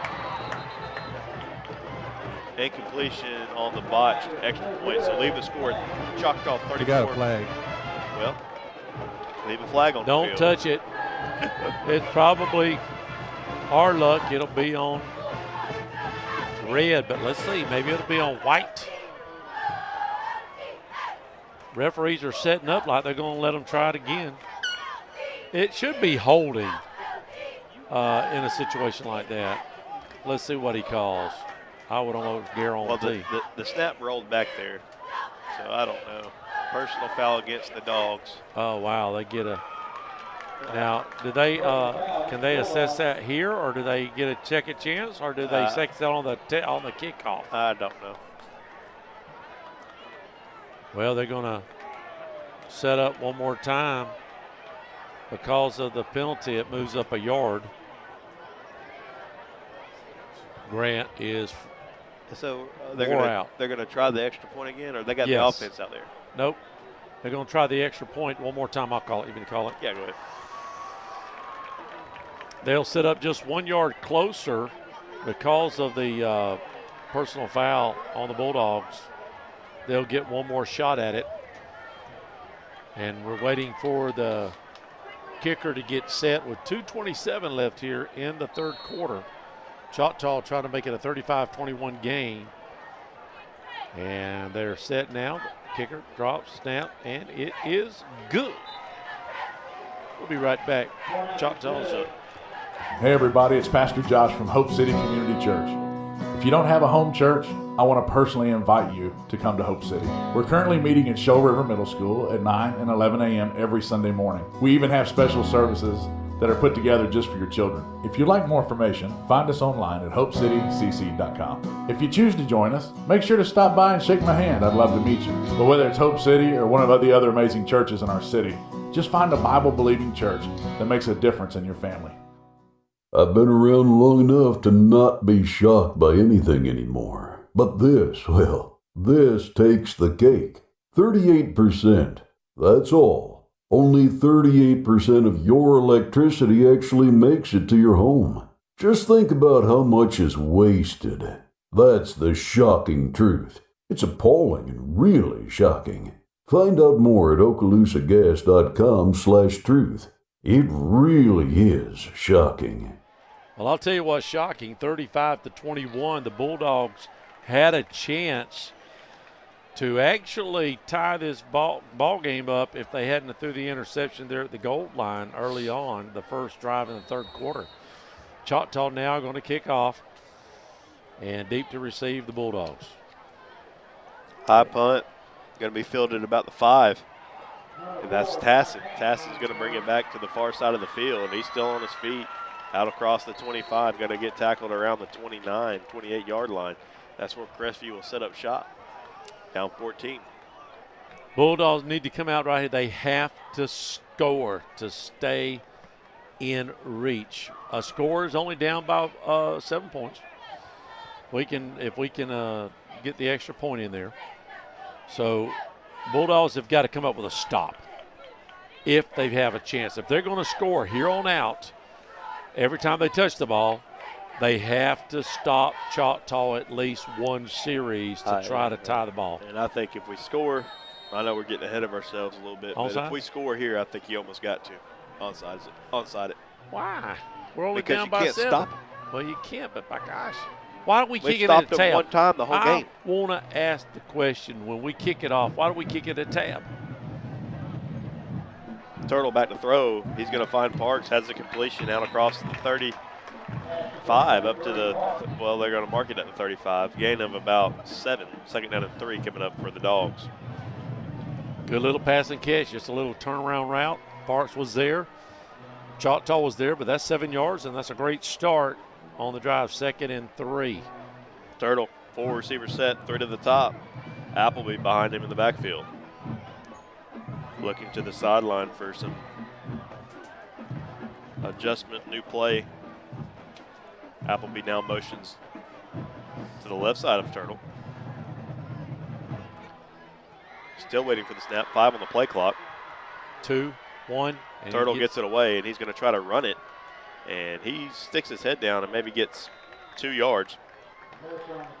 3rd down and 1 coming up for the Dogs.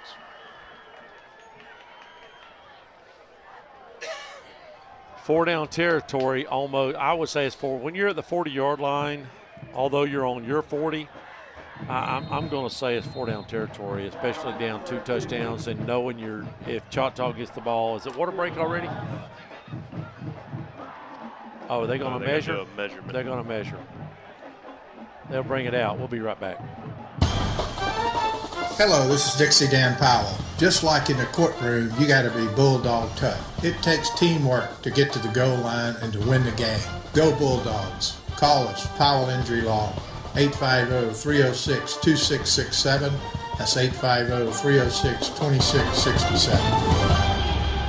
And as they measure, it looks like we're short about a foot, maybe 8 inches, Scott. Yeah, 8 or 10 inches. Bulldogs right here just gotta have a first down. Can I get under the center snap and just follow the center for a yard? You cannot. You can't do it. That's not the ball. That's not the way it works in high school. I bet you. I don't know. Well, we said Brunson, but these kids that are going through the last 10 years, they've never touched the backside of a center. No. Their hands have never touched the backside of a center. Nope. Hadn't done it. And Ain't gonna do it. No. And we are waiting for the official to signal play, and he did. 2 receiver set, 2 to the top. Ball's on the near hash. Apple being, it looks like, is that Turtle? Turtle in the backfield takes the direct snap, and he's going to lunge forward out across the 40. That'll be good enough for a Bulldog first down. 1st down and 10 coming up for the Dogs. Good run. He ran 7 yards for a 4-yard run. I guess when you're in that mode, you see things develop better. I don't know. But it is a first down. That's all that matters. And the Bulldogs has another brand new set of downs moving almost, well, we're just across the 40. Still on our side of the field, though. Moving left to right on your dial with about 30 seconds left in the 3rd quarter. Bulldogs need 2 scores. Turtle waiting for the snap, and he got it. He's looking left, throwing left, has a man out there. One-on-one jump ball, 50-50 ball, and that ball's going to fall incomplete. Tassin was the intended target.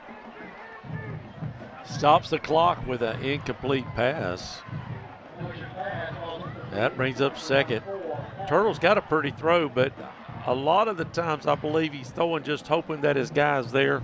Yeah.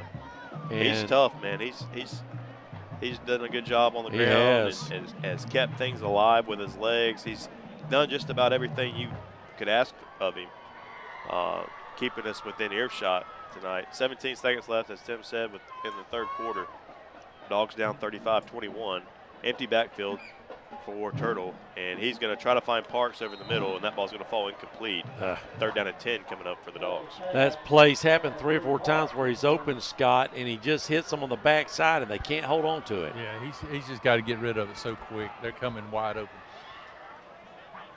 And you can't really have any touch on the ball if you got to zip it in there because they're coming so fast. We just don't have an answer for that. 4 down territory, so 2 more plays for a first down. 3rd and 10 for the Bulldogs. We're going to stay empty. 5 wide receivers. 3 to the top. Actually, they're going to motion Parks in to help block, and there's just too many, as Scott alluded to. And he throws the ball over in the middle of the field. That ball's going to be intercepted.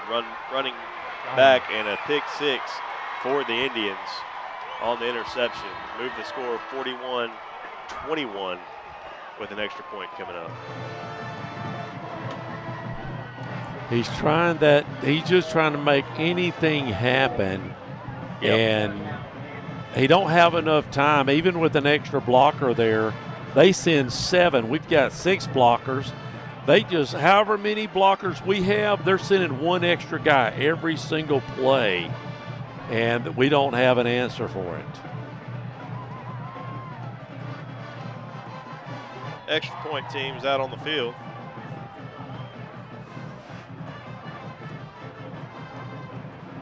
Waiting to tack on 1 more. The left-handed kicker, left-footed. He may be left-handed too. It's good. Maybe. It's good. We'll be right back. CQ Roofing, your hometown roofer since 1999, is state licensed and insured. Chris Coyer, the owner, is born and raised in Crestview, North Okaloosa County. Family owned and operated for 24 years of local service, specializing in shingles and metal roofs. Re-roof repair specialist. If you have any roofing needs, you can call them at 850-683-4169 or visit their website at cqroofing.com. Hey football fans, this is Greg Watson with Till & Waters Real Estate, here with a thought for potential home buyers about recent interest changes and their effect on the local market. Fact is, builders and sellers have pretty much adjusted prices to offset interest rate increases, so a monthly payment today is not much different than it was at the beginning of the year. So don't think you might have waited too long to buy a home. Let's get together and find what's out there for you. Drop me a line or give me a call at 256-682-6605, or you can visit my website at gregwatsonrealestate.com. We're back, and it is the 4th quarter. Bulldogs need a miracle in the house here at the Jack, and we'll see if we can get it. They're down by 3 touchdowns, 42-21, and Choctaw will be kicking off left to right. Bulldogs will try. I would like a run back right. Well, I say I want a run back, but my goodness. Well, run back and onside kick recovered. How about that? That'll work. Deep down about the 2-yard line, bringing it back up to the 5-10. Crosses the 15. He's got a little room to the 20, 25, and he'll be run out of bounds at the 27-yard line, where the Bulldogs will set up shop. Help me. Over. Oh, why did I listen to you? I don't know. Hey, Blake, he's going to Stanford. When's the last time we had a guy going to Stanford? Blake goes, who's that guy running for Choctaw? It's pretty obvious, I guess, when you see it on TV because it's like a streak going across. Blakey has he's hitting close to 400 yards. Just starting here. Shotgun formation. It's going to be an empty backfield for Nocher. He's going to try it one more time. And this has happened twice tonight. Interception in the end zone or a ball in the end zone. That ball was thrown out to the top side as a screen. And I didn't see who got the catch there. Coleman's on the reception. comments. And they're going to mark him short of a first down. They're only going to give him about 5 yards. Second and 5 coming up for the Dogs. 11:43 left to go in this football game. Dogs down 21. Need a big play right here from Nocher and company. Trips to the near side, moving right to left. The ball is snapped. Nocher, no time. He's got to throw long. He got a man open, and he's got him. That could go. Oh, down to the 20-yard line. One man to beat, and he was tripped up. Tassin on the big reception over the middle of the field, and he was tackled by his shoelaces as he was sprinting towards the end zone. The Indians getting down at their own 20, first down and 10, and the Dogs are quickly back on the ball. Breadbasket throw. Couldn't have thrown it any better. What a great job of hitting his receiver. Again, looking. Scrambles. Got a man in the end zone. Overthrow. Just as I jinxed him, he had a man wide open, and he overthrew him. Had Tassin open in the end zone, would have been good enough for a touchdown, but just outside the reach of the freshman. Yep. Second down and 10 coming up for the Dogs. Mercy. Yep. Mercy. Bad night all around. You take away the fumble, the bad snap punt, interception, run back, and it's a good ball game. Actually, we got a timeout on the field. Who called the timeout? Choctaw. Choctaw. We'll be right back.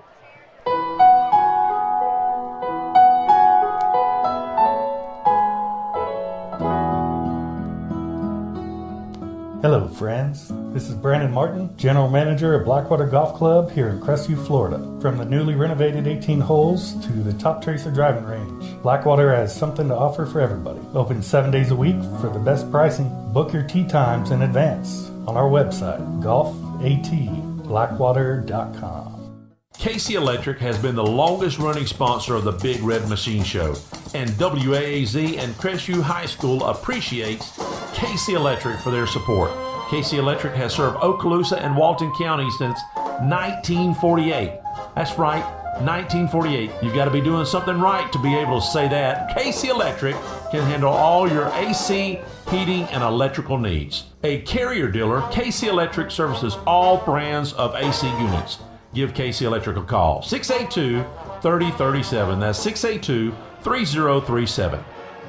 And we're back. The Bulldogs 2nd and 10 in the red zone. One more time, trying to make something happen here. With 11 minutes left here in the ball game, they've got to score 3 times and hold Choctaw. There's a pass. Oh, he had another man wide open.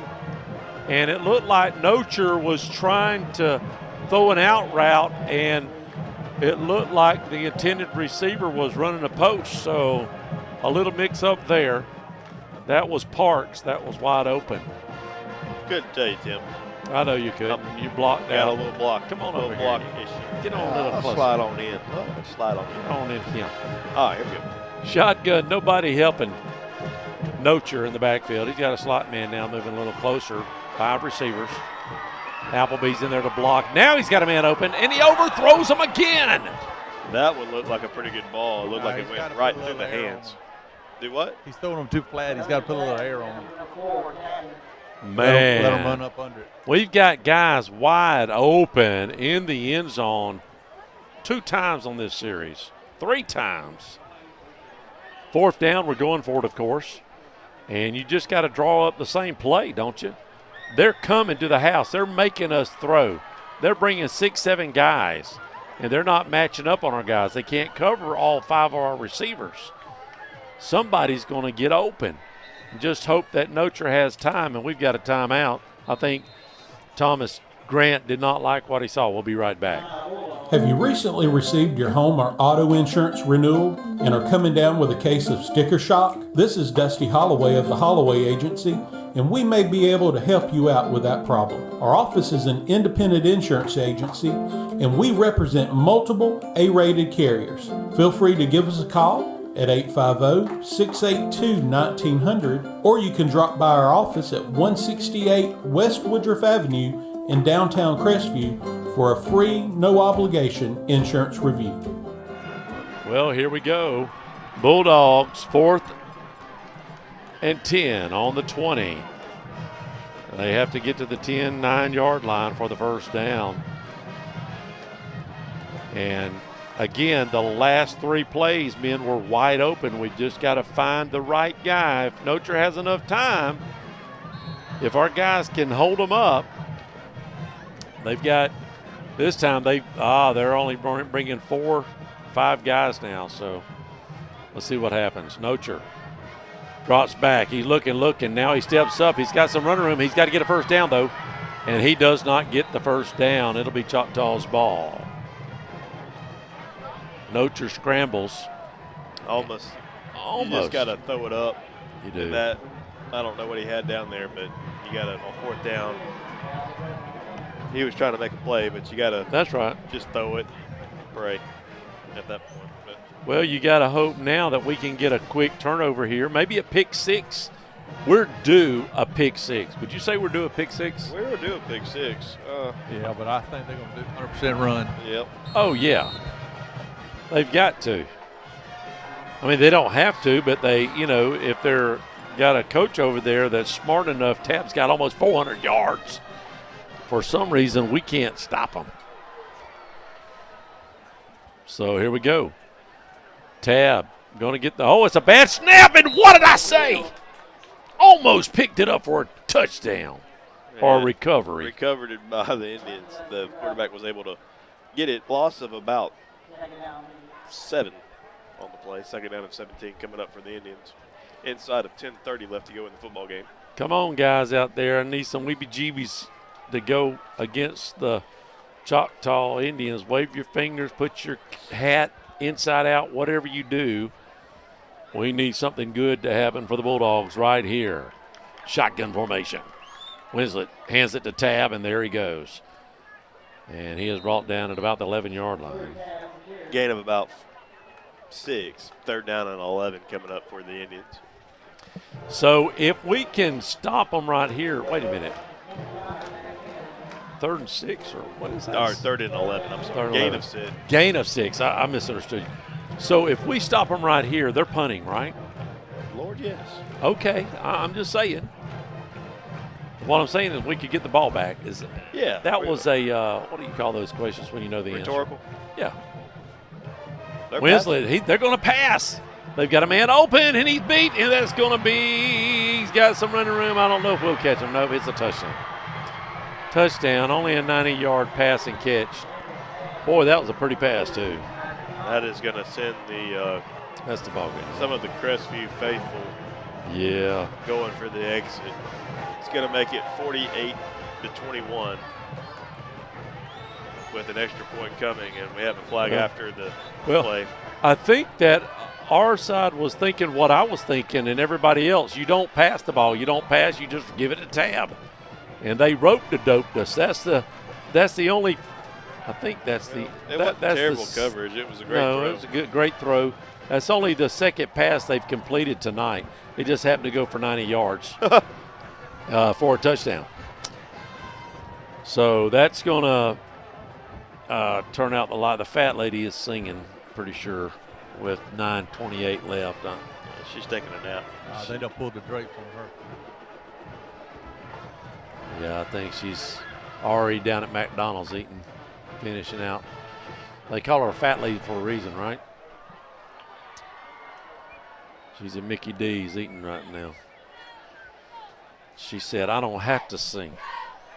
Bulldogs have got 9 minutes and 28 seconds. We could see some miraculous things happen. We've seen, listen, there has been games out there. We've seen teams come back. Did you see that one high school? It's on video. They scored 3 touchdowns in a minute. They got 2 onside kicks. That's pretty good. 3 touchdowns in a minute. I mean, that's was that last year? I don't know. I do remember seeing that. I saw it on one of the social things or whatever it is that comes on my phone. Mm-hmm. Those little real things that the officials. I mean, what are we doing? So Laura asked me, where did we find the officials? I don't care. And that's what I want to know. Can we just kick the extra point? I want to know where we found the officials and why we always kicked at the tab all the time. That's the two questions I have. The extra point's up and good after a brief delay. 9:28 left to go in the game. I'm going to go out on a limb and say Grant ain't going to want to talk. Yeah. No. We're not talking. I mean, we had a chance to talk to them for a little bit there, but we're not going to talk. Tell you what we are going to do. We're going to take a timeout. Guys, listen up. Did you spend too long out on the boat this Saturday fishing? Have you been on the links a little too much? Do you need to get out of the doghouse? Let me tell you where you need to go. Joey the Jeweler. He's on Main Street right by Desi's. He's got tons of beautiful jewels to win your girl back over. And make sure to go like and share his Facebook page. He's always doing great giveaways, so you have a chance to win something free for your girl. So head on over to facebook.com/Joey the Jeweler. Or you guys could just ask Siri what the phone number is.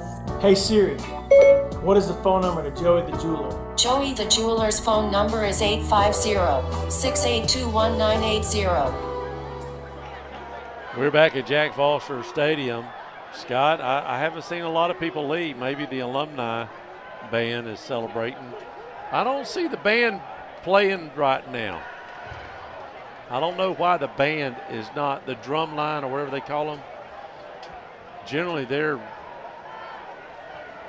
what is that noise? Unsportsmanlike penalty on the Indians after the touchdown moves the kickoff back to the 25. That's where a little kickoff. We'll get the scores in at least across Northwest Florida and South Alabama. Here's the kick. And it is going to be in a out of bounds? Out of bounds at the 20, and you definitely, I think, make them kick again. You make them kick again because now they're going to back it way back. Yep. Absolutely let them kick again. You're not going to, because you get it on the 35, Coach. You don't get it. I don't know where he gets it from at.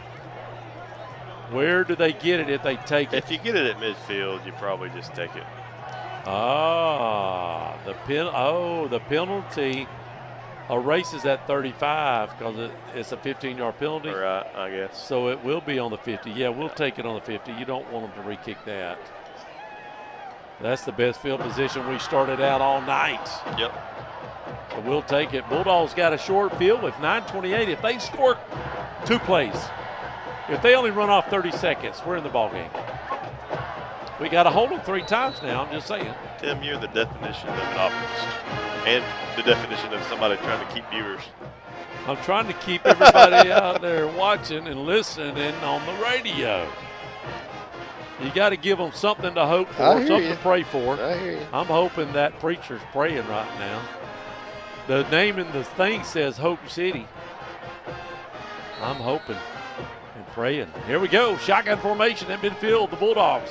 Nocher by himself. 5 receivers. Moving right to left. He draws back 3 steps. He looks. He got a man wide open. There's a man standing here right on the sidelines. Yeah, he had his eyes down the field. Didn't see him. He's going to get tackled for a loss in about 1. Second down and 11 coming up. So the guy on the sidelines here, that wide open, his defender went down the field with the guy on the inside of him. They were double teaming the guy, and he had 20 yards to run if Nocher would have found his receiver over here to the near side. Let's see what happens. Shotgun again, now trips to the top. Nocher looking. And he drops back. He's looking again. Got a man across the field. That'll be a first, close to a first down. I don't know where he steps out. It parks on a crossing route up to right at first down yardage at the 40. First down and 10 coming up for Crestview. 8:42 left to go in the game. Miracles still alive. 8:42. The biggest miracle we need is that clock to break and not run for a while during this whole series. Well, but then again, that could backfire. It's froze right now. It is froze. Nocher's going to run it up the middle. forget trying to save time, but he's gonna, and he don't get out of bounds. Well, he was trying. He was trying, but he had about 10 Indians on him. Ball was on the near hash of the field, and he kind of scrambled out to the far side and was unable to get all the way over to the sideline before he got tackled. He does pick up about 3, second down and 7. Clock does run. We're fixing to tick inside of 8 minutes left to go in the football game. Here we go. Nocher by himself. You won't get that play again that he had a man open. Oh, there he is. This time he's covered up, and he may get about 3 or 4 yards on the play. And he had a completion, and then the wide receiver kind of I don't know. Anyway, he got about 1. Does it matter? 3rd down and 6. I don't know. 7:40 left. They backed him up. How did he not get yardage? Well, he caught the ball for a gain and then broke it. He broke a tackle and then reestablished himself, and then got tackled again for less yardage. Oh, there you go. There you go. Trying to snap the ball. But no, we're going to run the clock down to 0 before we. There we go. Got a man across the top side. Still on his feet. That's going to be a first down for the Bulldogs. Parks on the tunnel screen up the far side, gets it inside the Indian 30 down to the Indian 28-yard line. First down and 10 for Crestview. 7 minutes left to go and counting. Dogs down 49-21. It's not homecoming, folks. There you go. That's a good plus. Shotgun formation. And Nocher says, you know what, I'm going to run it this time and pick up a few yards. He's fighting. Man, nice hard run there inside the 20 down to the 19. And give the Dogs this. They're fighting to the end. They are.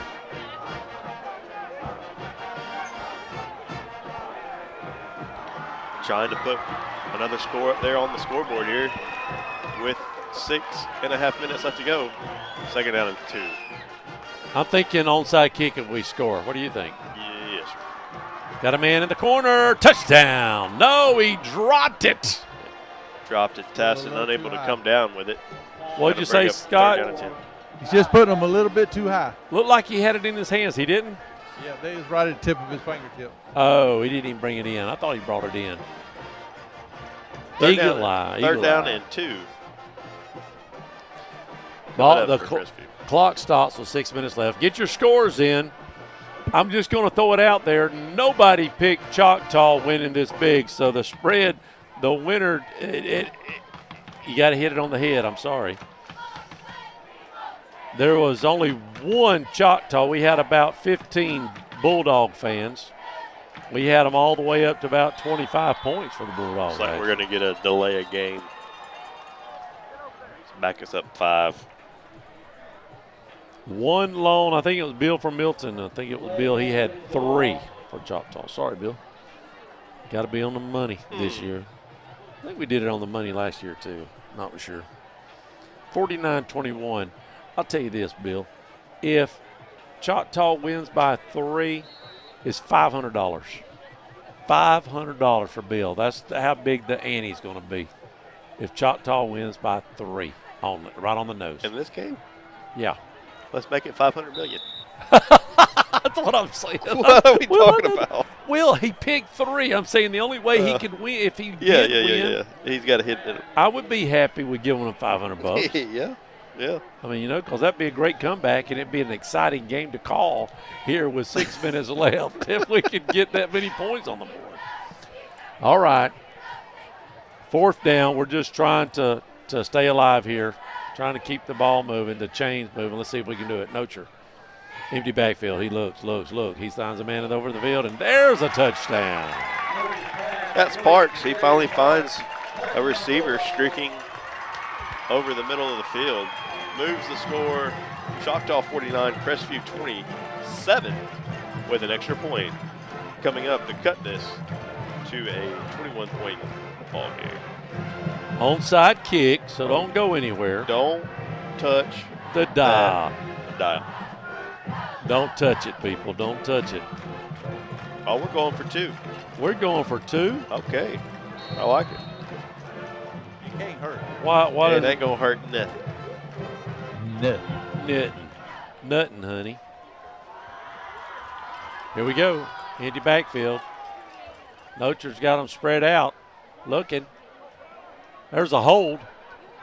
There's a tip, and it's intercepted.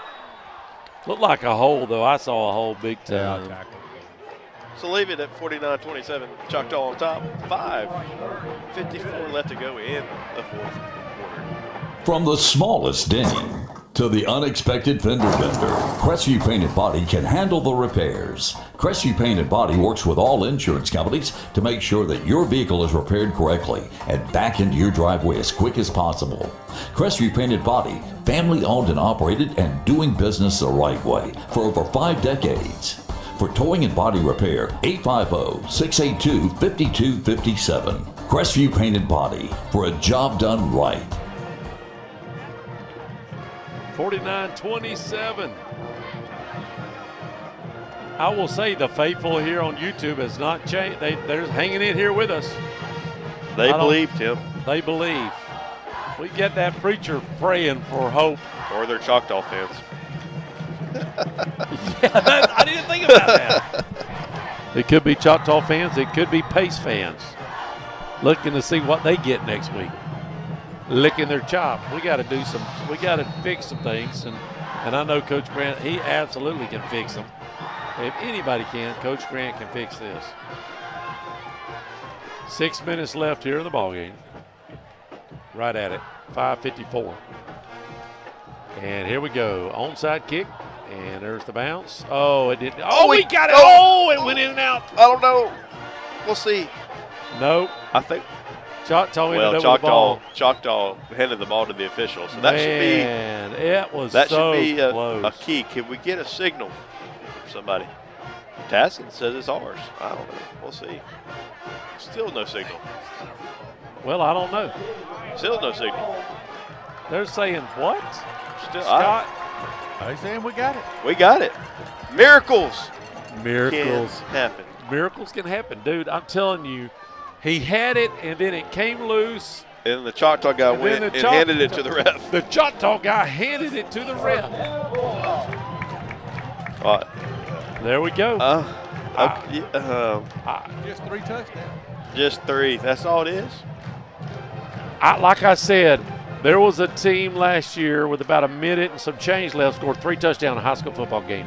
It can be done, and we've got 5:54. 1 minute, 1 second. Plenty of time. I said 5:54 is 5:53. Only 1 second ran off the clock on a 10-second play. So that's the way to do it, clock worker. Here we go, right back at it. Nocher in company with an empty backfield. We better not have enough. Parks better not be back there. We don't need to be running the ball, and I guess everybody knows that. We're waiting for Choctaw to sub in and out. And here we go. Appleby moving in there in the slot position to block possibly. And he does. Here they come. He's got to get rid of it in a hurry. And there's another, almost an interception, but we caught it. Still on his feet. Bulldogs, can we figure out what we're doing? And it's a first down. Tassin is out there like he's playing Madden, hitting the joystick, just juking Indian defenders left and right. And first down inside the 20 for the Dogs, and a water timeout here at Jack Foster. Wow. The Indians are on top 49-27. I want to share a quick story about Brackney Funeral Home. We recently lost our grandmother, and thanks to the kind, professional, and caring staff, it just felt like being with family. She had made all of her decisions in advance, so it was a very seamless process. So thank you, Brackney Funeral Home, for treating our family like yours. If you don't know where they're located, they're at 480 East James Lee Boulevard. That's Highway 90 right across from Twin Hills Park. And their phone number is 850-683-9898. We highly recommend Brackney Funeral Home.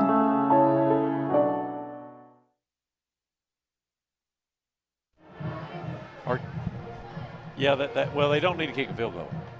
No. I don't know. Walton has tied it up against Lake Butler, 28-28, and we're going excited here because we're a big White fan. Coach White used to be here at Crestview, and he's over doing a great job at Walton. He's in a tough district with Catholic and whoever that other team is. Tech. Here we go, shotgun formation.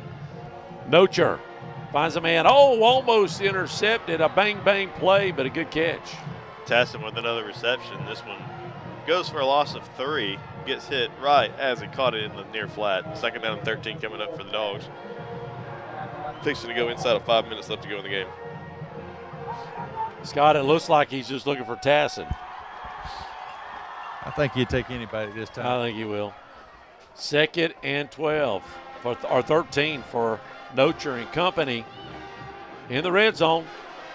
Nocher looks, fake pump. He got to get out of there, and he gets sacked. Sack, loss of 2, 3rd down and 15 coming up for the Dogs. 2 plays for a first down. Looks like we're going to get a timeout by the Dogs.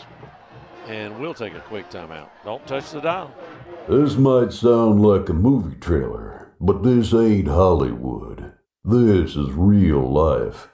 We call it the shocking truth. The difference between your electricity and natural gas? Natural gas costs less. Period. So, don't fear your utility bills. Go to okaloosagas.com/truth. Find out for yourself. The shocking truth. I'm Jenny Powell. I'm one of the attorneys at Powell, Powell & Powell Law Firm. Our family has been invested for over 100 years in Northwest Florida, serving your families for over 70 years. If you're in a car accident, you need a law firm who has the training, skill, and experience necessary to deal with insurance companies so that your case doesn't drag on forever. Let our family take care of your family during your most crucial moments. Just remember, Powell, Powell & Powell Law Firm is here for you. You can always just go to our website at www.powelllawfirm.com. Well, here we go. That's the truth. Nocher draws back. He looks for a little screen pass. Oh, he had a man, and it's incomplete. 4th down. Bulldogs got one more shot. 4th down and 15. 4:33 It's almost in this contest. Corey, it's almost like the clock has been suspended. This started at 4:54.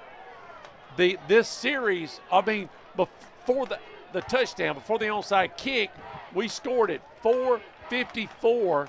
And all this time has only been about 30 seconds run off the clock. It's amazing. It's been a long game. It has. It has.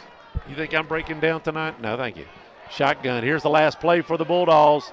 Nocher's got a – he was sacked. Yep. And that does it pretty much unless something happens. I don't know, Tim. We got a couple timeouts. We do got timeouts, but the problem is – we got to stop. You think they're going to throw again? Hey, they might. Why not? They could. I mean, they might just try to stick it to us good. Next week, we travel over to Pace to take on the Pace Patriots. You know what the score is? 14-0 right now. 14-0. At least Pace. number 3. At least number New 3. New quarterback and a running back. Oh. So they're giving them a break. Thank you, Choctaw. Now that's professionalism right there, people. Yep. Putting your second stringers in. I like it. I like it a lot. That is high esteem for me. Gain of around 3 or 4 on the play. We did have a flag on the play. We'll sort that out here in a minute. So the coach put in his backup quarterback and running back. That's a class move right there. Class move. 21 definitely hasn't been in. He's too white. Yeah. His jersey's too white. White jerseys all over the field, Scott says. None of this 55-0 stuff and whatever. Brunson was good about that. When he got to 32 or 35, he throttled back. Well, to be fair, we've scored almost 30. I know. But I think he knows the situation. Oh, no. Yeah, I mean, the game right. I mean, it's not over for our listeners. Right. Yes, it is.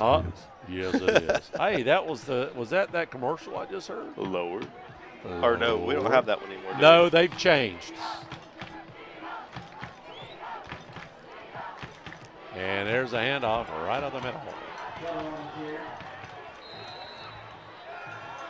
Clock will continue to roll inside of 3:40. And we are just buying our time here.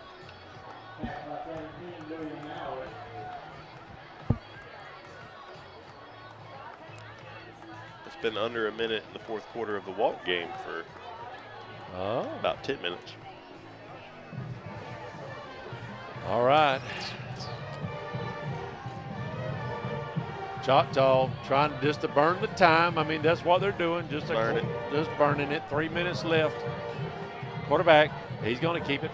He's going to follow some blockers. He's going to pick up a couple yards on the play. OT at Walton. They traveled to. Is it at Walton? Oh, okay. Walton's going to overtime. We got to figure out how overtime works. We got to figure out. I'm looking it up right now. All right. Hey, we're going to a quick timeout. We'll be right back.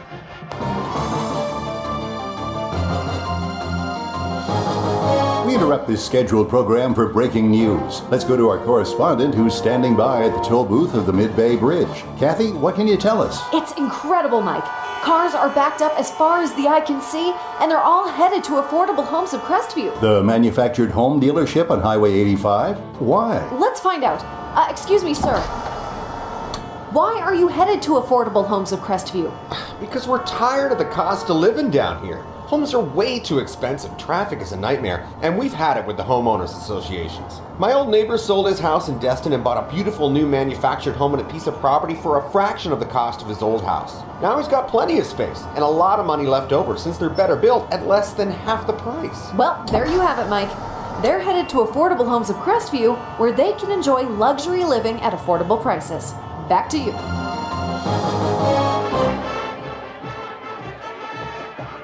All right, we're back. 2:24 left in the ball game. Next week we go to Pace. 7:30 start. You gotta love Santa Rosa County. Escambia used to be that way, Dusty. Remember that? They changed to 7 o'clock. Santa Rosa's the only one now that does 7:30 in all the time zones. That extra 30 minutes late start. Quarterback's going to keep it. He's going to run out to the top side. That'll bring up fourth down, probably punt it. And my sideline guy is done. He gone. Now we know that after a game like tonight, coach is not going to really want to say too much. Let's just be honest. He's going to go home and relax and get ready for church. No. He'll be up here all night watching film. Oh, wow. Well, shotgun formation, 127 and counting, just getting the game over, and we can't. Don't touch the dial. We'll be right back. If you're in the market for a brand new custom home, maybe you have some commercial work that needs to be done or remodeling, there's one place to call, and that's VLM Construction Services at 850-305-2959. Lonnie Miller and his crew has been working in Florida and in Alabama for over 30 years. If you're within the sound of my voice, they have plenty of home sites available in Crestview and Baker. Don't hesitate to call for any of your construction needs. 850-305-2959. All right. 1 minute left, and we'll have the post-game show. We will not have an interview with Coach unless he walks up here, unless he flags us down and say, hey, I want to talk. I don't think he will. Next week we have Pace away, and then we have a week off, and then we go to Niceville, who got beat last week. Look, Key just sent me the score. 28-20. Niceville got beat by Lincoln, but – you know, hey, I don't know. Then we come back to the house, and they're going to kneel on it. That'll be the ball game. Wow, appreciate all the sponsors. Affordable Homes at Crestview, appreciate you guys. VLM Construction, the Cottage. The old preacher at Hope City, he was praying for a lot of hope tonight. Didn't work for you. Okaloosa Gas, our halftime sponsor. Appreciate Eddie and those guys. He's got the deep voice going this series. He give us some new commercials, and we got the Hollywood guy going. Appreciate you. Dixie's been with me for 20. I've been doing it 24 years, I think. Coach's show. CQ Roofing. You need a roof, go to CQ Roofing. Greg Watson with Tillin Waters. If you're buying or selling, he's the guy. Blackwater Golf Club. They've got a military special. I think it's half price military this month for September. Casey Electric has been the sponsor for the band show for 30 years. Holloway Agency doing the countdown to kickoff. You need some insurance, go to the Holloway Agency. I'm thinking Hollywood. That guy was talking about he's not a Hollywood guy. Joey the Jeweler, get out of the doghouse and get down to Main Street and go see Joey to get you out of the doghouse. Crestview Paint and Body, you got a fender bender, that's the place to go. Brackney Funeral Service. If you are in the need, if a loved one passes away, that Terry's a local guy. He will treat your family right. Powell, and Powell Law Firm. The Powells have been around for about 100 years, and they have serviced our families almost that whole time. All right, your final score here, 49-27. Let's go over some scores. We had them coming in. Nobody won the spread. Nobody picked, nobody was that wizard enough to know what that was going to be like. All right, here we go. I'll try to find something for them to look at. Or you can zip it over here to the band. There we go. For you folks that are on the, I don't know if we can get anything. Anybody that's still on YouTube, y'all can watch the band do something. All right, here we go. Mariana, appreciate all the people that I've got about 10 or 15 people that always text scores in. They've been doing it for a long time. Let's see, we've been texting now. We used to call in, and then somebody started using curse words on the phone. So we had to stop that. But anyways, 15 years or so texting and scored. Mariana is going to beat Bluntstown. They're up 42-18. Overtime, Walton and Union County. What a classic. Escambia looks like they're going to beat Gulf Breeze. It's 33-20 late in the fourth quarter. The last we heard, North Bay Haven was up by 1 over Destin. Destin might fall. I'd like to get an update. If somebody's got a Destin update, let's get that before we get off the air. Bozeman beat Baker 33-7. They would have covered. They would, 27.5. Fort Walton beat Rutherford. Fort Walton is 3-0. People, the last 2 years they did not win a ball game. They are 3-0. They beat Rutherford 47-12. That coach has turned things around. Now I heard he's got a lot of players from all over the country. They came. That's the truth, though. Final score: Holmes County beat Chipley right down the street from each other, 46-36. We knew this would be a blowout, 53-0. Pine Forest over Pensacola. Pensacola may not win a game this year. Terrible. Navarre, after losing 2 games, beat Rickards handedly. Fortunately, we do not have Bill from Milton. Escambia 39, Gulf Breeze 20.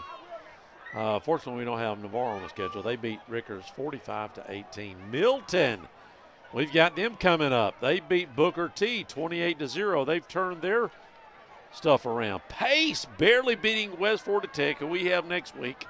West Florida Tech, by the way, is a good team. They beat them 24-21. Rocky loses big to Cottondale, 56-12. I think me and Dusty both picked Rocky on that. We broke that limb in half. Catholic beats Fairhope 24-10. Freeport loses a close one to Liberty County, 20-17. Jay, appreciate all these scores. I think Ched was sending me the Jay updates. 41-18 over Franklin County, and we have been covering some of those. Our southern friends up there in Alabama and Delosia may not lose a game this year. They beat Dale County 56-0. They're 3-0. Mosley, who we got on the schedule, 68-0 over Arnold. 68. Mosley's the real deal this year, people. Sneeds beating Graceville, beat Fat Boys team 32-6. Leon, who's on our schedule, won 63-0. They're 3-0. Everybody we have on our schedule, they're like 2-1 and 3-0. That ain't good, Daddy. Beat FAMU, the baby rattlers, as Dusty would call them, the baby rattlers. Trouble. Is the Big Red Machine? Oh, they're going to perform, y'all. We may hang in here. If the Braves are on, let me hold on just a second. The Braves didn't play tonight. Oh, they already won. They already won. We might go ahead and get, Chris, the Big Red Machine. They're going to perform their halftime show, and it could be their complete show. So we may do that. We may hang in here for everybody to listen. That was all of our – who was patting me on the back? Oh, I thought, all right, Bubba. My talent is going to the house. I don't blame them. Next week we go to Pace. It's a 7:30 start, so all of the stuff might start probably around 5:45 with the band show, coach's show, countdown to kickoff. And that was all the scores there. We're waiting. We may get an update on the Walton score. They're in overtime right now, 28-28. And your final here, 49-27. And we're going to hold tight for the Big Red Machine and let them, they're going to perform because they're getting out on the field right now. And we may hang tight here just a minute. I can break down some things and keep this on the air for you guys to listen. I would like to see if they've got their complete. I don't think the Big Red Machine was ready. Now they're saying last minute, they're probably, look at them, they're still trying to get ready themselves to get on the. So here's our situation. 1 and 2, we go to Pace. Got an off night. We go to Niceville. Then we come back home. We have Mosley and Childs. Homecoming, all that good stuff. Then we go back on the road to Milton and Leon, who are on a tear. By the way, Pace, Niceville on a tear. Mosley on a tear. Childs is sort of like us, 1 and 2. Then we have Milton. They're on a tear right now. Leon, they're on a tear. They're 3-0. Fort Walton, by the way, is 3-0. They're our last game at home. I'm just thinking in the top of my head right now, the record right now of our opponents is about 27-3 sitting out there. Now, all right, yeah, I appreciate it, Coach O. Coach O running the camera tonight. So we're just waiting for the Big Red Machine to get on the field. So I tell you what we'll do, Chris. Why don't you go ahead and go back to the? Go ahead and give us some good country music. If you would like, if you're on the radio right now, go to WAZ, WJSB. If you would like to hear or see the performance of the Big Red Machine, we're going to cover that for you guys since we're here, and they're going to perform. It's late, anyways. I mean, my goodness, you're about to down another one. You are thirsty, man. Am I going to have another one? I got one left. All right, here they come.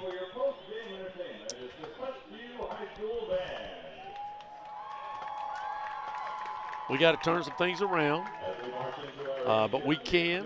I've got great confidence in the coaching staff. We had pick six, and we had a fumble recovery in the end zone. Bad snap. Punter could have kicked it out of the end zone, but if it had been a good snap, we punted off, Don't know what would happen after that. So you take them points off the board for a time being. And then if you don't get the pick six, now you're down by 1 touchdown. We throw an interception in the end zone. So here we go. Big Red Machine. Let's listen in.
That's the big red machine, and that's it, folks.